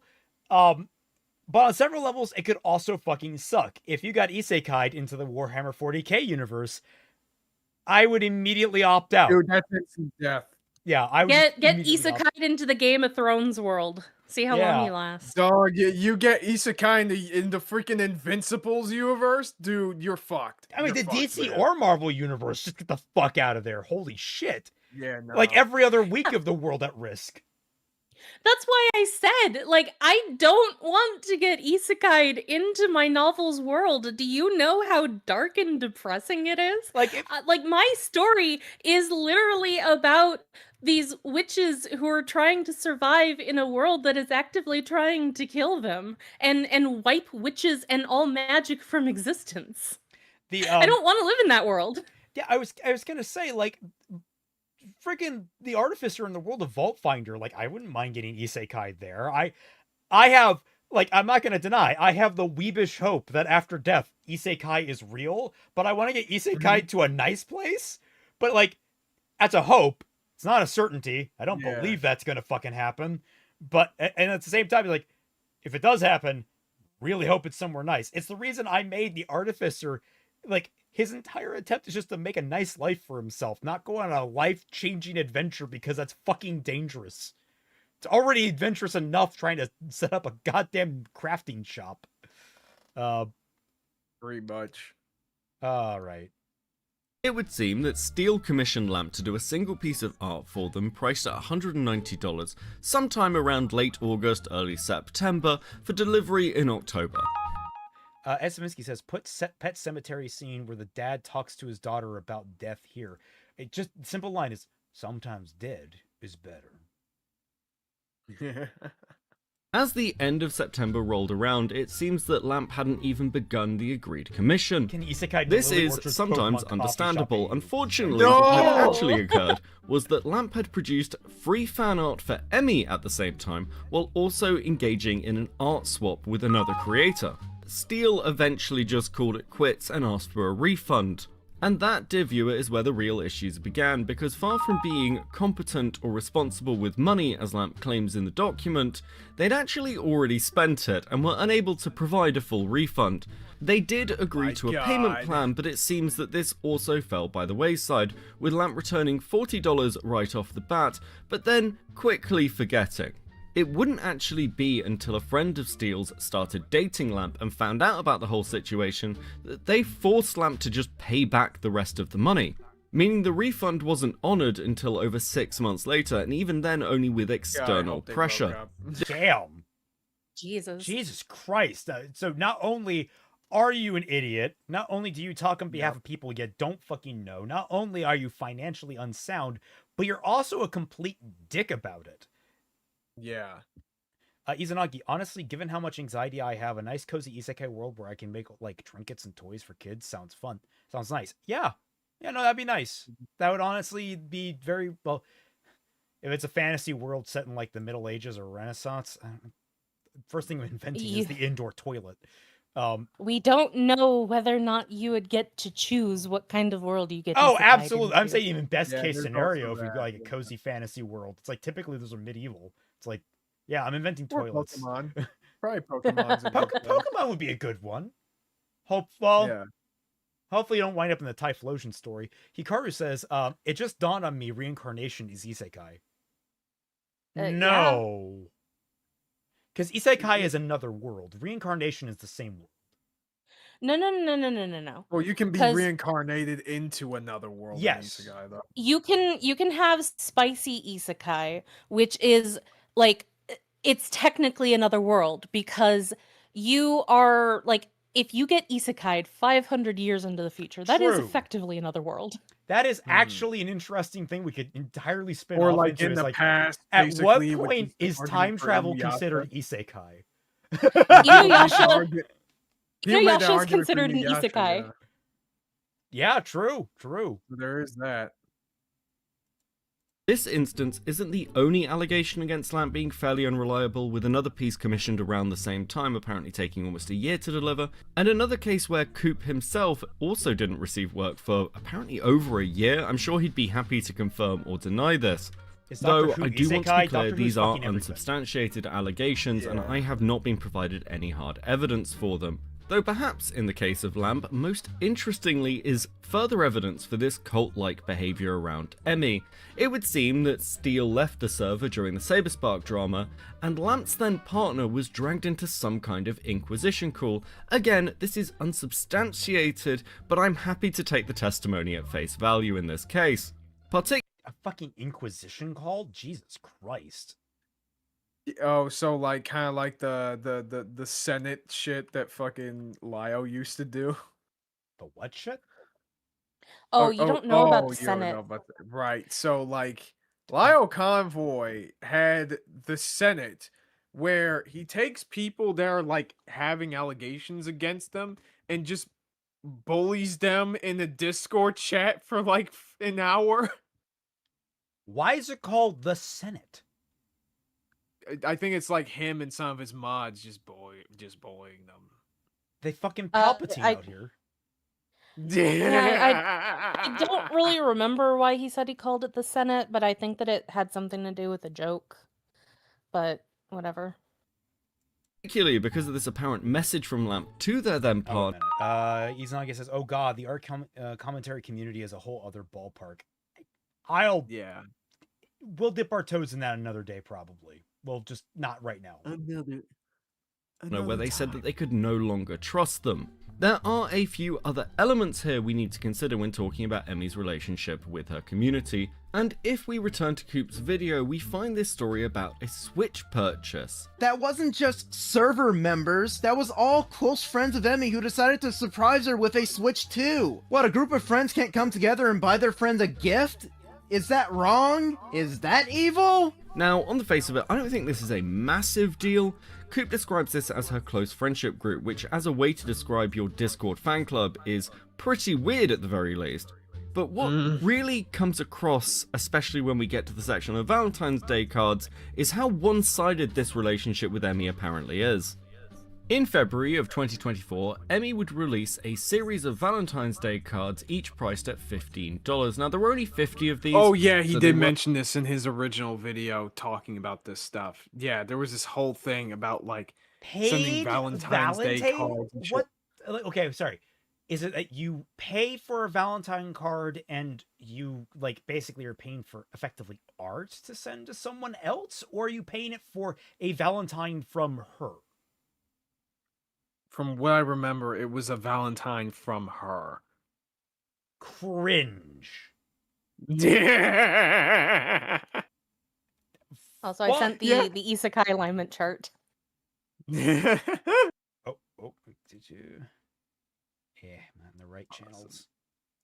Oh, here we go. Isekai alignment chart. Here we go, guys. All right. Oh my god.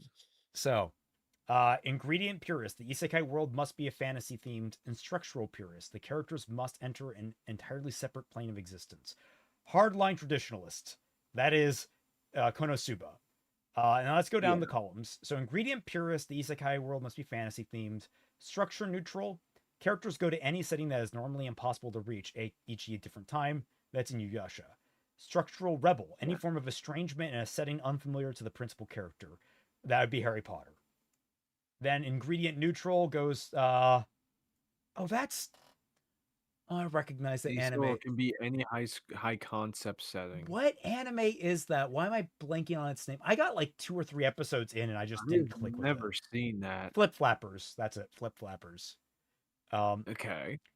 Then true neutral is Futurama. That's great. Structural rebel. That one is, what is that one at the bottom? It might be a what's the word? A Ghibli thing. No, isn't that the one where there's a world in the sky that's upside down or something like that? Oh, you mean? I think I know what you're talking about. Is that like one of those Makoto Shinkai movies? Yeah, it's the movie with inverted gravity. That's what I'm thinking about. What is that called? Okay. Planetara or something like that, maybe. No. And then at the most radical, we've got, I think the devil is a part-timer. Is that what it is? Yeah. Yeah. Yeah, that's what that is. Freaking Steins Gate, and then we get Fresh Prince. Structural neutral ingredient rebel.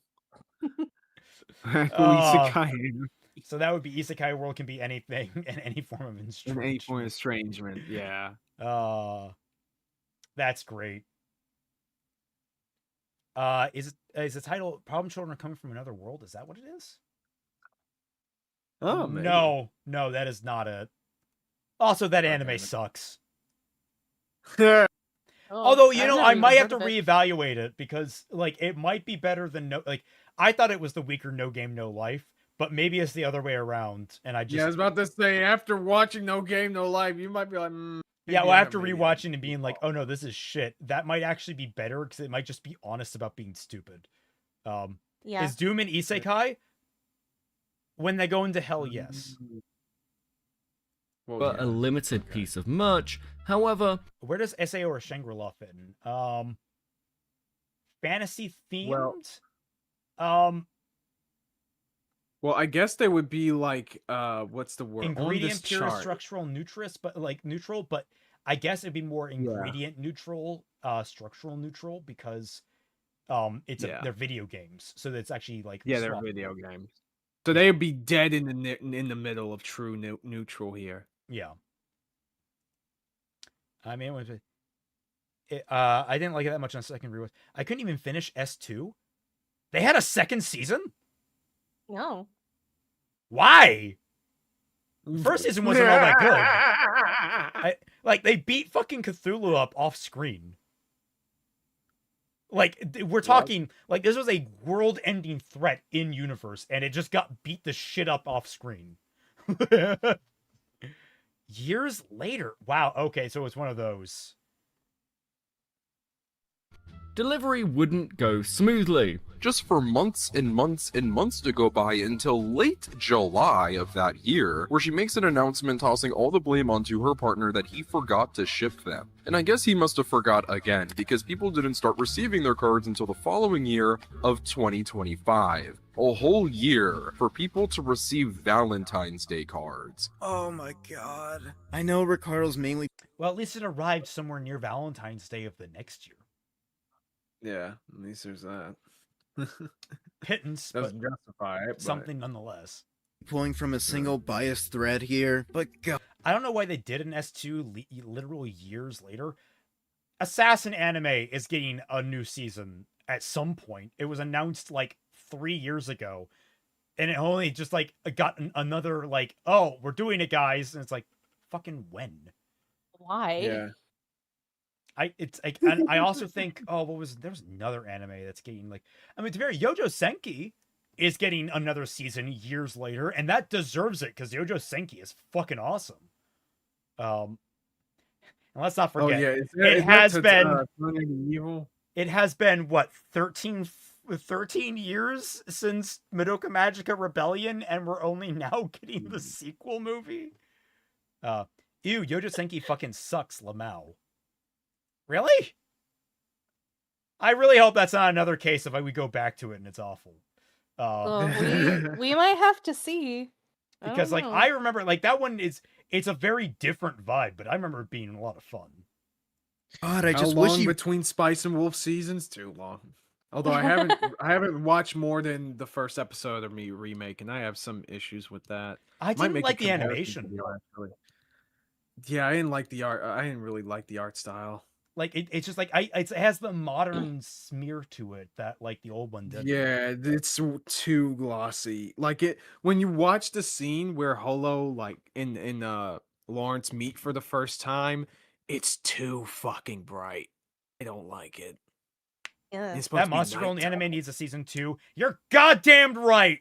Monster Musume season 2. You know what? Okay, that's partly a joke because it's a ecchi whatever.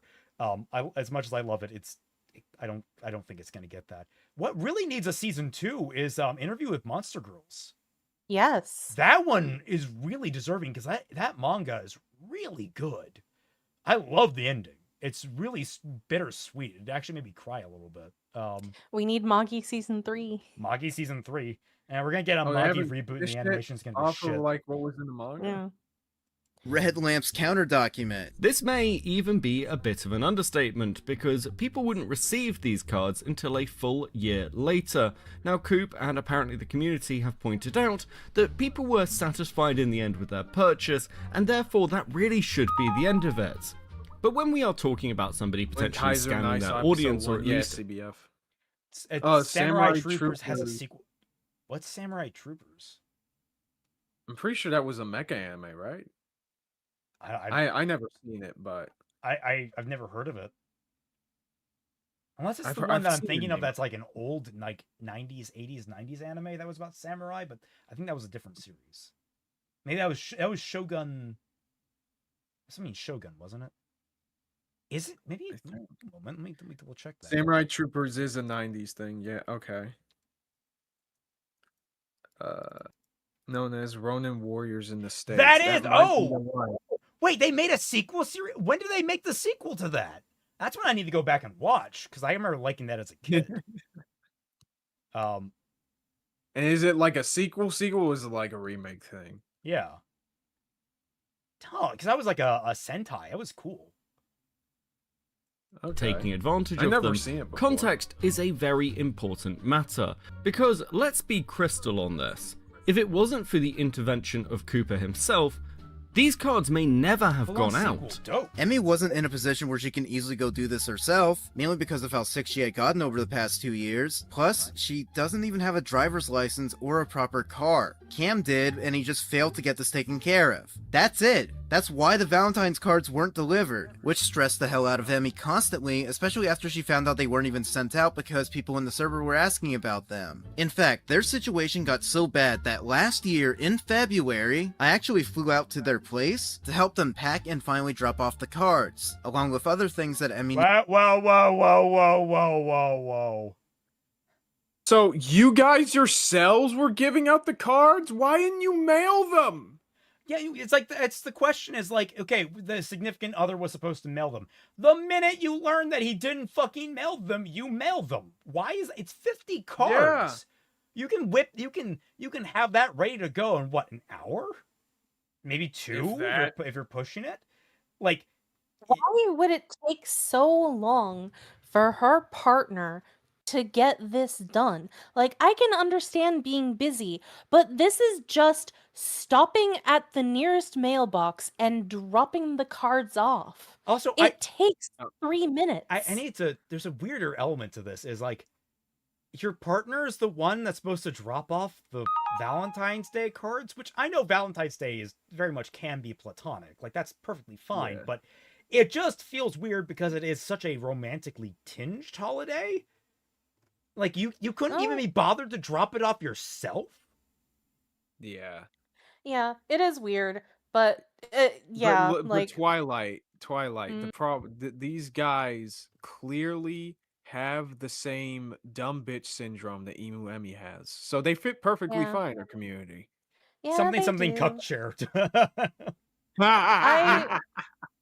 I've sent friendly, funny Valentines to all my friends before. Yugok says Siren is getting an anime this year. Anything goes. Oh yeah, Siren. So that's a shonen manga that I read like years and years ago. I think that was when I was like really big into reading that stuff. The best way I can describe it is shonen Earthbound. Yeah, shonen Earthbound, and it's actually kind of cool. Okay. I'm not sure about the visuals for it that they showed in the promo, but I am interested. I'm not a fan of Earthbound, so I've never played Earthbound. Oh, I gotta say, I've never played it. I have like, there's a YouTuber that I'm friends with that I watched his full playthrough of because I like his content. It's one of those like games that feel quirky for the sake of being quirky, and it's like, okay. Well, I when I compare it to Earthbound, it has to do more with the premise rather than the presentation. Okay. Isn't Earthbound basically a battle shonen taking place in America? No, Earthbound is weird. It's what about kind of its own beast. I know Off. That's about the closest I can say that I think I can get to it. I've never gotten around to playing Off. I know W is into it for a very long time. Celestial Warlock, thank you for the 5 gifted memberships. Congratulations to everyone that got caught in that blast except Deterex. And enjoy all the new emotes that you guys get, and enjoy access to the Tundra Discord server if you've linked your Discord to your profile. Undertale Deltarune, I have played those. Well, I've played Undertale and Deltarune Chapter 1. And I like them all right. Like, I think they appeal to me for some reason more than Earthbound did, but I also think that they're overhyped. And I'm glad to see that I don't think Toby ever let that get to his head. He's just off doing his own thing. He's having a good time with it. He's just having fun. So needed help with due to becoming so sick. Like, this was all taken care of and isn't an issue anymore. So why is this being brought up? The defense Coop provides for Emmy is that she was too ill over the course of that entire year to actually make it to a post office, which, considering this statement later in the video, is slightly ironic. Point to me to a single time Emmy has ever tried to excuse her own behavior because of her health. Hell, I've been going over every single controversial topic relating to her, so where the hell have I tried absolving her because of a health condition? But even if we do believe this, and I'm not sure I do because I think Emmy was still attending conventions during this period, it still doesn't really answer the question of why Cameron, her boyfriend, didn't just go and post them himself. Now, yeah, I was about to say, so she's able to go to all these freaking conventions and shit in between that time, but she couldn't find the time for her or to get somebody else to mail all of these fucking letters. Isn't it wild how, like, one thing, I know a rape accusation is pretty severe, but like, this just pulled a single thread and it unraveled a ball of yarn that I don't know if anyone was fucking aware of until she opened her mouth. Yeah. Like, this is like nightmarish levels of compounding interest on toxicity. Yep. It only gets worse. does, even if unintentionally, seem to be placed on Cameron for these not being delivered, and I want to be very fair to Cam because I spoke to him during the Saber Spark investigation. Oh, I low-key love older dubs. Irish Jin from Yu Yu Hakusho is great. Hey, yeah, I'm here for you, Yusuke lad. I'm here to have a good old time in a fight. For the record, the Yu Yu Hakusho dub is fucking awesome. Like, Yeah, it's really good. Like, if you want to like ever shove it in someone's fucking face that like English dubs of Japanese content can be good, that's the one to go to because 100%. For God's sake, that is Yusuke Urameshi. That is Kuwabara. Like that that is Keiko. That is Hiei. God, I remember when we watched the OVA, or was it the movie? I can't. Was it the OVA? I think it was the movie that had different voice actors, and it was weird. Oh, they had different VAs for because the movie was dubbed first. Oh. Then the anime was dubbed like I want to say like 4 or 5 years later with a different cast, different production house. Okay. And this is a guy who seems like he would. But yeah, the dub is going to be good. That's one of the things that will be like the most enjoyable to go back on when I inevitably rewatch the show. Oh yeah, I was gonna say another anime that I think is getting a sequel is The World of Otome Games is Tough for Mobs. That's another anime that I'm really looking forward to its eventual sequel because I love the manga, and honestly, the English dub for that is also pretty fucking great. It is. It's like the delivery is spot on. And well, we haven't watched it in quite a while because whenever we try to watch it, we end up just talking for 6 hours and be like, "Oh no, it's time for bed now for you." Yeah, but I know that whenever we watch MHA, Noel absolutely loves the English dub. She loves it better than the original Japanese, and she is Japanese. I remember when you said that last time about that. And you guys are getting farther in it, so it's just like it's more compounding on that. Yeah. She really likes Bakugo's English voice, of course, but she also surprisingly got kind of weird about Shigaraki's English voice. She has a type. She does worry have a type, about her. Yeah. We are buying her fiance a wig. Yeah. But for Emmy, he is an incredibly attentive and caring partner. But the situation that developed where Cooper had to fly out to Emmy's house to package up these Valentine's Day cards. I just had the thought, if we ever visit her in Japan, that's our housewarming gift. Oh my god, yeah. Because like that's traditionally in Japan, when you visit someone's house for the first time, you bring like a small gift, typically like soap or toilet paper or something, like a small household thing, but typically something just to be polite. That would be an amazing one. It's like, here's a gift for both of you. Yes, don't worry, I can give you acting lessons, Mas. Yes, Angry Brony, the Slayer's dub. Yeah, Slayer's is great. Yeah. God, there's a lot of good dubs out there. I mean, I can't say like Johnny Young Bosch does stand out to me as Ichigo, but in all of his other performances, I mean, I find Steins Gate dub is phenomenal. Freaking Code Geass is phenomenal. Obviously, the Trigun dub is phenomenal. Renton is great. Eureka 7 is great. There's so many excellent and he was out there. great as like this character named Guy in Tales of the Abyss, one of the Tales game. He was phenomenal in that role. Like he's just really, really good. Oh, you're meeting Lisa Ortiz this weekend. Awesome. Oh, nice. That was awesome. Oh, I think I still have that video of when James met her. Onyx Strider in the Discord server. He was such a sweetheart, and he got her to say something for me, and then he sent the video to me. It was so nice. You gotta recount the Dragon Slave chant to her. Just be a complete nerd. Yes. Well, she did that for me in the video that he sent me. What are her other big roles? Like, has she been prolific since? I've recognized her name. I gotta imagine so, but I mostly know her as Lena. I'm having her sign as Musa from Winx Club. That's what I know her most for. Interesting. Okay. Yeah, she was definitely much more active during the early 2000s. I know that from that much, Mhm. but she She's a hasn't really great been anything. actress. Yeah. Oh, she was in Sonic X. What Who did she was do? she? Yeah, I think she was Amy, right? Yeah. Oh yeah, because She she's Amy, isn't she? yeah. Yeah. She was Fu Hooji in Ray Earth OVA.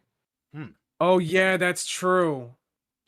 I think Yeah. yeah. It actually is really Oh. funny. I remember when we went back, like that's right, because when she reprised for the last two seasons in the mid thousands or the late thousands, or was it the 2010s? Whenever it was, she had been playing Amy for years, and it took her a while to get back into being Yes. Lena. It was very noticeable. Yes. Yes, Right. it was. Also, another really prominent character, she played Serenity Wheeler in Yu-Gi-Oh! Yeah, that is true. Huh. Oh, another prominent character. Don't you mean a fucking plot device? Yeah. Well, I meant like a recognizable character, I guess is more Yeah. accurate. Blind. And of course we know her as Burnin in My Hero. So Yeah. God, Oh, Burnham's she's so much fun. burning in the dub? Yeah. I never Yeah, gone that far in 'cause, terms of the like- dub. I like read the manga after like season 4. the only thing that I can hear when I listen to Burnin is Lena. Did you get to the introduction of Johnny's Okay. kind of second role in Bleach? Well, obviously we've met Shiro. We've met White Ichigo. But I forgot to ask this last time because we were watching it. Is he also playing Grimjaw? No? No, Grimjow's a different guy. Okay, I'm pretty Grimjaw sure. sounds a lot like Ichigo, and I was wondering if that was intentional or not. I don't think it was. No, but If it's not White Ichigo, then I may not have met him yet. Yeah. So also just to let you guys know where we are right now, Ukiura has just encountered Orihime in the Dangai. yeah, Orihime is in trouble, and I am very angry at Aizen right now. Add Jin Kisaragi. Let us not have Jin be a thing ever again. Oh wait. Is Jin Kisaragi the one? Is that? Well, he's No. from Blaze Blue. Okay. Yeah. Sorry. The name Jin now triggers me. Oh, that's David Vincent. Okay, yeah, he's talking about Grimjow's voice actor. Okay. David Vincent, the man with two first names. Got it. Yeah. Himself and send them out is obviously unacceptable. Again, I'm not really sure why they responded to this because there is no way this looks good. The issue, if I have to spell it out in case Coop is wondering, is that Emmy seems to not be reciprocal in her relationship with her friends. And this is further compounded when you're talking about a paid merch item. It is actually, Coop, not your responsibility to fly out to Emmy's house and post these Valentine's Day. That's like prime manipulator. It's not like that's just clear. Oh, she's just using you kind of behavior. Yeah. I mean, I can like if this was a person who didn't display a lot of like really manipulative behavior, I would probably take a little bit more of a defensive stance on this because like I'm really bad with getting stuff out on time. Like your Christmas present that I sent you 2 of them because I missed like the year before. Oh. Or it was like yeah, no, it was 2 Christmas presents. Yeah, it was because I missed the last year and then I had to wait again and I had a lot of problems with that. And then I still have a lot of problems with getting stuff out to people on time. So like that's not me being intentional on that, but like from an outsider's perspective, I could see where people could see that as like me not really caring about my friends. It's like, no, I'm just like really, really bad at this stuff. Frankly, I am also really bad. Like, I'm very much operate on it. If I see a thing that my friend would like, I think it's probably smarter at this point if I just buy it and gift it to them, like instead of waiting for a holiday. Like it's just one of the or like a birthday or something. I'm just like really bad at like lining things up with dates.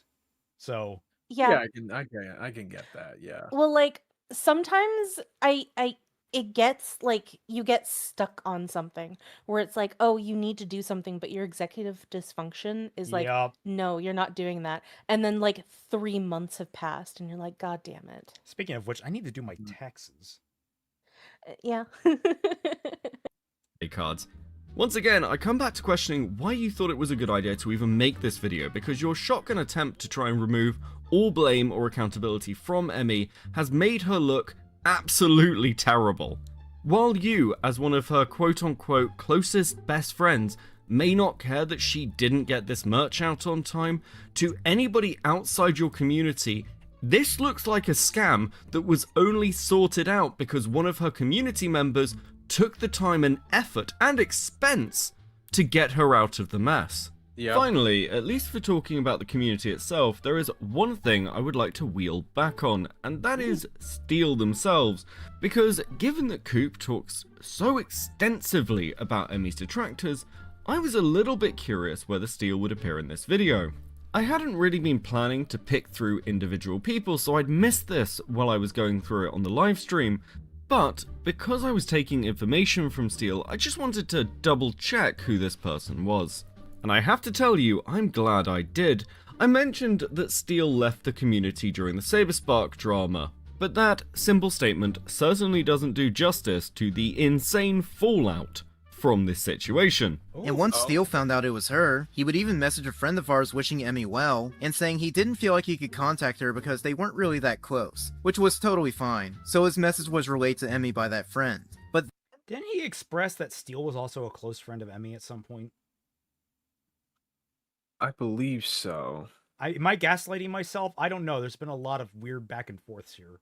It has been a lot. There are a lot of fucking characters under this freaking cult, man.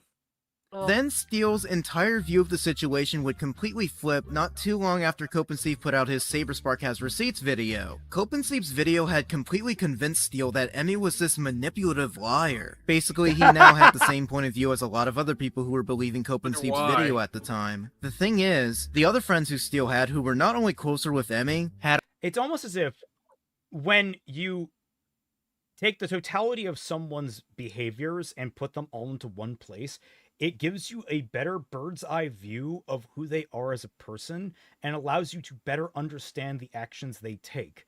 And as such, coming to the conclusion that she is a manipulative liar is not that far off when you see the repeated nature of her behavior. Yeah, I'm sorry. I think all of us would see our friends differently if they falsely accuse people of rape. Yeah. If everyone put all the stuff that everyone would take all the things that I ever did together, they would learn that I'm a perverted idiot who's just super fucking lazy. That's like the worst of it. God. Oh, God. also seen Copensteve's video, and reasonably didn't fully believe or agree with how the guy was handling the situation. Steel, however, felt determined to flip those close friends' view of Emmy at the time. Considering these friends actually knew Emmy personally and still believed her side of things, Steel didn't want to hear it. He eventually left Emmy's server and had several spats with multiple friends who didn't want to blindly believe this random person. To be fair, Emmy doesn't have any evidence in her favor. Yeah. Like, I'm sorry, you can't just pull the whole, but we was friends and shiz in order to excuse this kind of shit. I'm sorry, but no. When especially when people's lives hang in the balance, bro. And I know it sounds dramatic, but actually lives are at fucking stake. Because let's be honest, what would happen if Saber Spark freaking game-ended himself? Yeah, these are like life-ending accusations that she has thrown onto the table. Is it bad I have expected Kaiser to say Emmy has no friends? I was about to make that comment. I was about to say, yeah, no, but now we've learned that she doesn't have friends. She has slaves. Yeah. Dog, okay, now, guys, I'm not that out of pocket. I'm half expecting us to start hearing Coop go,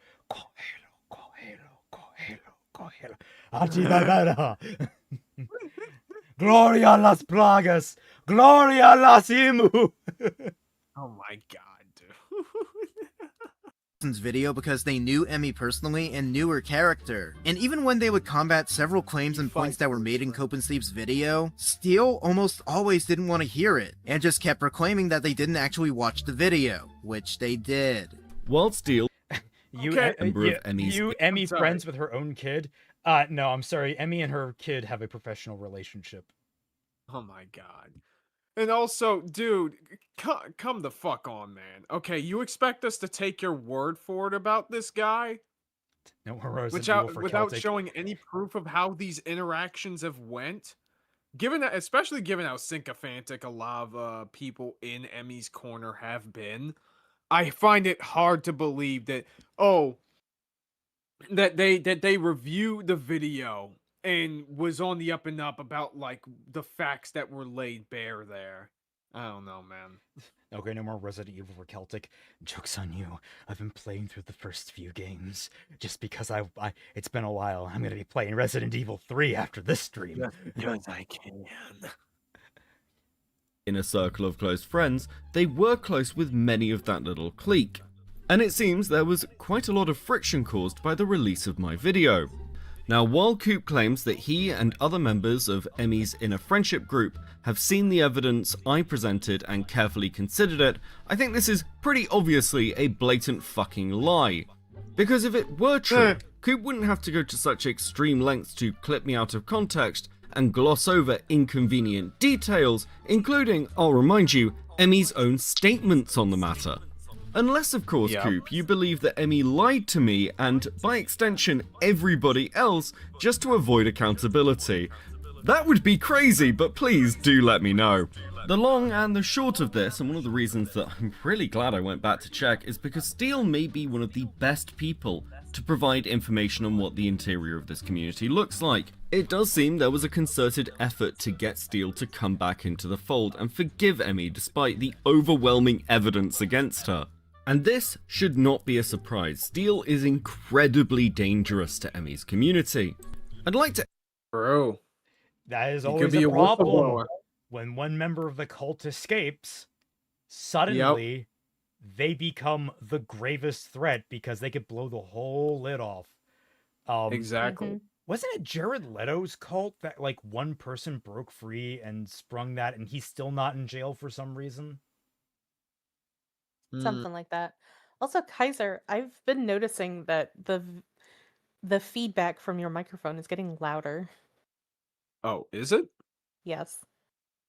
Let me lower the Got gain an down. echo. Sorry, I'm not gonna. What Is it was still that? doing- No, that's the song Echo. Oh. All right, is it we- still we- doing it now or no? Wait, We'll we're not have playing to the video. see. Yeah, we'll have to see when we're playing the video. Okay. emphasize here that throughout the entire spiel Coop gives That's good. about Good. Steele, there's no really grave sin presented. Steele is basically being treated like a monster because when they turned on Emmy, they began talking about what the inner workings of her community looked like. They would also share images from a vent chat within the Discord supplied to them by their friend who you'll remember was Lamp's ex-partner. Who had a call? And yes, Emmy Coop Imu. does seem to Imu Emmy. confirm the Inquisition-style call that that person was subjected to. But despite the fact that Steele has done basically nothing wrong here other than believe Saber Spark, who is once again innocent of these accusations, Coop treats them with particular disdain. All because you had this tunnel vision hatred towards Emmy. What is the matter with you? You're actually insane. He was It's in- disappointing. It is interesting. He was in the server. He liked her. Yeah. He was on genial terms. And then he Yeah, turned don't- on her because Yeah. he got exposed to new information. It's almost as if he has a working brain and not fucking eyebrow transplants siphoning up all of his cognitive abilities. Oh my god. You are never letting these eyebrows go, dog. Holy shit. You know what this man didn't do? Eyebrows. He didn't. My brain is melting, but his eyebrows are thick. Anyway. seeing how low Steel has gone during this God. whole mess. Unlike Jake, Steel was someone I actually cared about, and he just straight up bailed on everyone in Emmy's server. Not even just the server, but Bro, even our we whole need to friend find group. a Steel Again, guy. it's Holy just shit. disappointing seeing Steel effectively become one of these creepy stalkers. And really, You should not talk about that, my friend. Ugh, yeah, no. definitely not. I haven't even seen anything about this guy. But also, Prior like, to I all of I want to emphasize on here is that, like, you were close to him, right? Have you not talked to him about any of this? Well, allegedly, I think he said in like an earlier clip that after he saw the video and distanced himself from Emmy, we talked with him at length about it, and he still didn't believe her, or some shit. So you like think that. it's over hate and not like if you're a close personal friend, he doesn't listen to you. I have close personal friends that I disagree with all the time on things, and we still hear each other out. Yeah. it's just because he wants all of Emmy's close personal friends, who were also close friends of his, to just not believe her. Just like Jake, just like that archive, and just like Lizzie Silva's. Throwing Steel in with this particular group of people has only one intention. It is to discredit and Poison the deperson well. Steel in the eyes of Emmy's community. It is really the only choice. Coop admits that he was also quite close to Steel. He considered him a friend, and that the ending of that friendship was deeply upsetting for Cooper. But if anything, this is all an admission on Coop's part that Steel is a reliable source. He can't be hand-waved in the same way other detractors are. The standard dismissal Cooper uses for many of Emmy's detractors is that they were in some way in love with her, and then they were simply scorned, unable to deal with their feelings. Oh, so he uses the projection approach. Okay. Yeah, yo, he pulls the reverse Uno card. Boy. Like, I will say this, she's a very pretty girl. By the sounds of it, that's all she's got going for her. I wouldn't say that, but you know what? Do you think she's unattractive? I mean, she's okay. She's okay. Looks are only superficial. No, that's what I'm saying. Like it is. A 6 out of 10 is still like good. I hope you realize that. I mean, yeah, she's all right. She's a all right 6. You know. This is why you shouldn't go for looks only. You should also go for personality. Because you can have situations like this where you have a pretty girl who is a piece of shit. Yeah. Celtic and Kaiser are turning into Sims. Hell no! Did you what not are you miss the entire talking thing where I about? said that's literally the only thing going for her? It's like, bro, and you I have even said the congratulations, opposite. your box is really nicely wrapped. You open it and there's a goddamn turd inside. No? Also, he knows better. They both know better than to become simps in my presence. Yeah? Okay. I wouldn't stand for it. I know about like Raymond, but what do you mean by that with me? You don't Because realize you're my friend. I am not going to allow you to become a drooling simp in my presence.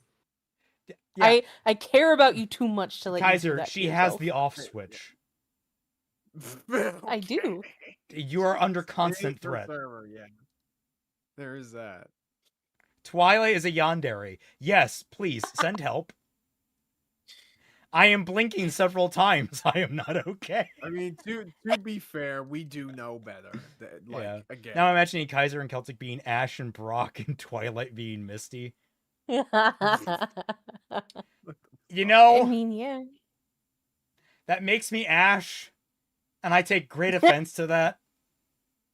Well, I don't like being equated to someone who has rocks for brains. And it's also weird because Ash isn't horny. More like that's Brock typically. It's an imperfect analogy all around. Yeah, I'm about to say. I would probably say, what about Yugo, Amalia, or Evangeline and Percival? One of those. I can be either girl. It doesn't matter. Oh, Aiden for $19. Okay, dude, thank you. Oh, by the Oh. way, sorry to change the subject, but I want to ask Twilight her thoughts on the design of the female cast of Eminence and Shadow, an anime I'm sure she's never heard of. Yeah, it's an isekai. Now, Reference. to be fair, as I understand it, in the manga, the original manga, it's a parody isekai. Because Isn't it still the same case in the anime? I haven't really watched it. The anime, they changed the character because like the concept I understand from it is that the main character is expecting to get isekai'd someday. So he becomes a brick, like he body builds. And so he becomes like this gigantic buff dude. Like we're talking comedic proportions of buffness. And in the anime, they kept him like a typical anime twink. Oh. Oh. That's lame. Well, I'm just looking at I'll be right back. some pages. Like some I don't know, like what is Master of Garden? I don't know what that is. But of the characters that I'm seeing in that, they look kind of generic. Like if you told me that these characters came from like Zenless Zone Zero or one of those other games, yeah, Hoyoverse, I would believe you because they look kind of like that. They don't stand out as unique characters in and of themselves that are unique to this show. They just look like extremely generic characters. Also, Silverhaired Freak for $2. It could be worse, Celtic. You could be Lyco. I don't know who Lyco is. I don't know who Lyco is. Oh, is it like a Wakfu thing? Is that what it is? Maybe. I'm partially paying attention here. I'm still looking at these characters. Okay. Lyco is from the new anime. Okay.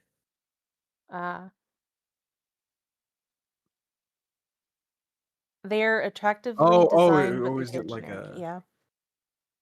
I Is agree. the Lyco like a like Lyco is the new protagonist in Pokemon. Got it. I'm sorry. Oh, okay. I mainly ask because that one Ochiko video, she mentioned she didn't like the swimsuit looking female designs and thought that would get the Twilight seal. Who thought that would get the Twilight seal of approval? I think I don't know. Yeah, like I mostly just think that the designs are incredibly forgettable. Like they don't stand out to me at all. They sounded a lot like Kubo talked about JJK. Yeah, like these characters look like they came off of a factory conveyor belt of characters. One thing I cannot fault Kubo, all of his characters are distinct. You know that's a Kubo character, absolutely. Oh yeah. Lyco's the protagonist of the new Pokemon anime. She's about as much of a character as Kairi. Oh, that's unfortunate. Jesus. How? Like, no, if she's the main character, how? Like, by definition, that's impossible. Like, she has to be an active participant. You understand, Damn. Kairi didn't become an active participant until, like, what, game 9, effectively? Mm-hmm. Yeah. She admittedly tried in game 3 and didn't really get much further. But, you know. It's like, well, I said tried. I never said she actually succeeded. Oh yeah, no, she tried, but it's like, man, you had all those other games where you could have been an active participant, like Dream Drop Distance. The way I look at it is that, like, Kairi is actually a really good, really great character, but every time she tries to do something, the invisible hand of Nomura just comes down and pushes her back. Like, we think that she's fighting the Heartless and all the evil characters and all that kind of stuff, but in reality, she's fighting the creator of creators in their universe. Dude, she's having She's going through the Master Hand boss battle from Super Smash Bros. Like, it's incredibly funny because each and every single Kingdom Hearts female character, except for Kairi, is very important to the plot and are well-written female characters. Or at the very Like, least active, you know. yeah, well, like, I would say even well, especially Ava and Skuld in Union Cross, and Naminé is the most important female character in the series. Aqua Yeah. is the most active female character in the series, and then Shion is the most important, like emotionally important Emotionally complicated. character. Yeah, emotionally And at the complicated. very That's least, you know, yeah, and at the very least with like, you know, someone like Larxene, at the very least she's like active in the Okay, no, story. I was gonna say, we actually got into this topic the other day. Is like Oh. female villains have their own niche, and like the topic that is true. I was gonna say is that Kairi is generation 1.5 female character. Naminé is generation 2. Shion and Aqua are generation 3, and that's what we're currently sitting at when it comes down to female protagonists and shonen-based Right. type stuff. But yeah. Anyway. However, anyway. this isn't an accusation Coop can make against Steel. And during this section, he is clearly struggling with that reality. And you know, Coop, if you're tying yourself in this many Yeah, knots in your clearly. attempt to defend Emmy, maybe you're just fucking wrong. Irregardless, if you're still on the fence over whether Emmy is running It's regardless. Irregardless, it doesn't exist. Sorry. her community like some sort of cult, I think the best evidence is Isn't the it treatment of randomized? Steel and the way Cooper has had to respond to him. With all that out of the way, Coop, let's get to possibly the weirdest part of this entire video.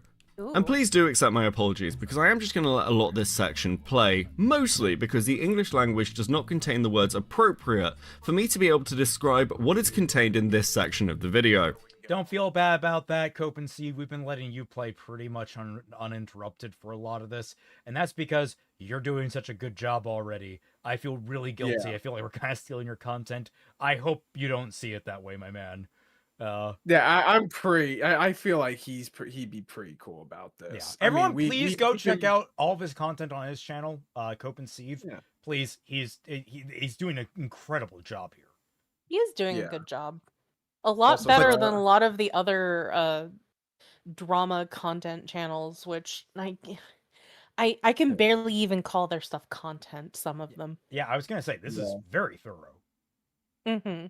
Yeah, very much so. Toxic crushes really do play a factor in all of this. And I'm sure there are absolutely way more people out there who are like this, who Emmy was never even that close with. Being as transparent as I can about this current topic, in my pink Choose Love t-shirt, yes, when I joined Emmy's server back in My God. 2017, I had a huge crush on her. It slowly led to me becoming Why are you using past tense? He might have. It's not a crush anymore. That's why it's past tense. Oh no. His crush. He went from crush to crushed. Yeah. Or If it's I now an can't have her, obsession. Nobody will. I feel like obsession is soft. Yeah. No, he's the yandere. Okay, here's an interesting question. Do yanderes get cucked? I don't think Yeah, that's so. why they go Okay, crazy. Yeah, no, actually, I don't think it's yandere yet. I think we're seeing the evolution into yandere. Actually, here's a better. Oh my god, he's a yandere chrysalid. Actually, here's a better question: can yandere be pathetic? Yes. Yeah. Yeah, absolutely. Now, the reason why it's really hard to see pathetic yanderes is that most yanderes are drawn to be attractive in some way, shape, or form. Because that's part of the whole fantasy of yanderes is having someone fawn over you so much they're willing to kill. Right. Including you in some weird circumstances, which I personally don't get. Like, I don't... Anyway, mean, it which depends on, like, Resident the Evil BOW rationale. be the yandere? Are you kidding? Nemesis exists, guys. He's right there. Yeah, come on.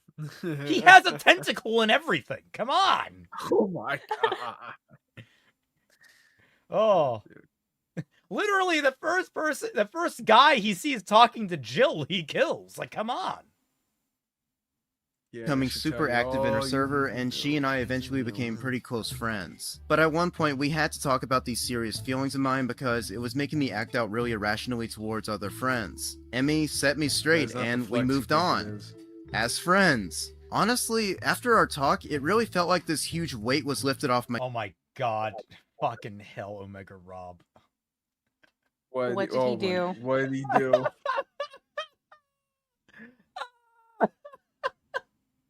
Oh god. I almost didn't clock it. I know nothing is Pokemon. Pikachu. Oh my god. Oh, you know Oh what's my missing? God. Pete needs to be the Pokeball. Yes. True. You as Togepi is adorable.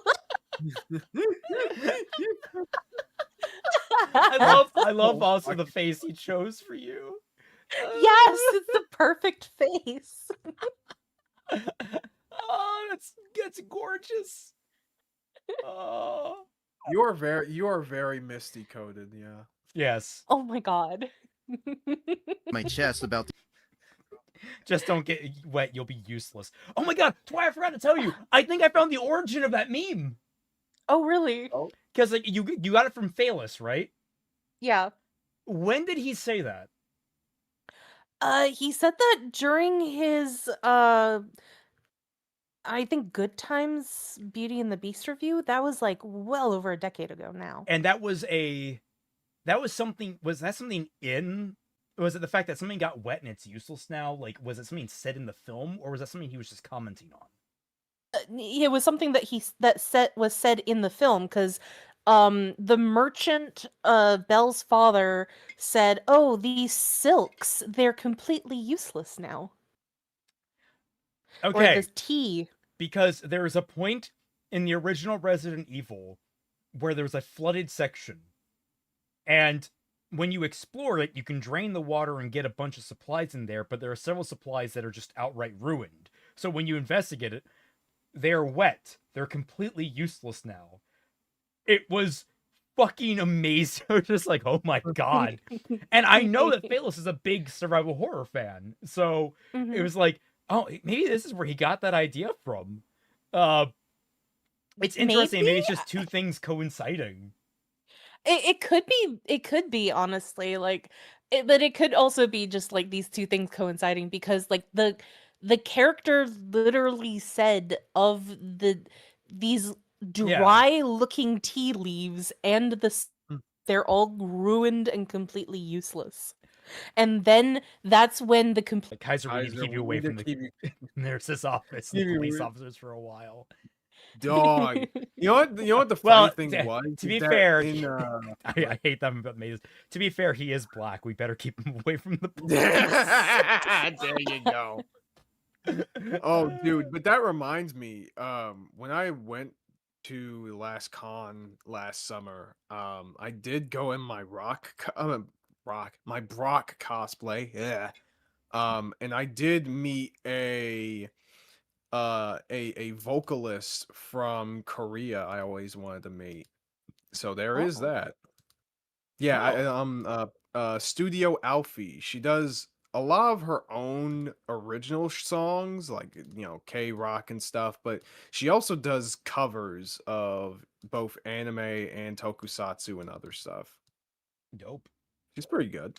Okay, we got 7 minutes left, and we are running up on time. So let us try. I can't believe that we're getting through this entire video. It's Same, crazy. but we have been laying on for a lot, so. Yeah.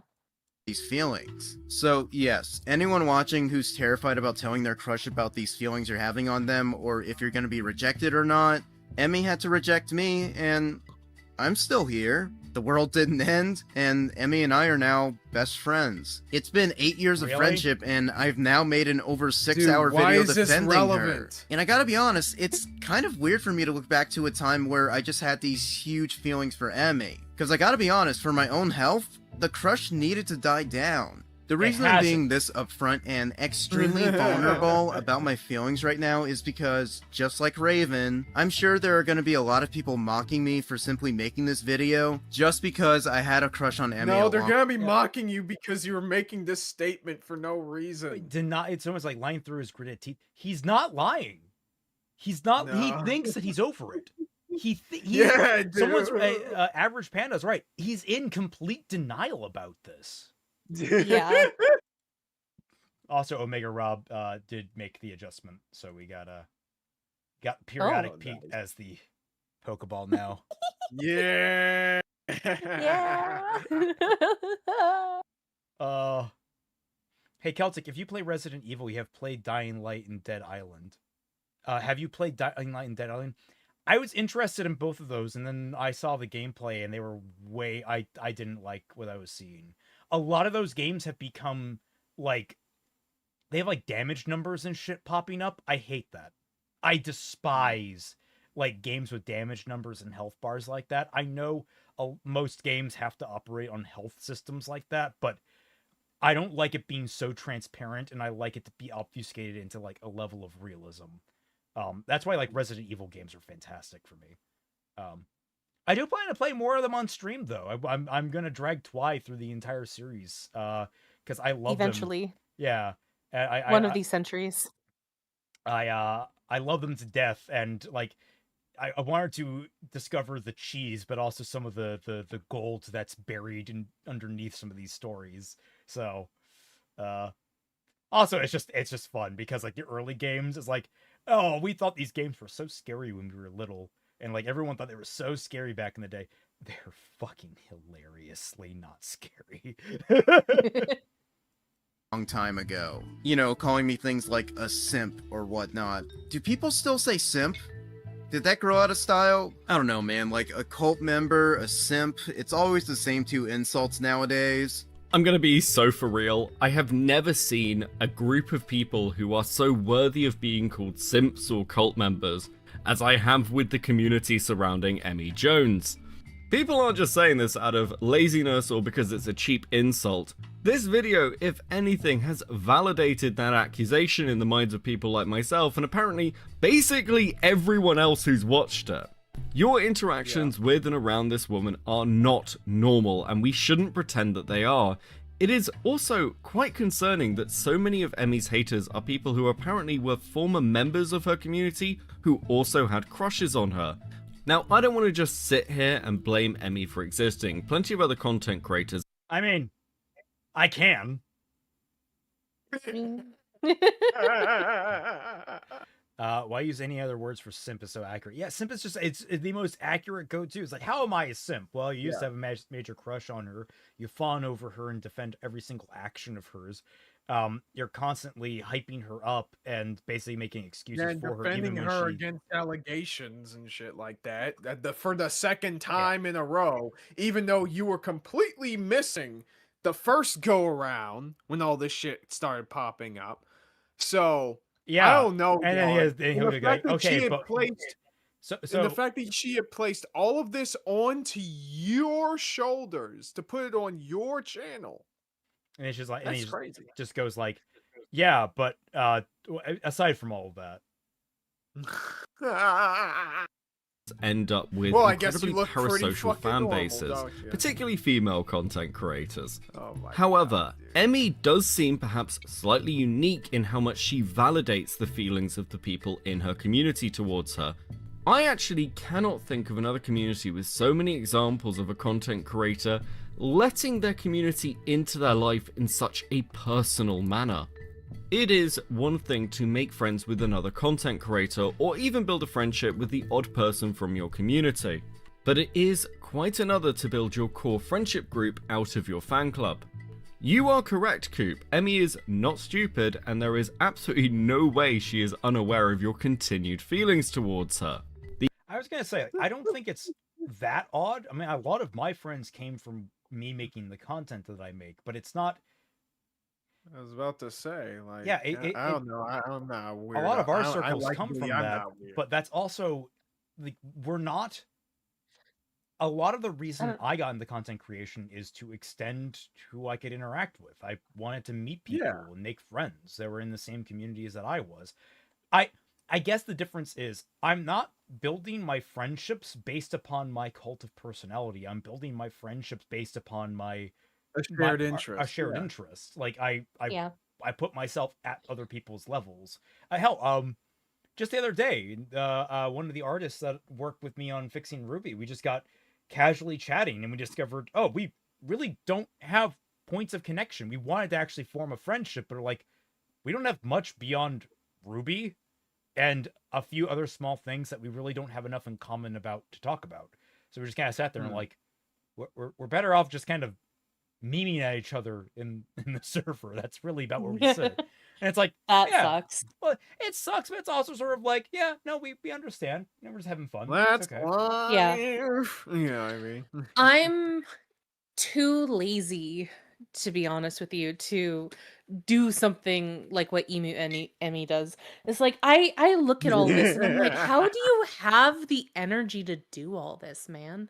Why she I didn't mean, have I enough don't know, energy to man, go this mail thing- Valentines. I don't know. You can probably pull this off. Then again, she has the energy to jump into many different relationships with people from Sonic Team America. So there's that. I barely Angry Brody, I I barely have the energy to interact with two people at the same time. I would make a cult True. for you. I could make a giant bucket of chicken for it. Oh my god.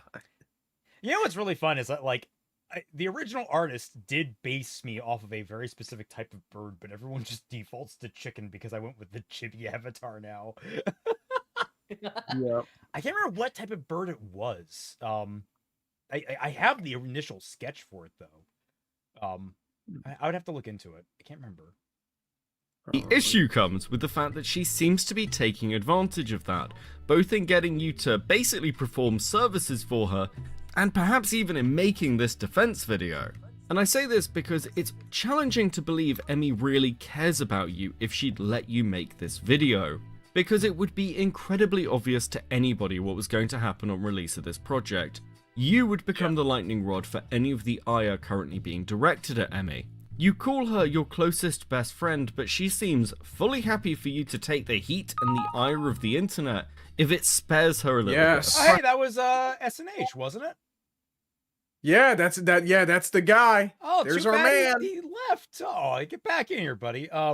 Aiden, sorry for the delayed response. Either way, just wanted to hear your thoughts on something about the show, and I enjoyed hearing your guys' opinion. Oh, thank you, man. Like, I mean, Yeah, no feel free problem. to ask us, and we can answer what we can. Sometimes we're planning on showing people different things, so we might have to walk around spoilers. But I'm glad you like our opinions, or you like hearing our opinions. Yeah. Thank you. We like giving them, Oh. and as always, if you guys still enjoy something that we hate, you're free to enjoy it. We're not gonna hold that against you. No, Raymond, don't you remember? We YouTubers steal people's feelings. We have that power, guys. Yes, we're Apparently. vampires. Yeah. We're Bounce! Oh no, we're bounce! We're bounce. Fuck. pressure. And this perhaps is the saddest thing of all. It's quite obvious Coop is in love with Emmy and would do literally Yes, anything for her. But when going through the Saber Spark drama last year, it seems it never even occurred to her to come and ask his opinion or for advice. And when the heat was at its Bro. I was gonna say, That's why when she I was was much completely younger, when I was missing. in my teens, I've been in a dynamic like this. It is not healthy. You need to fucking get out of it. You Yeah. really do. absolute Yeah, but- worst, I did reflect on everything and thought maybe I probably should have stepped in and asked her things like, okay, wait, who is sharing your story? Have you found anything concrete to really prove your story at all? Are you sure Yeah. this was a good idea? Alas, Yes. I didn't ask Emmy these questions and it's way too late to go back. It is painfully obvious Coop Interestingly, I wonder what would happen if he ejected out. Like, That if is he comes to true, his yeah. senses and ejected out, I wonder if she will turn around and lavish on him, because we see that time and time again where someone, particularly women influencers, when they have a cult that follows behind them, they take it very personally when someone leaves the cult, and they try to smooth talk the person back in. I haven't really seen that from guys, but it could just be that I've only seen the highlights from women. I'm not gonna. Regardless, people that lead these kinds of things, they don't like it when their closest confidants turn on them, especially like they're neglectful of them. Then they leave, and it's like, oh no, wait, but I still wanted you to lavish on me. Yeah. So Still want that. oh, priming a attention and love shit. bomb. Yeah, it'd be basically love bombing. Yeah, love bombing. That's what I'm thinking of. Thank you. The simp dude should be the 4th chair, new leader of Team JYCT. Oh! Oh my god. The dude is the 4th chair in the cuck in her cuck farm here, all right? That's where we're, Oh wow. yeah, he doesn't What a thing just, to come back to. they were like, oh, this guy should be 4th chair, the new leader of JYCT, and I'm like, no, this man is 4th chair in the cuck room. That's where he's at. In the cuck council. He's on the cuck couch. He doesn't even get the dedicated chair. He has to sit with the others. Yeah. Wants to be Emmy's knight in shining armor, and everything I have said here is going to fall on deaf ears. Coop is more than happy to fall on his sword if it means that Emmy can gain even one viewer back after this insane controversy. It's for that reason that I have to admit, this is all a little bit depressing in the end. Because I don't even have to respond to the vast majority of Coop's last stand. Ricardo's video, The Fall of Emmy Jones, Which is may have ironic done because it was 8 fucking hours. Yep. incredibly well in views, but the reality is, no one really cares about these other controversies involving Emmy, except for her hardcore haters who were never going to be moved. The focus and attention of the vast majority of the internet is going to be on the false allegations against Saber Spark. And at this point, there is nothing you can do but apologize and try and move on. But even in a best case scenario, this is something that is going to follow Emmy for the rest of her career. False allegations like this are incredibly serious, and there have been a slew of them over the last several years.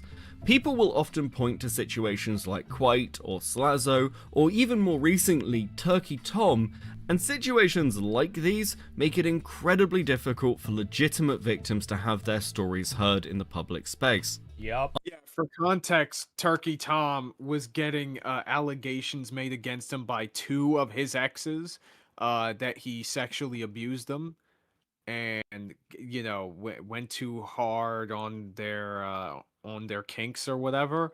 And he proved all of those allegations wrong. Oh. Yeah. I still remember very much when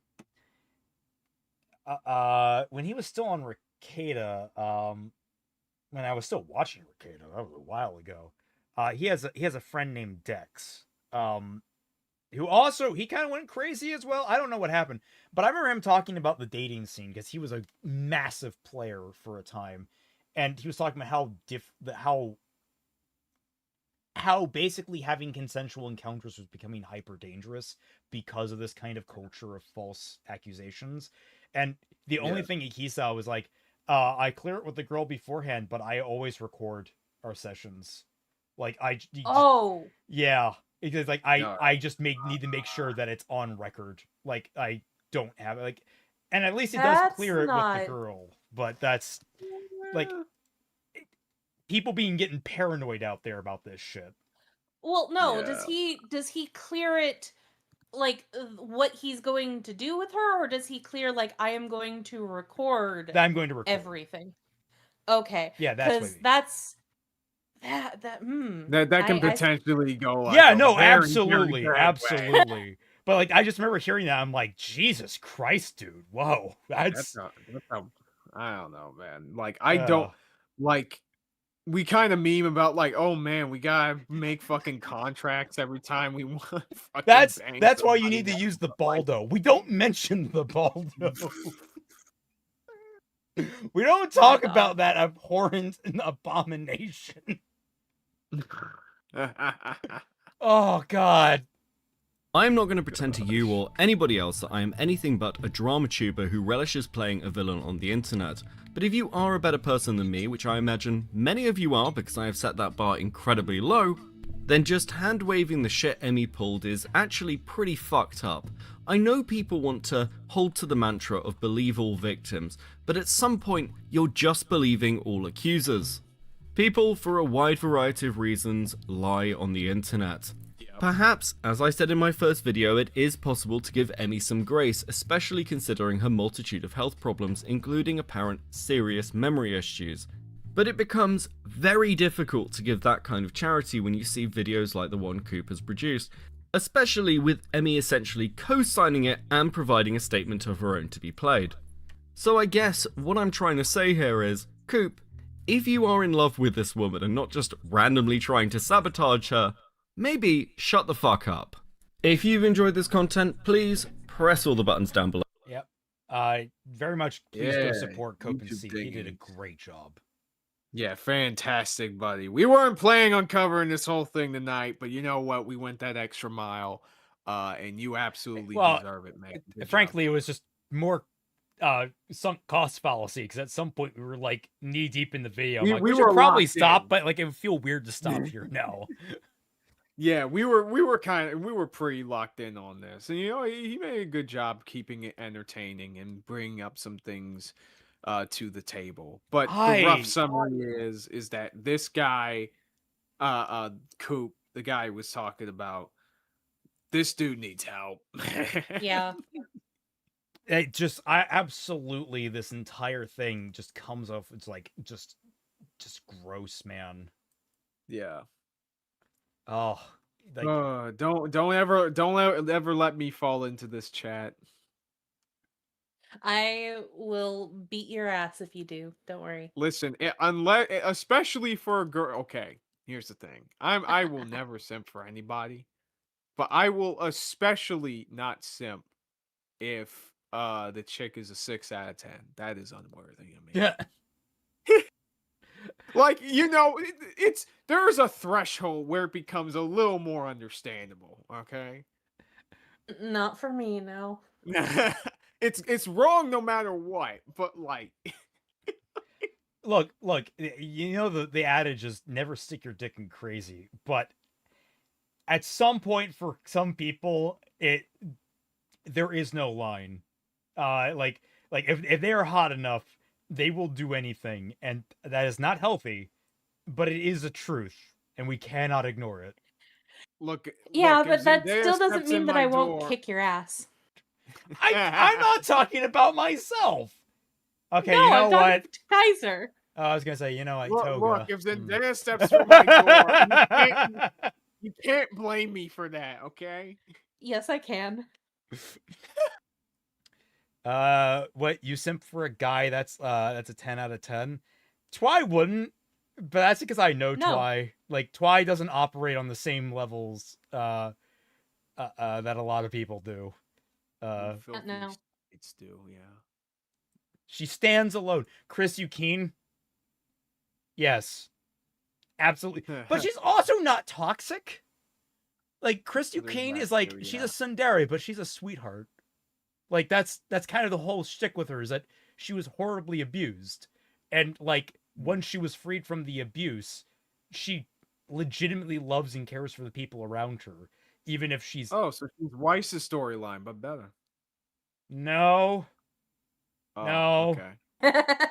Dude, Okay. I would not at all put them on the same, because they are, as much as the overarching similarities sound like they're there, and they do both have white hair, although I guess Chris is technically more lavender. Anyway, Okay. Chris's whole backstory is kind of wild because her parents were famous musicians that went to go be as part of charity work to like South America. They got killed. She got kidnapped and sold off into sex slavery. They don't specify sex slavery, but it was sex slavery. We all kind of know it. Okay. Then years later, she was found by one of the overarching main antagonists of the series, who then basically brainwashed her into being a servant and also sexually abused her. That was a really Oh. weird part of season 1. I still don't quite understand what the fuck was going on there, especially because then you learn that that character wasn't actually completely evil. There was more of a logical. What?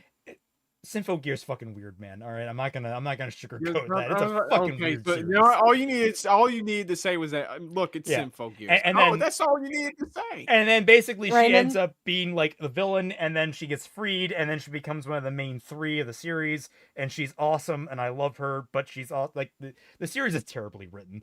Raymond, Raymond.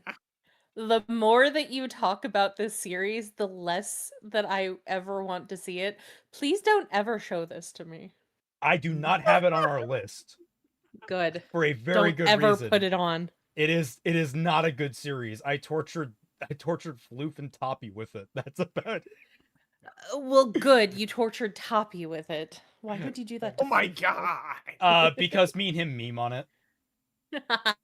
That's fair. That and some of the designs are just there's some good designs in that show, and it's also really well animated. Like it's one of those like passionate. It's a very big passion project for the developers. It's just really fucking wild. Please continue to torture Toppy with really bad anime because his suffering fuels me. True. Oh my god. Unfortunately, his barometer for bad anime is weird because he also really hates Evangelion, and he thinks it's bad anime. Yeah. Oh. Well.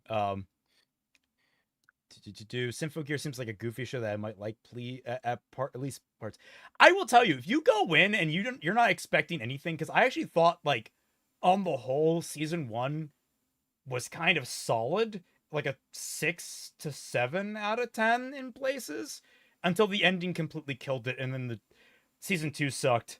Season 3 finally hit a stride where it just decided, fuck it, we're balls to the walls insane now. And then it just never stopped. Damn. But like it's a show that if you just want to turn off your brain for a while, you're good to go. How do you do that though? How do you turn off your brain? I like thinking. I like thinking too. Well, actually, not Twy. That's actually pretty easy. So what you do first is that you get into Emu Emmy's Discord server, You let her think and then after that, whatever they give you to drink, you just drink it without questioning. Well, I was gonna say Oh, like well, once you hit season 3 and you see them like reduce K2 to the 3rd tallest mountain range mountain on the planet, and then one of the characters suplexes a fucking space shuttle. What?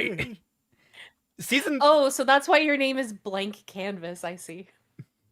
My secret Twilight, my brain is always on.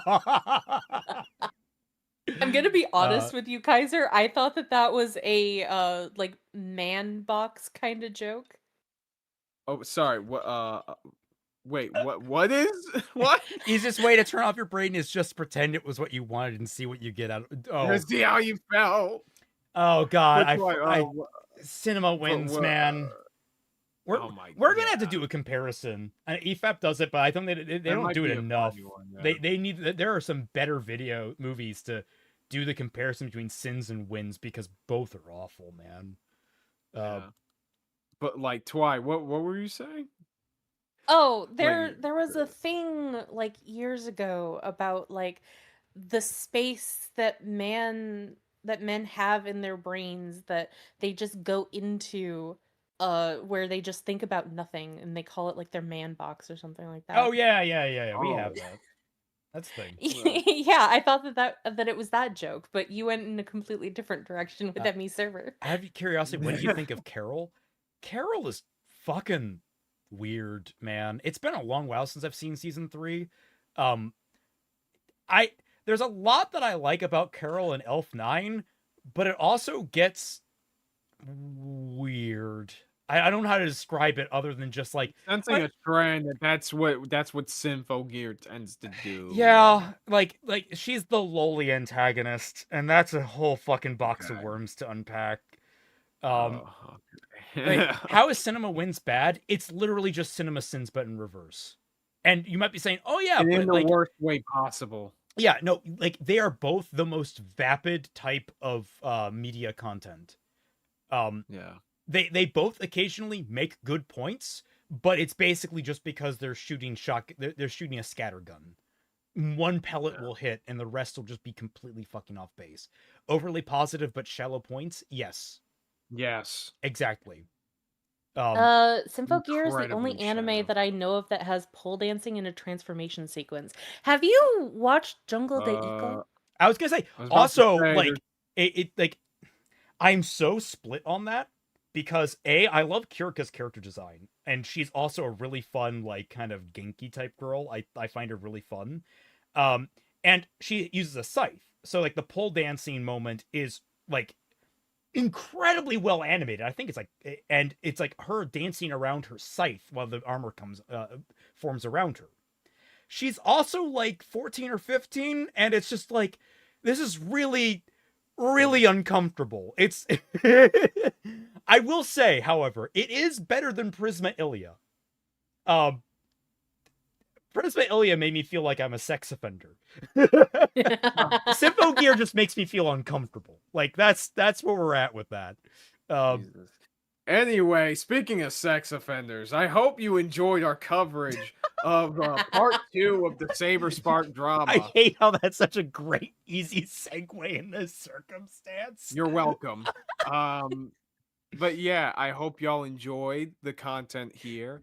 And I'm pretty sure this will be the last thing we hear about for a while, unless this guy, something explodes, speaks up. Yeah, basically unless he explodes, or unless Brony Fan does anything more substantial other than whinge over on Blue Sky. So I guess in terms of just like ending stuff or what content is on the way, I got a new video I just completed today, technically. Once the thumbnail is up and running, I'm gonna put it out either tomorrow or the day after. And also I am planning on getting back into streaming. I just need to figure some things out with my laptop, because it keeps coming off at like 20%, but most importantly, there are like audio issues on my end, so I'll have to figure that shit out.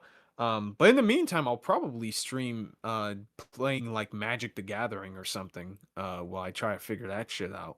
So hope y'all stick around for that.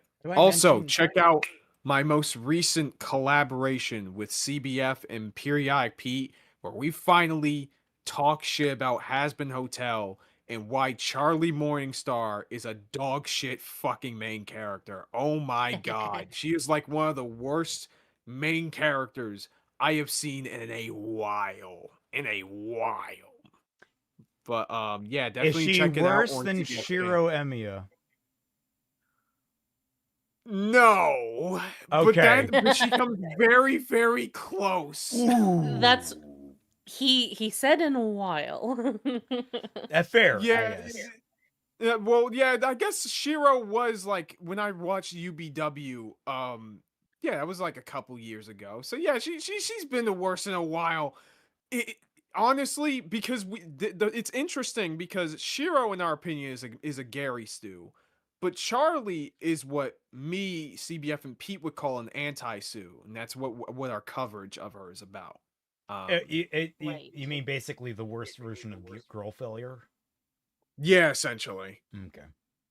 How do you mention pole dancing transformation and not mention panty and stocking? Because I've never watched panty and stocking, and I've never had any interest in it. It just never like, I don't like the art style. I don't like the concept. It's just not something that I ever want to see. I've never seen season 2. I've never seen panty and stocking either. The horniest anime that I've only seen 2 really horny anime. And one of them, like I said, was Jungle de Iko, but that's a comedy. Well, actually both of them are comedy. Oh gosh, I don't even remember the name of the other one at the moment. Why is that escaping me? Vandred? No. Vandred is not horny in comparison to these. Oh my god. I got it. I got it. Puni Puni Poemi. Ah. Yeah. All right. And Sake isn't even what I call corny. Raunchy, sure, but raunchy like Family Guy is. Ah, not from what I've seen. Yeah, I was about to say, I wouldn't say panty stalking isn't horny. Yeah, I was gonna say it's horny and like it's funny with it. It's raunchy, and it's raunchier than Family Guy for sure. Because Family Guy has a much more wide versatility of jokes. Meanwhile, with Penny and Stalking, almost all I see is sex jokes. Yeah. All right. What have you got going on? Anything you like to announce why? Well, now that I am back from vacation and I am peeling like a lizard, I have my computer. I can finally start doing things again. I'm gonna be very busy. Holy fucking shit. So I'm gonna try to start streaming again. I'm not sure exactly when, because I do have some other things that I have to try and get started first, but I will start streaming again. I'll probably start doing, I think I'll do Time Stranger and Cyber Sleuth, maybe like one after the other. And I also have a video that Isa asked me to do. So I have to work on that. That is very overdue now. And then I have no reason to not try my other Digimon video now. So I'm going to get that started as well. Also have some art to do.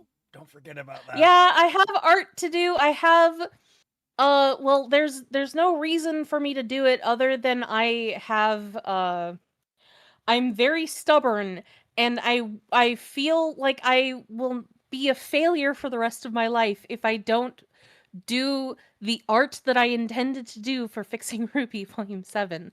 I know that that can't be in any of his videos in the episode that I was featured in, but I want to do it for my own peace of mind.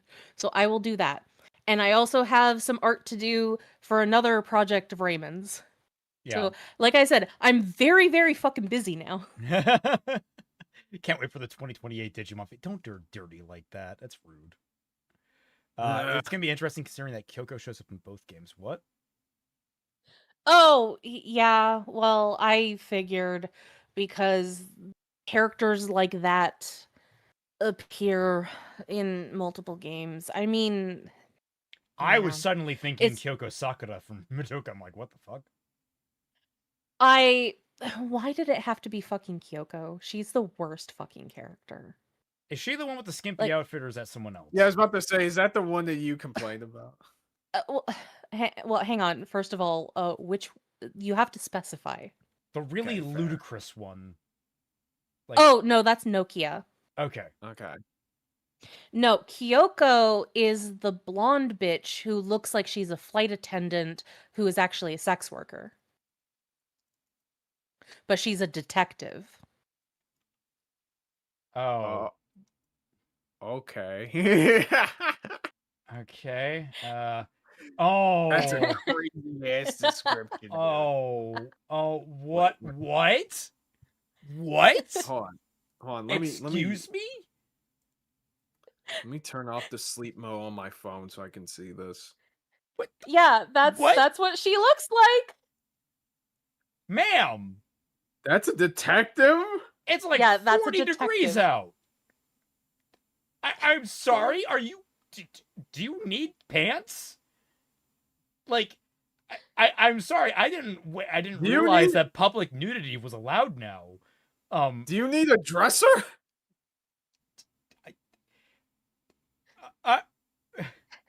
Bro, is she homeless? Does she lose? Is that why she has a... Can I spoil who she is? No, you can't, but also it doesn't matter because I'm pretty sure that she wore this in the first place anyway, and it doesn't matter. And I don't even know if the Kyoko that appears in Time Stranger is the same Kyoko or if it's the other Kyoko.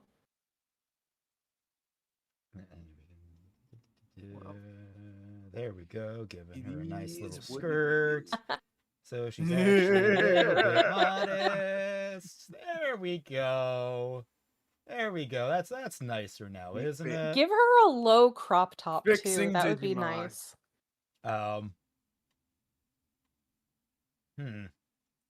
Get your fixing Digimon. I just well, we gotta still like. Hey, look, we can't get rid of all the sex appeal, so we gotta define the breasts a little bit here, just for the crop top. There we go. Fill Well, that in. they made sure to animate the bounce breasts as the characters Okay. moved. Are they boobling? They breasting They tiddling? they do breast boobily when the There- characters speak. There we go. We've fixed it. There we go. You always come to this channel for fixing options. Hell yeah. Anyway, yes. Next Celtic project fixing. I have too many on my plate. Too much on my plate, man. Speaking of, I am super deep into working on my Silent Hill F video. Where did I currently hit? I just got more done today. I am currently. Oh God, it's so hard to navigate this now. It's so huge. I am currently sitting at roughly 115 pages and 67,000 words. Oh. Yeah. So, Awesome. and I've basically just gotten through my recounting of the timeline and my theory on why the supernatural elements are not just like a mental hallucination. They're actually very, very real things that are happening. Because that's a very popular thing in Silent Hill, is that is this real or not real? And for some reason, people are really discounting that the events in the game are real when most of the other series people agree on are real. It's strange. How the job thing go? Still haven't heard back. Don't know if I'm gonna get it. Kind of a shame, but we'll see. Damn. You know, it's just one of those things. I technically haven't been like professionally employed in years, so you know how that is. I'll have to hear back from my dad. Maybe he'll hear if they ever get a new hire or not. But yeah, no. So I'm working on Silent Hill F. Hopefully, I can get that done in a couple of months. And yes, I mean months. Oof. Brain. What are you gonna do with that MHA video that you effectively abandoned? It's effectively abandoned. Damn. I put a lot of effort into that, and I collapsed. Oh. Yeah, it's one of those things. Maybe I would have to rework it too, because there's a lot more that's like settled as well. So Maybe you should just like cut your losses on that, do like extremely basic video editing, and just send it out to your patrons. maybe. So yeah, that going on. RWBY is in isolation. I'm working on the animation project, or not animation, but the Sentai project. That's what we're getting that. Sentinels. We're getting that running. Obviously streams Friday, Bad Fan Fiction Night. Next week we're covering Shadow of the Conqueror. Final 2 chapters. Yeah, it's going to be Shadow of the Conqueror all the way down for the next week or two. Yeah. Then I'll try and get Mahar Volm back up and running. Been doing a lot of Resident Evil stuff in my personal life, and I'm just wondering what to do with that now. I want to get Mahar Volm. I want to get that back up and running. I don't know. I hope that'll be either next week, possibly. I'll have to make sure we're all arranged. We're all like just discombobulated. Yes. But yeah, thank you all so much for watching. I hope you all had a good time. Remember, don't join a cult, and we'll catch you all on the flip side.